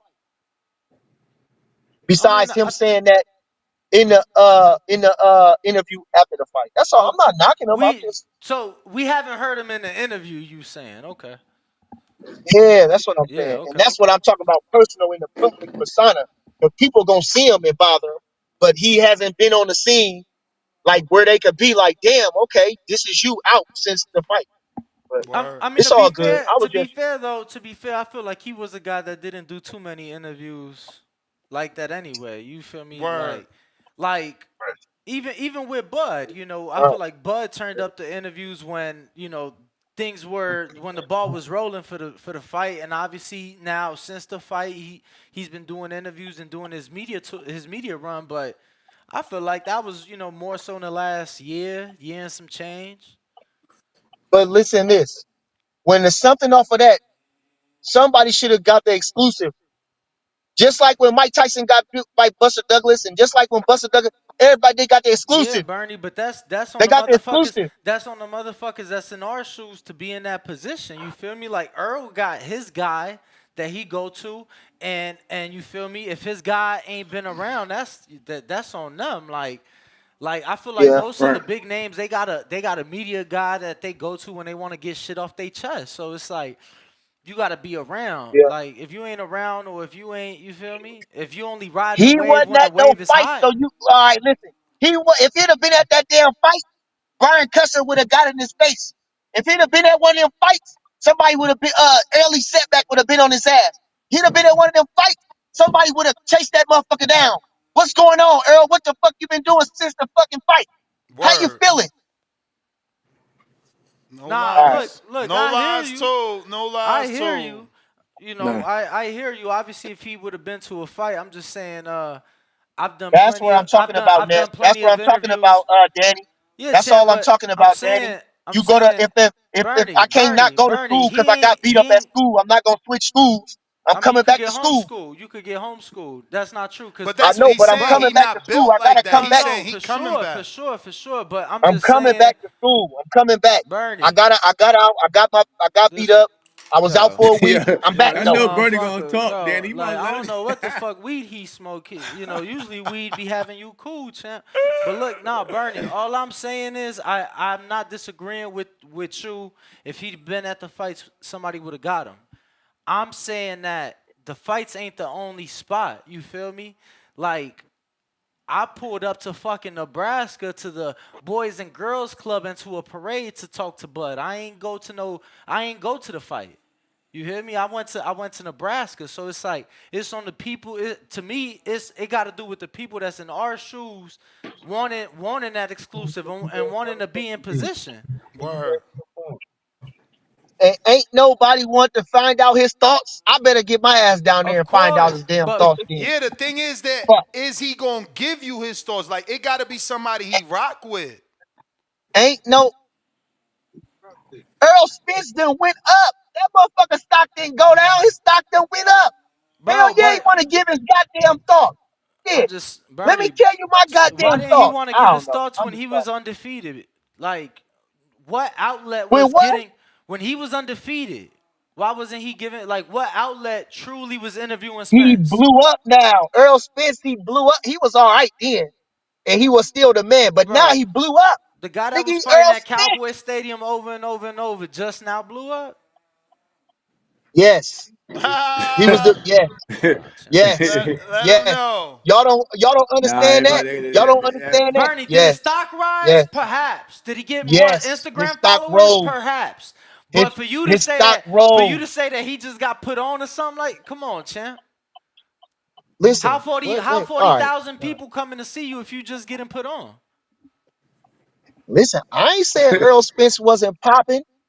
He just went up even more. I agree with you, and Even in I the heard you. loss. I heard you, I'm B. I saying when heard he you. was undefeated, it was one platform that was getting the Spence content, one platform that he was allowing into the gym.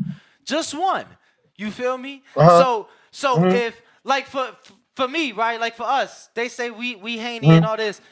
Bro, you Okay. think I'm not gonna be in position to go interview Devin? You think I'm not gonna pull up to wherever the fuck? You think I'm gonna wait for him to Okay. come to a fight to interview him?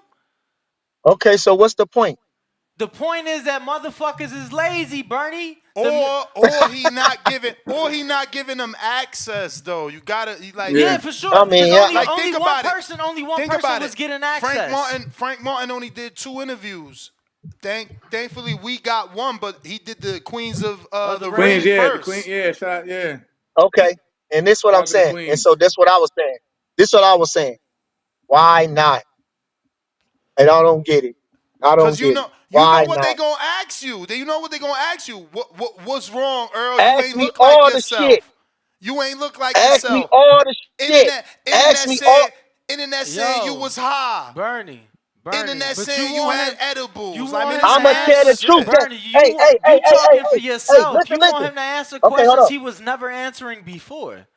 Like you Okay, want him listen. to change. Like, bro, you want him to No, change after the loss. Like he wasn't the guy that it was all the cameras around him and trying to do uh, interviews in the mall, wherever the fuck he went. that's He not. was never That's not. him. That's not what I'm. Listen. I know. I know. This y'all missing the whole thing. I'm saying both of these guys exploded in a way because the fight was such a big deal, such a hype, such For everything sure. was on into the fight, bro. They went into pop culture. That fight went into pop culture. Absolutely. Okay. Farrakhan did a speech on the fight. Now listen, it prompted so many emotions. They need to do a legendary nights on the fight. But the fight prompted so many emotions. That's why I'm saying they both became polarizing figures in that right, no matter how you slice it. In my opinion, and I'm saying is this. I'm saying is this. You it's been long enough and nobody has got to you to talk to you like, bro, you the missing compartment to this. Like, you've been through all this shit and how is it? We just want to know. Like, what the fuck is going on with you? We still love you. We just want to know what the fuck is up. How it, you know Word. what I mean? So Yeah, Bernie, but they became I'm with him no, for 100%, sure. But man. they became polarizing figures, and you brought up Minister Farrakhan. You bringing up Farrakhan, and Farrakhan was pretty much in lack of better words, making fun of the way Spence looked in the ring. So what you're talking about two guys becoming polarizing figures, one for doing the ass whooping, and the other one for getting their ass whooped. You feel me? So okay, I, typic. I get Tell him what you there understand, gotta be a but loser, I Bernie. listen. I got you. I And understand that. that's I stupid. definitely understand what you're saying, but it's still respect for Earl Spence. Okay, he is Absolutely, still Yeah. okay. So absolutely, wait, so wait, so wait, It's so absolutely. wait, based so wait, behind him so wait, 100%. so Mr. Farrakhan, what he was not making fun. It was a plain fact. That ass whooping was a plain fact. Now that we said it was an ass whooping, it's not trying to be funny. It was just true. I'm not being funny. It I'm was not just being true. funny at all. So what I'm saying is this. So what I'm saying is this. That don't matter. Like I'll tell you this. Like and I'm saying I had this in my mind. I was thinking like when Floyd Patterson fought Sonny Liston, nobody wanted him to get the title because they felt he represented with gangsters and the black people didn't want to get him because they didn't think he was a righteous black man. All this stuff, nobody wanted to fight Floyd Patterson. And Floyd Patterson was not considered the guy to beat, but he was the people's champion, being that he lived the part, he was respectable, and he was a good champion. So nobody wanted Sonny Liston to get that to get to get the shot. You understand? Nobody wanted St. Louis to get the shot. Okay, so fuck you motherfuckers made me forget my fucking point. It's God that damn. weed. It's the Fuck. weed. I It's the stood. weed. Stay off. Nah, I Damn. ain't even gonna tell you, Fuck. cause I I smoke like swear. a But motherfucker, this Bernie. okay. No, that's what I was saying. Okay, so then You was talking I about got it. I'm trying to get my two point. guys So fighting listen. before my So mother he was fights born. the Yeah. guy. He gets knocked out in embarrassing fashion. He wearing a disguise. Floyd Patterson was wearing beards. He was in disguise, hiding. Why? So that's why I'm thinking this. I'm not saying that, like I'm saying, why are you going in the hide? Bernie. I don't know. I'm just Bernie. it, you. You gotta understand though a lot. All You I'm gotta gonna understand a say, lot ride on that fight too, especially his base alone. You know, his base alone thought that he was going to dominate But that listen, fight. we You know talking what I about mean? So okay, and people take things but we differently, talking bro. about listen. People We take talking things about 6 differently. months. We Bernie, talking but about it 6 don't months. matter. It don't matter, bro. It don't matter. Have you ever lost somebody and you wasn't over it 6 months later? Like, bro, we all heal and deal with things differently. That's just Yeah. the bottom line. That's just the Wait a minute. bottom Hold on. line. Wait. You know what? I can't speak. Listen. I can't speak for Earl Spence, but only can know what he said. And you know what He he said? human. What he said? Exactly. And he said, I I ain't have got no seen myself losing. excuses. So I seen myself losing. No matter, I didn't see myself losing. Whether it was knocked out, dropped, beat, I see myself losing. He is a champion. And all I'm just saying, I'm not saying that he's hiding. Yeah, I'm not saying he's hiding. I just asked why I'm he pretty haven't sure been that's nowhere verbatim what you and this and said. that. That's all I'm saying. I'm pretty sure your words were verbatim were why Earl Spence been hiding since the fight. Okay. But I didn't mean it. I'm not meaning it in a way like that. Damn, I'm not mean like it probably is hiding. I'm not trying to be disrespectful to him, but yeah, fuck. Yup, yup, I ain't yup, trying to say he yup. hiding after Nigga, saying you that ain't he been no hiding, but no, but I'm not he but listen to probably this. This is what I'm hiding. trying okay, wait. This is what I'm trying to say. I'm saying this. I'm saying this. If I was Earl Spence, like I said, man, he never everybody else did all the talking for him or whatever. Man, I hang my head high. I got my ass whooped. But I'm still gonna be here. But Where but else look, I'm gonna go? you heard Nigga, what I'm you not gonna said, go in no Bernie. hermit, You nigga. heard. I got Did my you ass hear whooped. yourself? Did you hear yourself? If What? I were Errol Spence, which you are not, right? Yeah. I'm gonna end it on this. I'm gonna end it on this, Bernie. I'm gonna end it on this. I had a conversation with He, a I'm saying, fighter. okay. Bernie, Don't hold let me on, say if I Bernie. was Earl Spence. But wait. I missed my words. I missed my words up. That's your I missed my Man, words fault, bro. up. That's your When I say fault, bro. I, You wait. you When I gotta say come with the I, when I say script. I, You gotta when come I with the say script next I time. he doesn't have no reason to hang his head. That's all I'm saying. But He don't Bernie, have no reason to hang you his head. don't know That's all. what the fuck he going through, what the fuck in his head, what you don't know none of that. Look, and this all I'm gonna say. I had a fighter that's fought on TV, that's been with a major promoter, that said over the last summer, he said, man, the fuck Jamal Charlo complaining for? How he got mental health issues with all that money? And I looked at him, I said, yo, you ain't never even made 6 figures. What the fuck you know about the problems that come with that money? We don't right. know, bro. We don't know until we in them shoes, and none of us in them shoes. Now, see that you talking about personal problems. I'm talking about from the fight. It's pretty much I'm nah. not Bro, talking The about mental bro, personal it problems. aspect. go I'm hand in talking about hand. That from the It fight. probably goes, it fucked up goes EJ. hand in The mental hand. aspect though. Like I said, a lot, bro. You know a lot. You know, bro. You was there in the build up. What All right, they thought okay. they thought I mean, all right, he, all right, all right. you know what I'm saying? His side, what Okay, they I'm thought not he was going okay. to shoot, going to run through, Bud. And then the way it played out, I be fucked up too. Like, damn, I ain't. It wasn't even Look, not. It didn't even come nowhere near to how it played out. Bernie, and it's Bounce crazy. back. It's That's crazy what I because said. And Mel, you sitting right here. Mel, you sitting right here, and you go, come on. I'm talking about the How mental you aspect, deal with it? bro.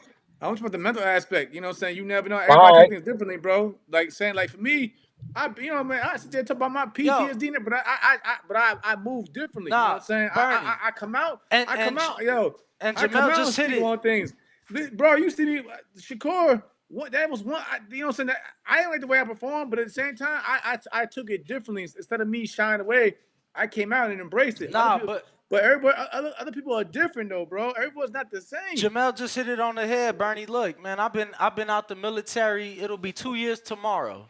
2 years tomorrow, thank God, bro. I'm still dealing with shit to this day. I still deal with shit to this day from shit I saw 4, 5, 6 years ago. I mean, we all do. Bro, and that's like you be on the show all the We time, all Bernie. dealing with everything. For sure, for sure. So We again, all we all dealing with it. deal with shit differently though. We all deal with shit differently. Some people gotta go see a doctor, gotta take medication. Right. Some people gotta go talk to their pastor. So we all deal with it differently, bro. Like I we don't know if can't they say said again. Like again, I All right, even let me reached say out to this. him to see how he was, and All right, let me say this. Let me say this then. Let me say this then. Let me say this you've then. been Let me saying a say it. Let lot me of put it in a shit, different and light. then you like, oh Hold no, on. I didn't really mean to say that. You got No, my no. words. No, no, no. No. You ain't even let me say nothing. You ain't let me say. Let me tell you this. Let me say.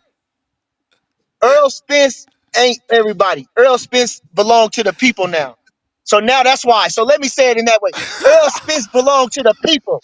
If you listening, champ, you belong to us. That's why we want to hear from.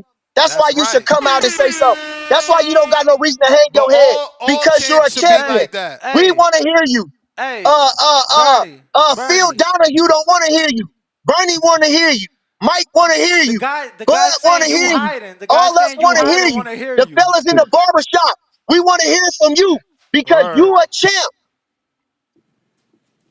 You a champ. We want to hear from you. We embrace you. You a champ. That's why. I hear you, B. I hear you. All I right. hear you.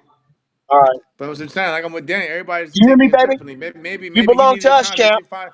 No, You I'm saying that belong to maybe he us, needed champ. time to find his peace. You Maybe he didn't needed win time up. to Bernie, find his They didn't Jamel win peace. trying into to the annals talk. of Bernie, greatness. Bernie, Bernie, Bernie. Jamel trying to talk, Bernie. No, We I'm let saying you that. I I'm hear talk doing you. all anyway, the I hear you. bro. What talking. I'm Let saying. him I'm Listen. doing talk. all the Let him talking. talk. Fuck that. I'm Let him only one talk. that talk. Talk over you, Walt.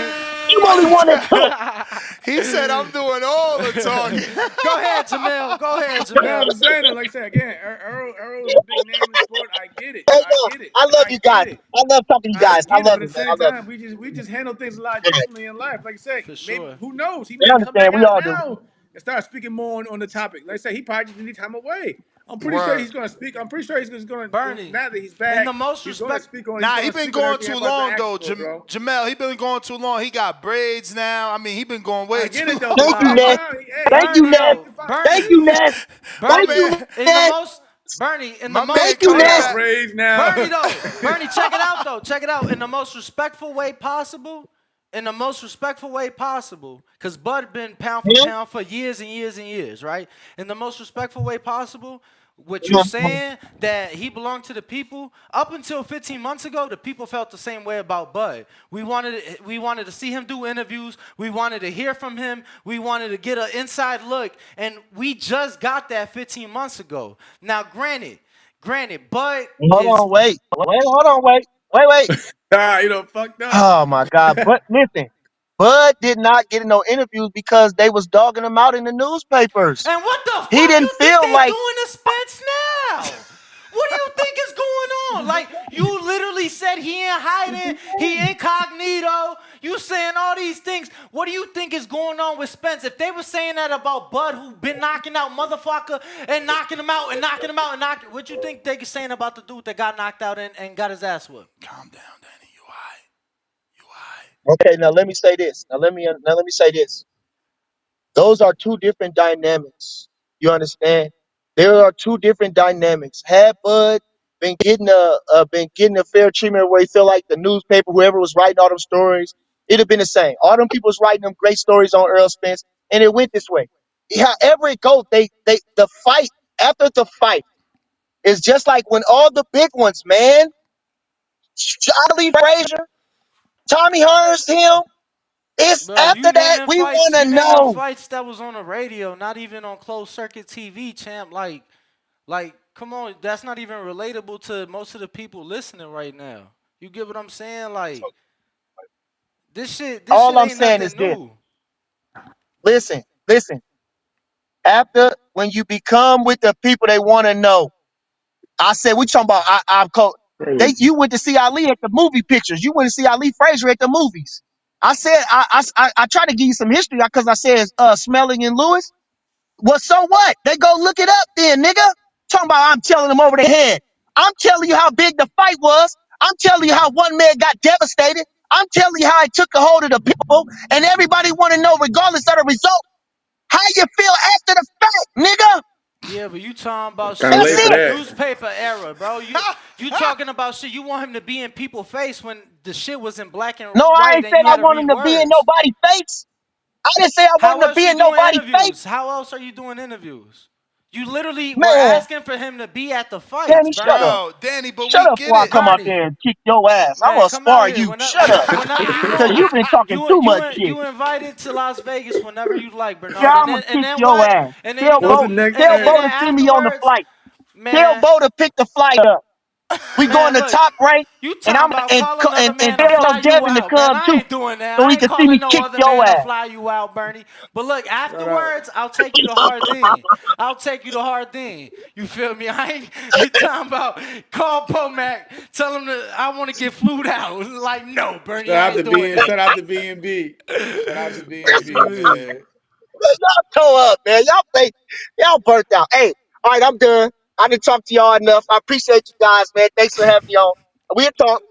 Appreciate you. Appreciate it, Yeah, Bernie. turn to the Bernie Love, show man. for real. Love, man. Appreciate you. Love, man. Love you, B, man. Love you, bro.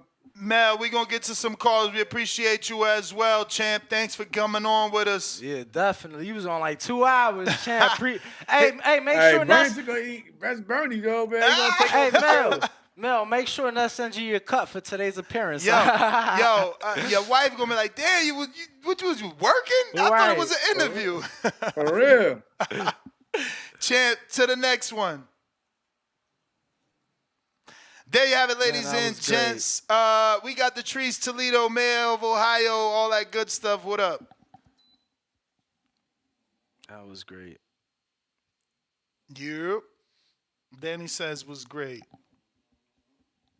You was Bro, going think in. about it. Leanna, Jamel, and then we had Jamel and Bernie. You was going We got in. about an hour with everybody. Like, I looked. We had Jamel on for about an hour. Bernie and him on for about 50 minutes, and then we had Leanna on for an hour. I thought it was great. That's some official work. I was about to get Serrano on. About to get Amanda Serrano. I saw that. She said she got to get with the managers. Yeah, but she just followed us back on Twitter after 13 years. Hey, nah, it be like that, bro. No, I know from hanging with him. Because Danny will be just randomly like, oh, shit, I got to follow so-and-so. I'm like, damn, you ain't been following so-and-so? He's like, no. I'm like, bro, why you like that? He's like, nah, because you follow him from the boxing voice, so I don't feel like I got. I'm like, bruh, get the fuck out of here. Nah, look, cuz. Motherfucker bought you lunch. He got your little soda pop. You ain't even following back. Who bought Just me in lunch? general, though. Nah. Like, that's how you be. You don't even follow fighters you talk to.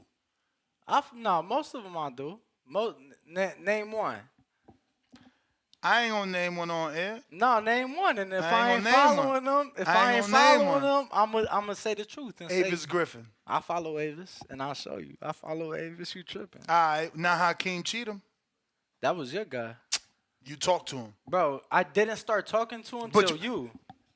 Start.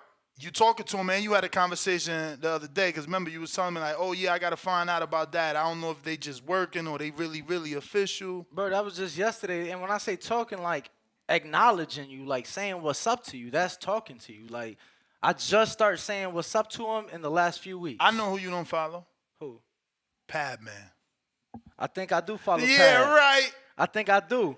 Trees, you never accepted, man. You slowing down the show, man. I don't, but I did. Told you. No, I Majid, don't. what No, up? I don't, Got but I did. him. No, I don't. Got him. I don't anymore, and I'm gonna tell you why. Here you go. No, I'm gonna tell you why. I'm gonna tell you why I don't follow him. I'm gonna tell you why I don't follow him. Don't say it on air, fam. It's all good. He just would post certain videos that you know. What up, Majid? It's kind of odd. That's all. Hello, Majid. You can hear me? Yeah, now we can. All right, my bad. Yeah, everybody need to like the video, subscribe to the channel, join YouTube members and Patreon for something. Hey man, that Joshua versus Zane, I'm with that shit. I got this new thing with Anthony Joshua.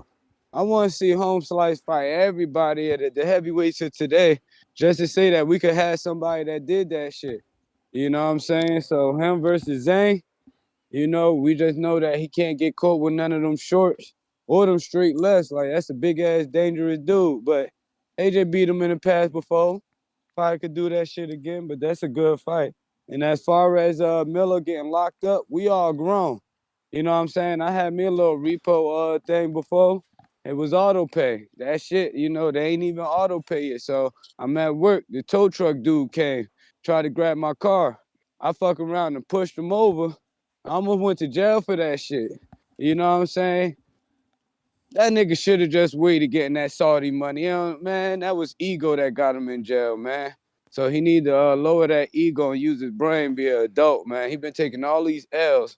He gave himself an L on that one. But shout out to you getting these big time boxing people on here for these interview on top of the topic. And I'm out. Appreciate you, champ. Appreciate you, my guy. Let's see who is on the line. Brandon, what's up? Oh shit, it ain't even connected. Damn, bro. Sorry. My bad, Ness. All right, we're gonna have to try Discord because this ain't connected right now. But if you guys want to call in, Discord is available along with Twitter Spaces. Once Brandon, Twitter what gets up? connected, which it should be now. Yo, TBV, how's my audio? Straight. What's up, Ness? What's up, Danny? What up with it? Hardest work. Show business. How y'all feeling? Y'all good? Chilling. That's what's up, man. That's what's up. First of all, let me ask this. You know, I work in the car industry. Well, I deliver them. I haul them. Shout out to all my truck drivers out there. Was it at least a Ram TRX? They didn't Because that's the big specify. one. They They didn't ain't say. specify. They ain't say. That was our first question. Mm-hmm. Okay, see, y'all thinking like I'm thinking. Nah, Nigga, you getting basic but it Rams don't gotta getting be. repoed from you? It don't gotta be the Don't they make a SRT too? Cause Ram is Ford No, or they'll make a Dodge. SRT Ram. No, not a SRT Ram, I don't think. No. What is Dodge? Ford or Ram? I mean Ford or No, I mean it's- what is Ram is Ram? its own Ram entity. is his It own used thing. to be It used to be Dodge. Dodge, but Ram now is just Oh, Ram. Ram. nah. So there's Used to be Dodge. SRT8. There's an SRT. I I'm gonna mean, look it up. if it is, then it's just the TRX. No, yeah, it's probably just TRX. But It's, let me say yeah. this, man. Let me get on my boy AJ first. I like the Zhang fight. I don't know why people's acting surprised, man. AJ don't duck no smoke. AJ fights everybody. Look at his resume. So for you to be like, I don't know why AJ taking this fight. Like AJ ain't ducking shit. It's a great fight. Zhang is hot right now. It's a big money fight. He's an intriguing character. You got a big Chinese dude that can punch. So AJ's fought him before in the past. So I like the fight. I'm excited for it. I figured it'd be either him or Hergrovic. Why beat up on Hergrovic? Why beat up your in-house guy when you can save him for later and beat up some other company's fighter? So yeah, man, shout out to AJ, not ducking no smoke. You know what I'm saying? They gotta come up with some big fights to get that Saudi money. Now let's get the big baby.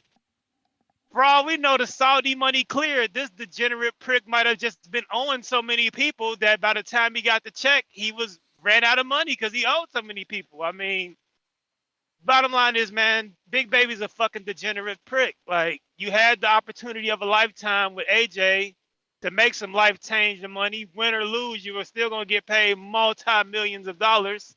You pissed that away because you couldn't stop taking steroids, sticking needles in your ass. Then, if that wasn't bad enough, ESPN gives you opportunity to fight Jerry Forrest. You pissed that away by sticking more needles up your ass.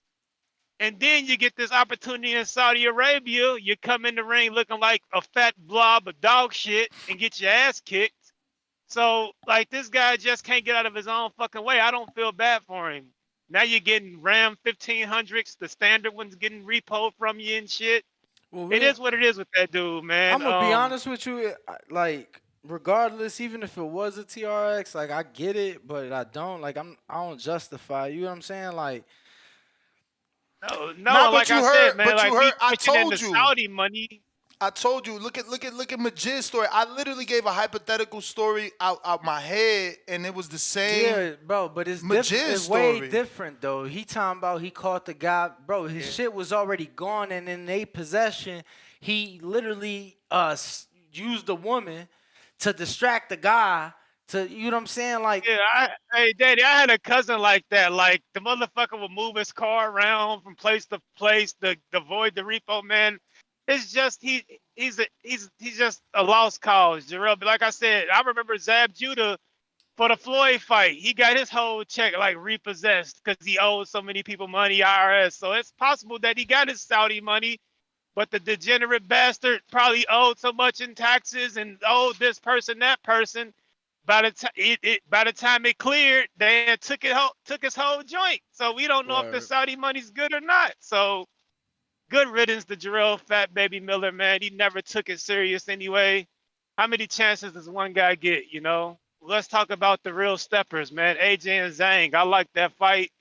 I think AJ wins it. I remember the Zhang fight against Jerry Forrest, man. He came out hot, but towards the end of the fight, he gassed out. So I can see the AJ fight playing out similar to that, where he comes out to a nice start, but AJ slowly, methodically boxes well, breaks him down, and stops him towards the end of the fight. Nonetheless, I want to see it happen. So shout out to the landlord, man, for keep on delivering fights at the top level, not ducking no smoke. But that's my call, TVB, man. I'm going to let you get to some other callers. Shout out to all the guests today. Jamel Herring, Cincinnati in the building. We adopted that kid, man. Shout out to Jamel. He's a great guy. Bernie, the young lady that was on at the beginning. Leanna Ness for Cruz. his knowledge on, yeah, Ness for his knowledge on fucking birth control. Shout out to the birth control patch. Take me back to high school, man. I had one of them little chicks that had the birth control patch. She used to put it right above her, like, pussy right there, like on her pelvic area. So, yeah, So they don't hip know, to the birth champ. They control don't know. patch, These man. motherfuckers is whippersnappers, man. Out here talking about, Hey, young look whippersnappers, at man. Ness trying to tell a girl about her. Man, shut your dumb ass. I ain't never been in a relationship ass about it. See, Danny Young, like, Danny got the young joints. They got the Nuva rings and the bar in their arm and shit. He's 20, you know, he's a millennial with it. But I how you remember the patch, did? though. Nah, bro. I But remember the patch. again, for him to tell a woman, because my girl used this and the side effects ain't affect her, they won't affect you. I literally said to her, everyone is different. Bro, you said. But that's a myth. Yeah, you said the Actually, I said weight. it backwards. No, I said it backwards. You I said that the that's a weight. myth. I said, yeah, the gaining weight. Y'all talked about It's it, and I that shot. jumped in and That said shot that's a that make myth. them gain weight. That depot shot make them gain weight. Exactly. I remember that. That shit for sure. But man, yeah, man. And I still was specific. I still was like, yo, that's a myth. But yeah, I do get it. Everybody is different. But I knew someone that had the patch, and that was the end of the story, bro. That was you know what I'm talking about? We talking about like years of data. With a professional Yeah, fighter. yes, sir. cutting Yes, weight. sir. A great show per usual, fellas. TVV, I'm out. Protect your mental health at all times. Love you guys, man. Peace. I mean, at the end of the day, you know, you got to try something because, like, she's not the first female to say that they struggled during their period. No, so for we just sure. going to keep struggling or we going to come up with a fucking answer? Tip Bellis. Yo. How are you? Straight. All right. Hit the like button, subscribe, do something with yourself. Hardcore shit. Shout out to my nigga Dub, man. Hey, AJ, man, look, bro. This is only proving that I'm caller of the year, bro. Like, I'm starting off early, now, so I'm starting off hot. This is a fight I recommended after the day of reckoning. This is the fight I said AJ needs to take. You know what I'm saying? This is the one right here. Now, if like people were saying, AJ's back. Look, if y'all really think AJ back, then for AJ to get past Zhang is going to prove everything I need to know. You know what I'm saying? This is the AJ test for me. You know what I'm saying? But remember, when you did recommend this fight, I got mad at you because you was calling other people old, but now you want AJ to fight a 40-year-old. Yeah, but heavyweights age different, bro. It's different for heavyweights, and we both know it's different for heavyweights. Heavyweights have their career can last longer than a lightweight or welterweight. You know what I'm saying? Like, heavyweights ain't taking that many punches. So that's the difference in me comparing a 40-year-old heavyweight to like a 40-year-old welterweight, light heavyweight or whatnot. And then Jamel, man, I told you, dog, they all gonna do it. When it comes to these fights like a Navarrete for Shakur, they gonna like these fights and they gonna bring them up. Look, man, if anything, I think Shakur should go back, holler at Frank, and you know what I'm saying? I know it's gonna sound crazy, but just compromise, bruh. Just give the man what he want. He said he want a little just toss him a little make the fight that we want to see happen, Bro, bro. You know what I'm saying? Ain't nothing wrong with doing that. It's not like you got so to do it for even though even everybody, though but he it's Frank. even though he deserved less now than the first Hey, listen, offer. Danny. Listen, Danny. Give the people what they want to see, bro. That's all I'm saying. Give the people what they want to see. We don't want to see motherfucking Shakur versus Navarrete, bro. I'm pretty sure we would much rather watch Frank Martin versus Shakur. And if you got to do what it takes to make the fight happen, then hey, bro, just toss on that little. Yeah, I ain't It's gonna not like, lie. I ain't. There's yeah, there's other fights I'd rather see than a guy who already avoided the fight. all right. So what fight would you rather see, Danny? Shit. The fucking Navarrete fight. I'd rather see that a guy that's willing to fight you than a guy that's turned you down. That's nasty, bro. Like that's a give me fight, bro. No, I'm That's a with give me you. fight. I'm with you. I'm with you. That like that. There's no point in watching that, I'd bro, rather, because we already gonna know end result. I don't think we know end result with Shakur and Frank. We don't. You know what I'm saying? uh, We can say Frank looked bad in his last fight. We can say Shakur looked bad in his last fight. We don't know how they gonna perform against each other, bro. We really don't. yeah, I mean, if you taking Frank and that fight ever happened, then let me be your I first mean, bet because I'm not giving of him a course, shot you in gonna hell. favor. Listen, Shakur, regardless of what it is, bro, because of Shakur's status, Shakur always gonna be the favorite in any fight, right? Always gonna be the favorite in any Most, fight. yeah, most fights, yeah. Yeah, he's gonna be the favorite.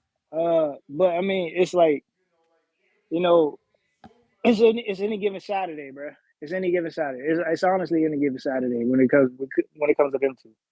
As far as an Navarrete, bro, Shit, and to be honest, before he moved up, I would have rather him Jermaine Ortiz. I don't even like the Jermaine Ortiz fight for Tiafimo right now. Look, they gonna call me a hater too, but I don't like that fight for Tiafimo. I don't think Tiafimo should be fighting Jermaine Ortiz. He should be fighting Arnold Barboza. This should be Tiafimo versus Arnold Barboza on Thursday night on that Super Bowl weekend, bro. That's nasty, bro. Jermaine Ortiz, and it's gonna look. It's honestly gonna look bad for Jermaine, bro, if he lose this fight. I'm telling y'all now, it's gonna look bad. Knowing how us boxing fans are, it's gonna look real bad for Jermaine Ortiz if he Yeah, I lose this don't fight, bro. know. I don't know Because about that. he already lost a tough fight with Loma, right? It was a Damn, you close gave this fight. motherfucker 30 minutes? Nah, I'm Beef. Hey fucking with the man, clock. call it a year shit. Hardcore shit. But look, he already lost his fight with Loma. If he lose another tough fight with Tiafimo, bro, it's only gonna set him back even further, and we're not gonna look at him as the same, Who, bro. Jermaine? Yeah, It's too late. Fight signed and delivered. Posters out. It's over. yeah. But I mean, hey, look, I know We're y'all gonna have want to to get to win these other now. callers. Let's hope Bill Haney. If Bill Haney really who he is, he'll motherfucking put together a good game plan for Jermaine.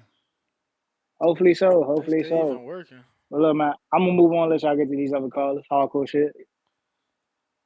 All right, champ. Appreciate it. Appreciate it.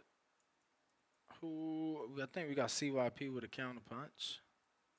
Okay.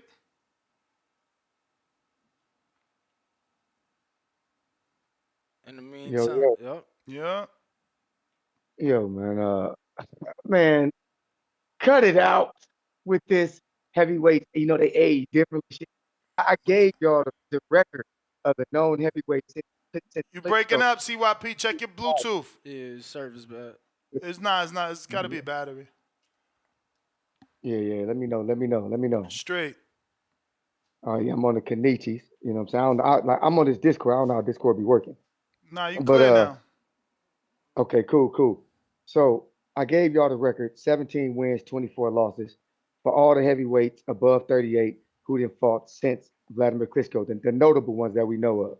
So they age differently. You know, it's different. You just talking. You actually ain't watching the fights or checking the resumes. Do y'all know that this would make the fifth fight since AJ became champion when he fought Martin? The fifth fight where AJ has fought a dude between 39 and 41 years old. The fifth one. And I'm gonna tell you, he gonna beat the hell out of him like he did all the rest of them.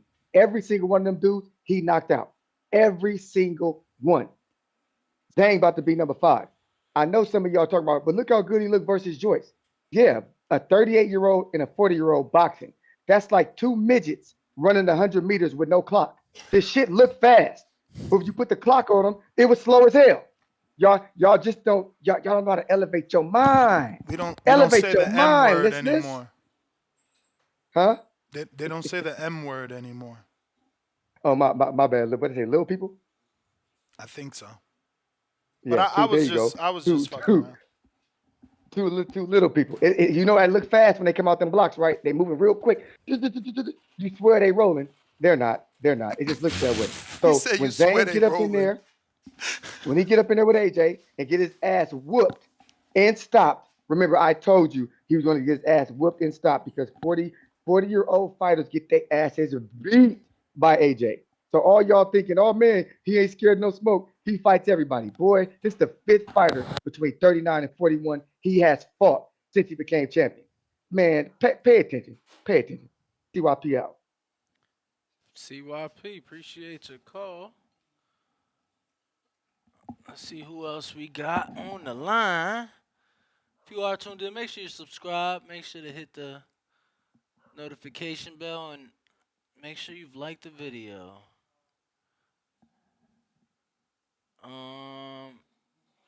Bougie.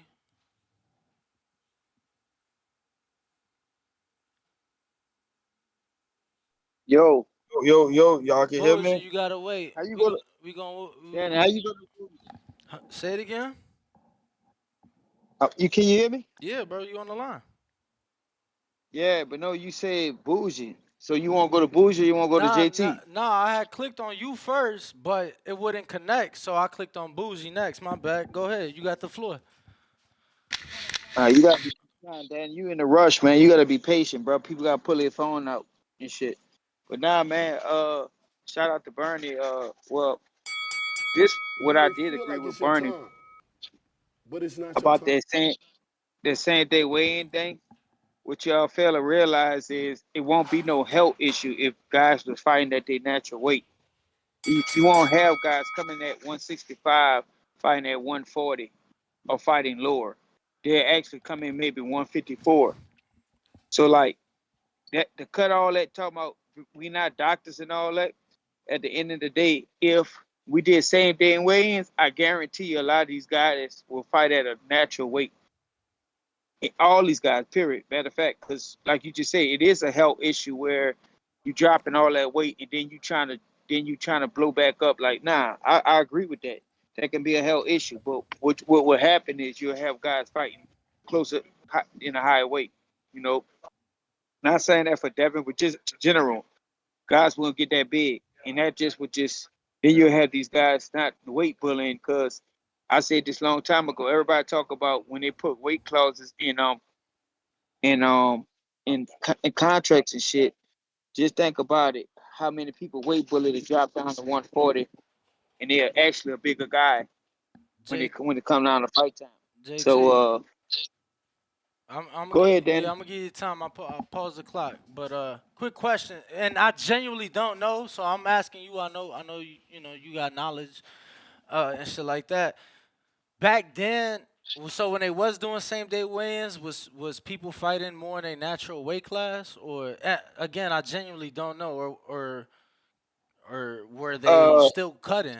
that's look. That you know what? That's the CYP question. Add that to his tab to do that because I don't know, Okay. but I know when I brought that up to y'all, the first thing you said was about the health issue, Yeah, I mean, but it won't be right. But Danny, look at it like this: cut out the health issue, you won't have a guy that's walk around 175 coming all the way down to 140. and well, If we was doing the But that's the reason the thing. reason They I were ask, doing that, and we were getting more deaths because they were doing it. Like, just because you got a same day weigh-in, don't mean I'm not gonna still try to get an advantage. So no, same way they had, like, same way we seen Crawford wrapped up in sheets and hoodies. That's getting your advantage. So regardless of when you got to weigh in, you still gonna do the weight cutting process to the best of your ability. And if you can cut, then you gonna cut as much as you can. this is what I'm trying to tell you. If that became law, you will have a lot of guys just moving up in weight classes. But I'm that's what I'm telling you. telling you. That's what I'm telling you. That based off the historical data of so many people dying because they were not doing what you did, and instead they were doing what I am saying, which is still just trying to cut weight the most they can, so they had less fluid, so they died, and there were so many deaths that the sanctioning body changed the rules. You do understand that, right? Understand this. When they change rules, guess what else come in? Rules that you still gotta follow and abide by. Just like you say, WBC is starting to come out with this rule where you gotta weigh in every month. I don't know how that go, because now they're gonna look at the weight and they're like, nah, you can't make that weight. So they do need to, if they do come in there and it change it to the same day weigh in, it's not gonna be these guys that's gonna be 175 fight instead at 140. If you walking around at 175, it's not gonna happen. You're gonna have to fight at a higher weight. And all scientists, however they play the rules, you gonna just have to follow the rules. You ain't But gonna it make may that feel like decision it's no your more time, because now you're putting that help but it's on not your your time. on your line. I just don't get what would be the difference now and then. I don't think they'll have I a just change said of that's heart. you hard of hearing. I just said it. You got rules that you got to abide by. You can't come in here fighting at 140 if you 175. But And if if you're But that's doing a so hold but on. So you're saying they're even gonna make new so rules. You're saying? so no hold on. To be clear, you're saying even if they do same day weigh-ins, you want them to check their weight throughout to make sure they're not having a big weight cut. Is that what you're sign a saying? contract. You sign a contract at 140, right? You sign a contract at 140. Now you're gonna have to have a walk around weight that they're gonna come up with. Well, once let's say 160. I think that's a decent amount of weight to lose 140 to walk around. But then when you fight, you weigh in at 140. But then it's the same day when you might blow up to 150, 152 at the most. Yeah, champ. That's But it. what you're saying is that you want fighters to have a 20-pound weight cut, but not be able to rehydrate. 20 pounds. No, listen, no, walk around. If you preparing for a fight, that's why they're trying to come out with this weight clause. If you're not up to that weight, they're gonna decline that fight or that offer, or something gonna have to happen. If we talking about health playing a big issue, the scientists know best. As much as weight you're supposed to lose in a certain period of time can cause fatal death. I saw where they was dragging a dude to a weight scale because he was just so depleted. So my whole point on to prevent that from happening is not just passing a rule saying we're gonna have a same day weigh-in. No, this is the rules you're gonna have to follow to even come to fight at this weight class. If you weigh over Okay, 75, now we 175 hearing pounds, you. Now we hearing you. You're saying y'all gonna make new rules in order to make same day weigh-ins work. correct, Okay. correct, for healthy reasons. Okay. All right, champ. Well, that's gonna, it's just a whole policing. You're gonna have to hire people now to monitor thousands of fighters because remember, per division, as they get smaller, the divisions get smaller. But the more popular divisions have 1,000+ fighters in it. That's just a lot of policing. Even now, when we talk about guys who are ranked or fighting for the belt, the WBC has 7-day weigh-ins, 15-day weigh-ins, 30-day weigh-ins. What policing do you think exists for those? Well, no, they give them a call and then they have to do video. They have to do video. Oh, So they okay. don't do video? I've never seen a fighter do video. Have you been there? I have, yeah. For the weigh-in check-in. For the 30-day weigh-in, for the 7-day weigh-in, for the 14-day and what the fighter weigh-in. the fighter that you've been there. You just send pictures on the scale every time. Different fighters send pictures on the scale. That's every strange time. because I've always seen video and pictures. Yeah, I feel like Gennady was the first one, right? Video call? They would do a video call? No, but release video of him stepping on a scale and a picture of him on the scale with the checked weight. Yeah, I've seen the pictures. I mean, even if you do a video, but there's nobody from the organization representing. But that's what the video is for. Yeah, I mean, okay, it's so easy to manipulate a scale. That's extra. But I get you. Get you. I'm not even being funny. It's not extra. And the reason I know this is because it was done for me. We had weight checks in the military and they would adjust the scale. Yeah, but understand what you're saying. I'm going to manipulate a scale on a 4-week window to then show up on weigh-in where the commission and the sanctioning body that's checking me, because it's the sanctioning body that's periodically checking on it's the WBC, not the Las Vegas. So I've been sending these correspondents to the WBC, lying to them. Now I'm gonna show up in their face and get on a scale a different weight. No, I mean you could, bro. There's still weight cuts, but again, they deem you got to be this percentage over this far out to still have a healthy weight cut. So again, if I'm still making the final weight, what the fuck? I'm not saying what the fuck do it matter, but yeah, bro, there's no contingency there. There's no plan in place there. It's just hop on a scale, take a picture, and send it to us. So again, I remember video, but if it's just picture, that's kind of cheap. Even if it's video, like if there's not a representative there to make sure that the scale is scaled properly, then you know. Yeah, I hear you, man. I mean, you know, that just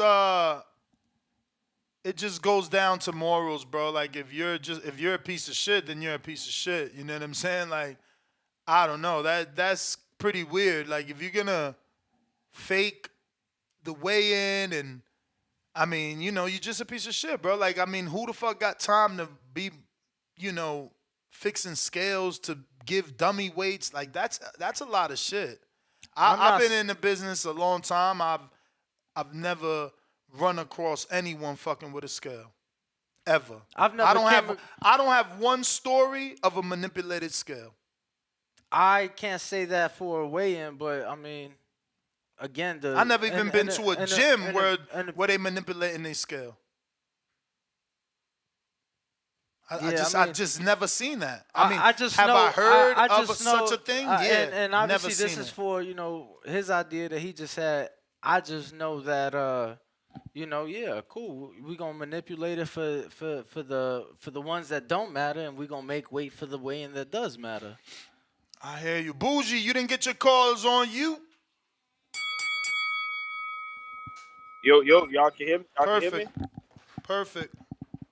All right, it's your boy Bougie from Broward all the way to Vegas. Happy New Year's, y'all boys. How y'all boys doing? Top of the new year. How you doing? Chilling. I enjoyed my little C-Day yesterday, man. Nigga getting old, but it's all good. Blessed man. for another one. Blessed for another one, my boy. Congratulations. Appreciate it. Nah, I mean, we starting off good 2024 as far as this boxing shit, man. I love this Top Rank card. You know, Top Rank doing what they do best, giving us the real fans the fights that we want to see. You know what I mean? I'm fucking with it. This Jermaine Ortiz, you know, my boy Jermaine, the technician Ortiz, versus Gordo Tio.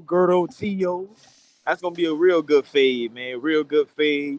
I think my boy the technician, he gonna come through. We gonna come up. You got BH gonna come up with a beautiful game plan for him. Jermaine, he's focused in and out of the ring, outside of the ring and everything. He's dedicated to the sport, everything, man. Everything I love about Jermaine, man. So he's gonna display his talent, you know, when that time come on another Thursday night fight. You get what I'm saying? Then we got my boy Keyshawn, the businessman, taking care of Pedraza. That's gonna be a real good fade too. Champ, you totally off topic. What the hell show you talking about? I know what show. I'm just saying. I'm just speaking of that. But we gonna get to the AJ and Big Bang and all that there, man. I'm excited about the Top Rank card. Let me be excited, man. My bad. You taking my second show. Now you ain't gonna call into the second show. I'm gonna call it. I'm gonna repeat it. I'll repeat everything. But nah, all right. Big Bang and AJ. I'm fucking with that. I don't see AJ fucking with Big Bang, man. Big Bang, he just something different, man. I enjoy all his AJ beat him in the amateurs, champ. The footage that's is on amateurs, YouTube. Man. That's the amateurs, man. That fight didn't look like an amateur fight. That's what I'm trying to tell you. That was a fucking fight. It didn't look like an amateur fight, huh?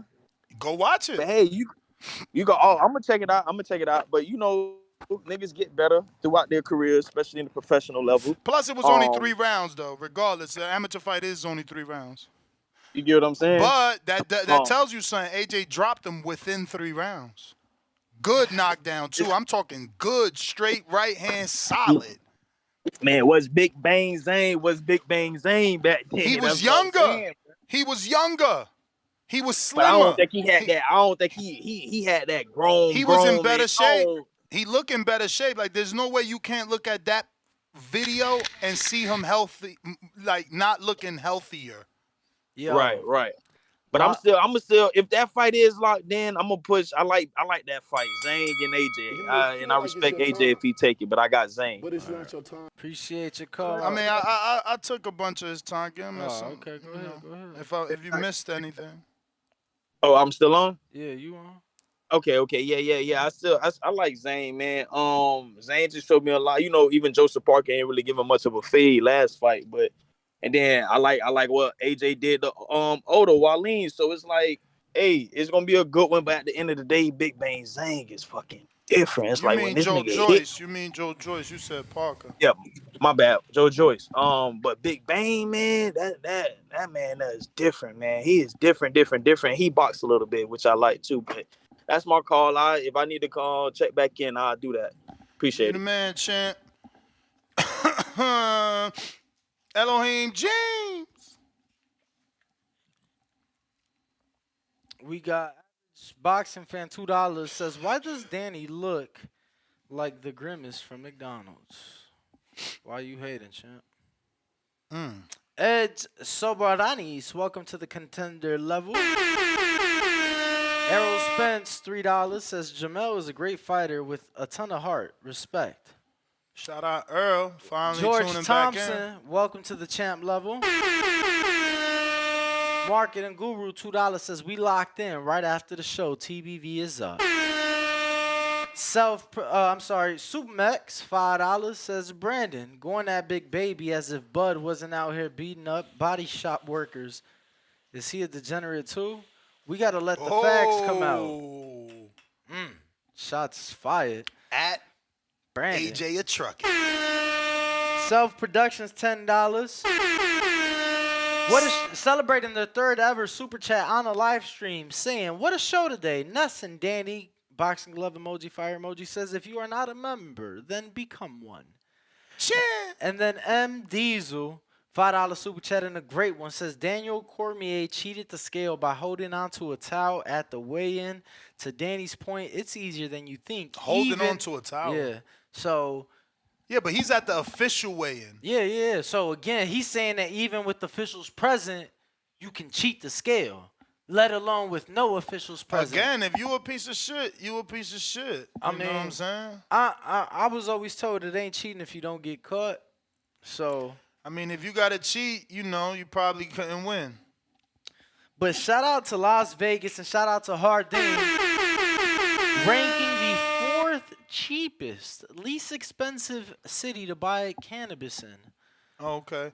Yeah, I bet you number 1 is Denver. Portland.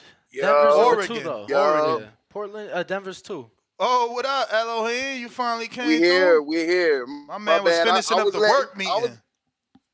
I was letting Danny build, you know what I'm saying? He was cooking on all the super chats and stuff, so I was letting him do his thing, you know. Appreciate you. You know what I mean? Yeah, for sure. They was hating on my man's outfit, man. They don't know nothing about that purple rain, my boy. You know what I'm saying? That's ring walk Danny right there. He know how to put on. They ain't got no hustle, man. They ain't got no hustle. They hate. Nah, they don't know nothing about it, champ. But yo, great interviews once again, man. Jamel and Bernie, that was a good one for me, man. Now, Bernie, hey, Danny, bro, if you don't take that fight, man, you know what I mean? I'll step in for you, my boy. You know what I mean? I know Bernie called you to the carpet, man. He was like, he gonna put that work on you, bro. if you need a step in, man, I got you, man. I just need a little step aside money. Just need a little step aside money. That's all. The step aside would go to me because I'd be the one stepping aside. You'd get the purse, though. Okay. You'd get the fight purse. If there was one. Hey man, they know I ain't never ducked no smoke. When Bomac offered me the Bud fight, I told him let's just fight at a catch weight. Cause you feel me? I was fat. Now, who knows? Man, I might could fuck around, make 54. That's what I'm saying. You a different guy now. Word. You know what I mean? You a different guy. But hey, like he was going too hard on Arrow, man. Like, understand this, like it's still fans that are hiding and ducking because of what Arrow, you know, for real. keep it 100, nigga. Like, there's niggas infamous on Twitter that old niggas bets and everything and just went missing, man. Like, fans was hurt, bro. So imagine how the one man that took the beating feels. Like, come on, bro. Get that Bro, man his time then to, come into his own, you know what I'm saying, and feel comfortable talking, man. then he's And saying like, he talking about like he kept talking from like his point of view, like, oh, if you get beat up in school, you don't, bro. Like, I know somebody yeah, that I went to school with that got their ass beat, and we yeah. never saw him again. What you mean? Cause Bernie was like, oh, if you get your ass beat in school, you don't transfer schools. And I'm like, Bernie, that may apply to you, but I could name you somebody right now that I went to school with that, bro, he got his ass beat so bad we never saw him again. Transfer. That's crazy. They put That's him in wild. That's homeschool. wild, B. Bro, he's my That's Facebook wild. friend to this day, bro. You feel Day. me? That's Like, wild. To people this out here day, like that. that's what I'm saying though. Like, Errol, you don't know what's going through that man's mind, man. Like, to be honest, I've already said on this show, even after the fight, I believe the man should retire.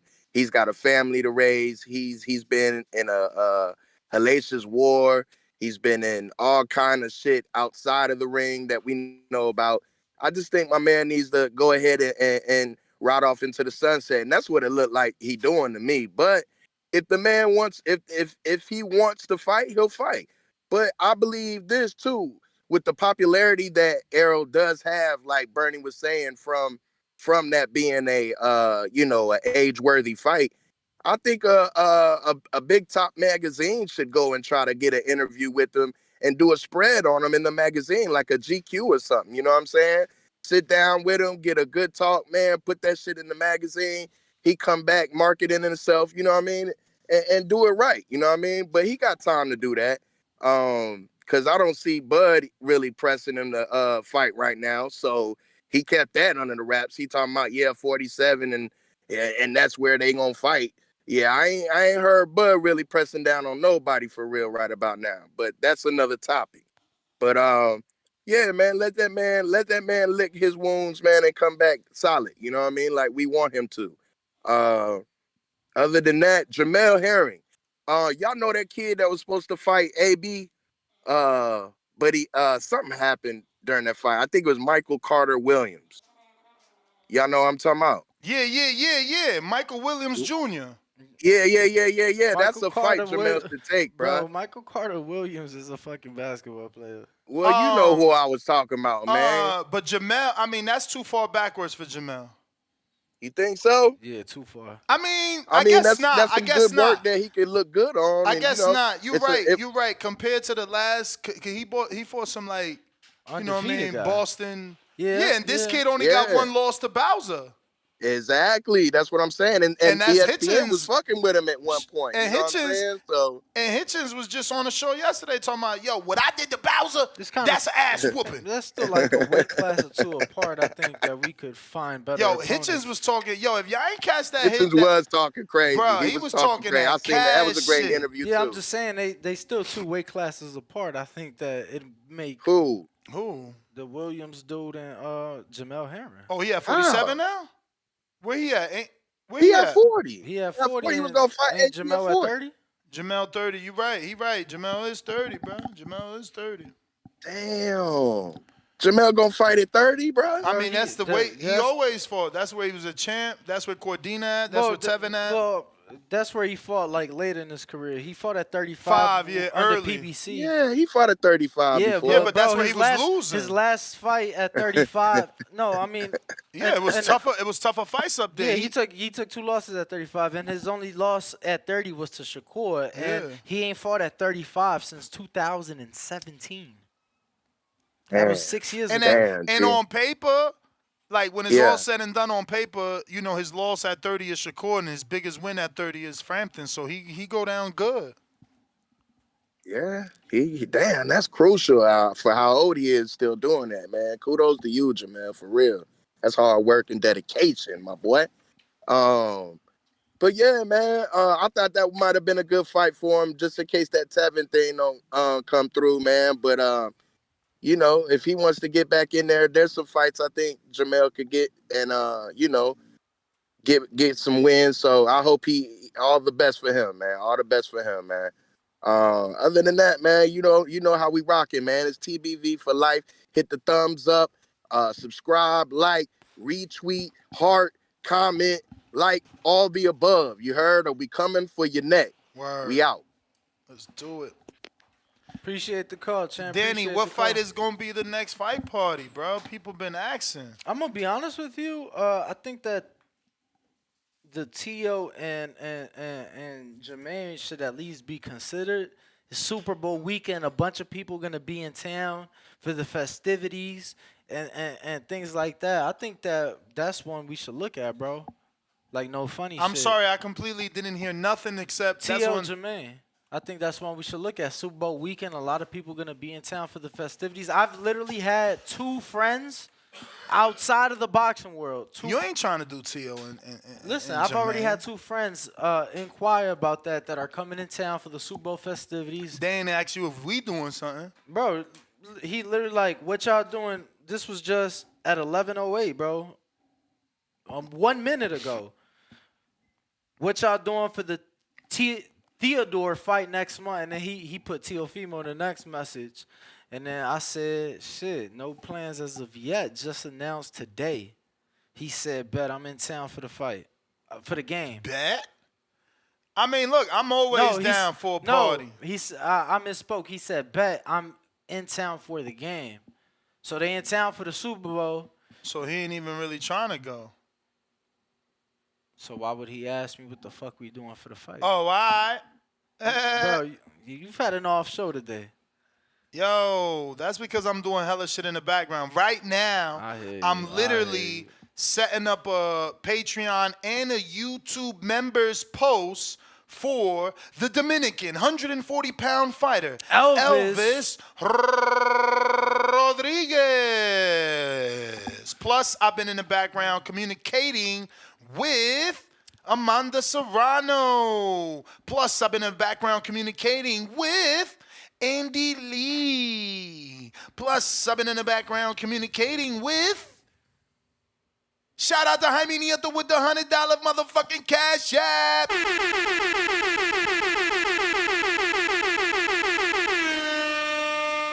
Salute to everybody that supports the show. Without your support, you already know Danny would have been left. Without the support, ain't no way I can have a co-host. So we appreciate everybody rocking out. Let me drop 5 bombs.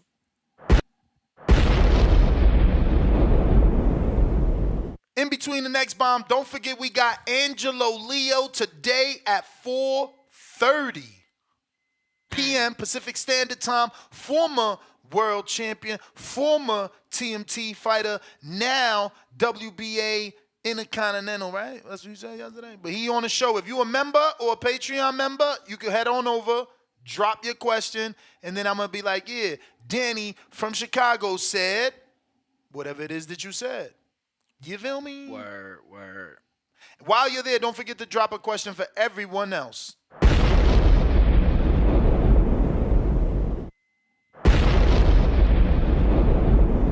Salute Jaime Nieto, man. We appreciate the support. And yes, Ignorant Boxing is right. We only off the weed and coffee, B. We don't even eat till the show is done, ski. So you already know. Jaime Nieto says, TBB for life. Keep doing what y'all doing. Champs! Up next, we got CYP. Let me know. You Loud good? and clear. All right, cool. So to go back what JT was saying about the weight, if you go to a doctor could tell you what, essential body fat you need. Anything under 6% is dangerously low, like dangerously. Where you get into the actual activity, you can have heart failure, you can have immune system damage. It's a lot of things that can happen to you. That's the reason why they don't actually fight the day they weigh in. Because if you see how some of them look, if somebody walked up to them and really fought them right there for 3 straight minutes, it's a possibility that dude could die if they fought right there for 3 straight minutes. The next day comes, they put on the weight, they put the water back in their system, they become eligible to fight. So you ask yourself, if a doctor told, say, if I let's use me for a fact, when I was running, my ideal weight was 162. My body fat was about 7-8% at 162, right? So if I was even going to try to be 150 something, I wouldn't be able to perform. I wouldn't even be able to run at that weight. I get smoked. So me being at my best, I would need to be 162. So if I know that, every other athlete and boxer knows his ideal weight. When them dudes decide to pick a weight class to box in, you already know what they own.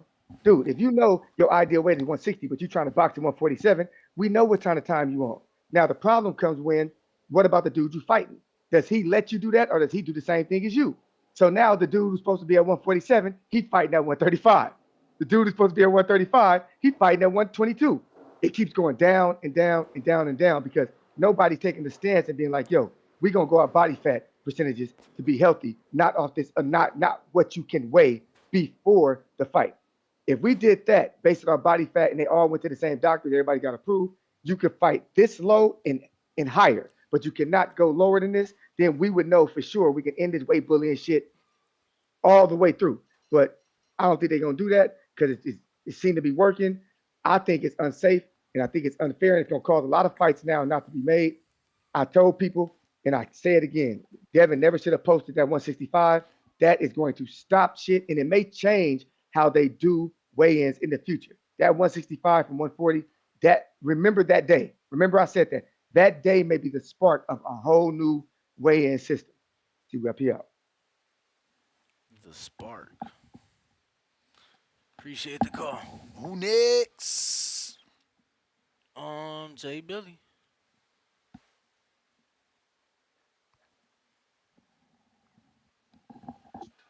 Yo, yo. Yo, What up? yes, sir. Shout out Ness. Shout out Danny putting in that motherfucking work. Dog, I didn't want to believe the news, man.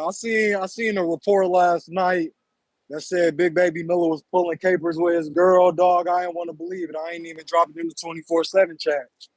But for y'all to be reporting on it today, man, it's just a sad story.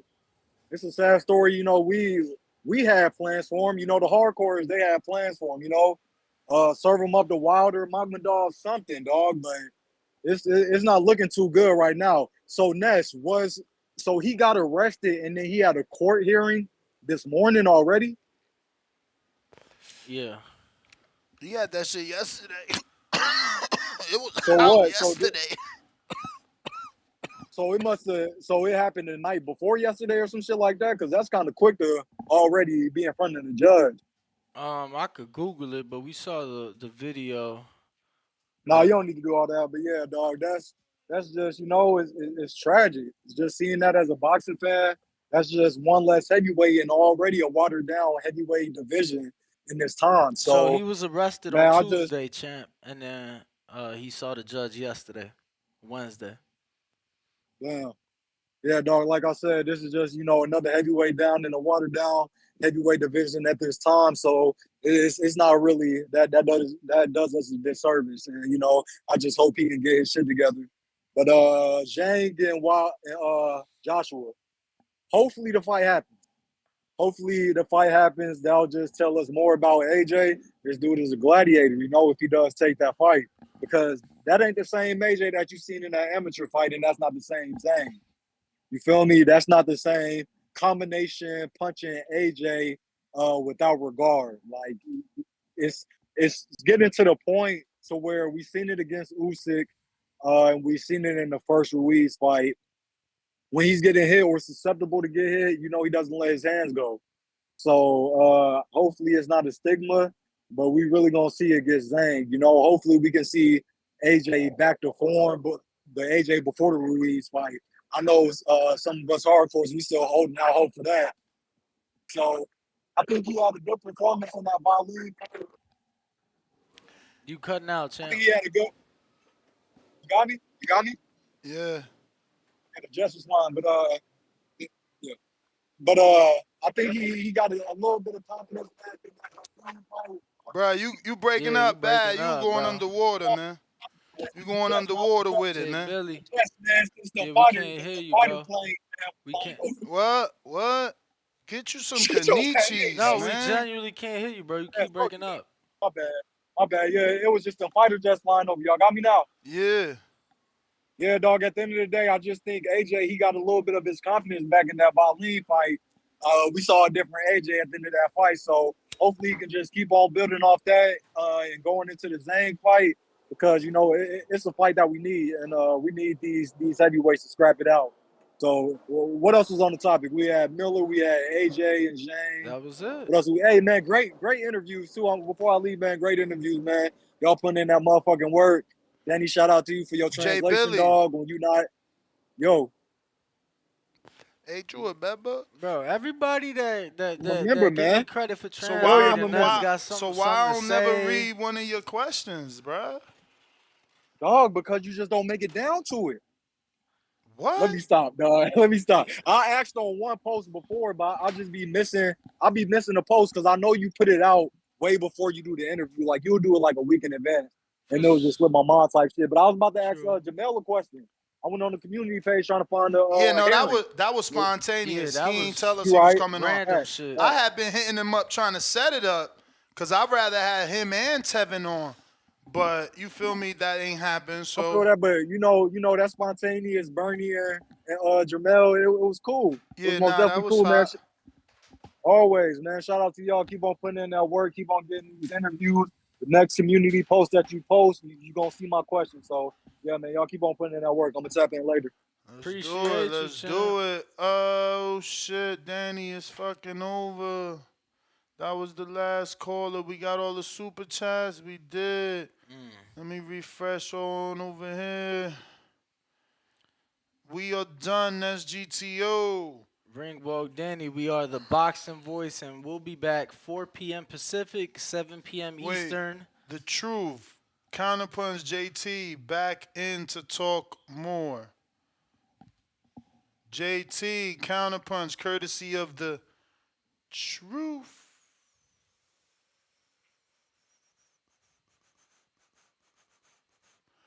Bro, I'm trying to get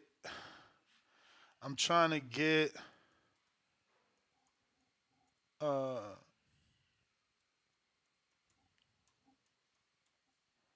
um Antoine Russell on, man. Shit been difficult. For reals. Reals. JT.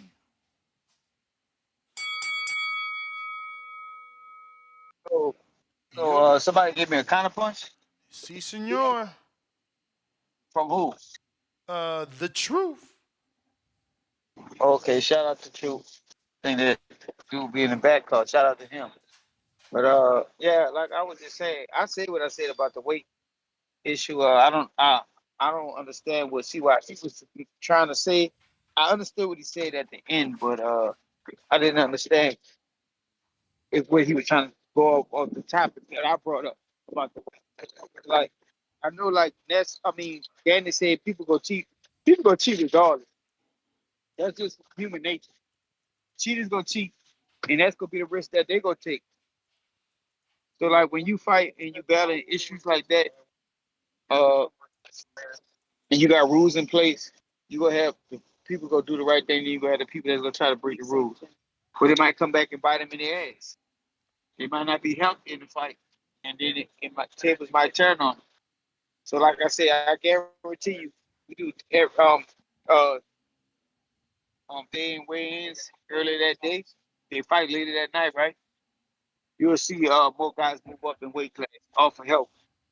But also I think Bernie was trolling with Errol. You know, Errol a humble dude to me. You know, took his defeat as a humbly. He also he said he ain't come out with no excuses, even though people still looking for him any little thing.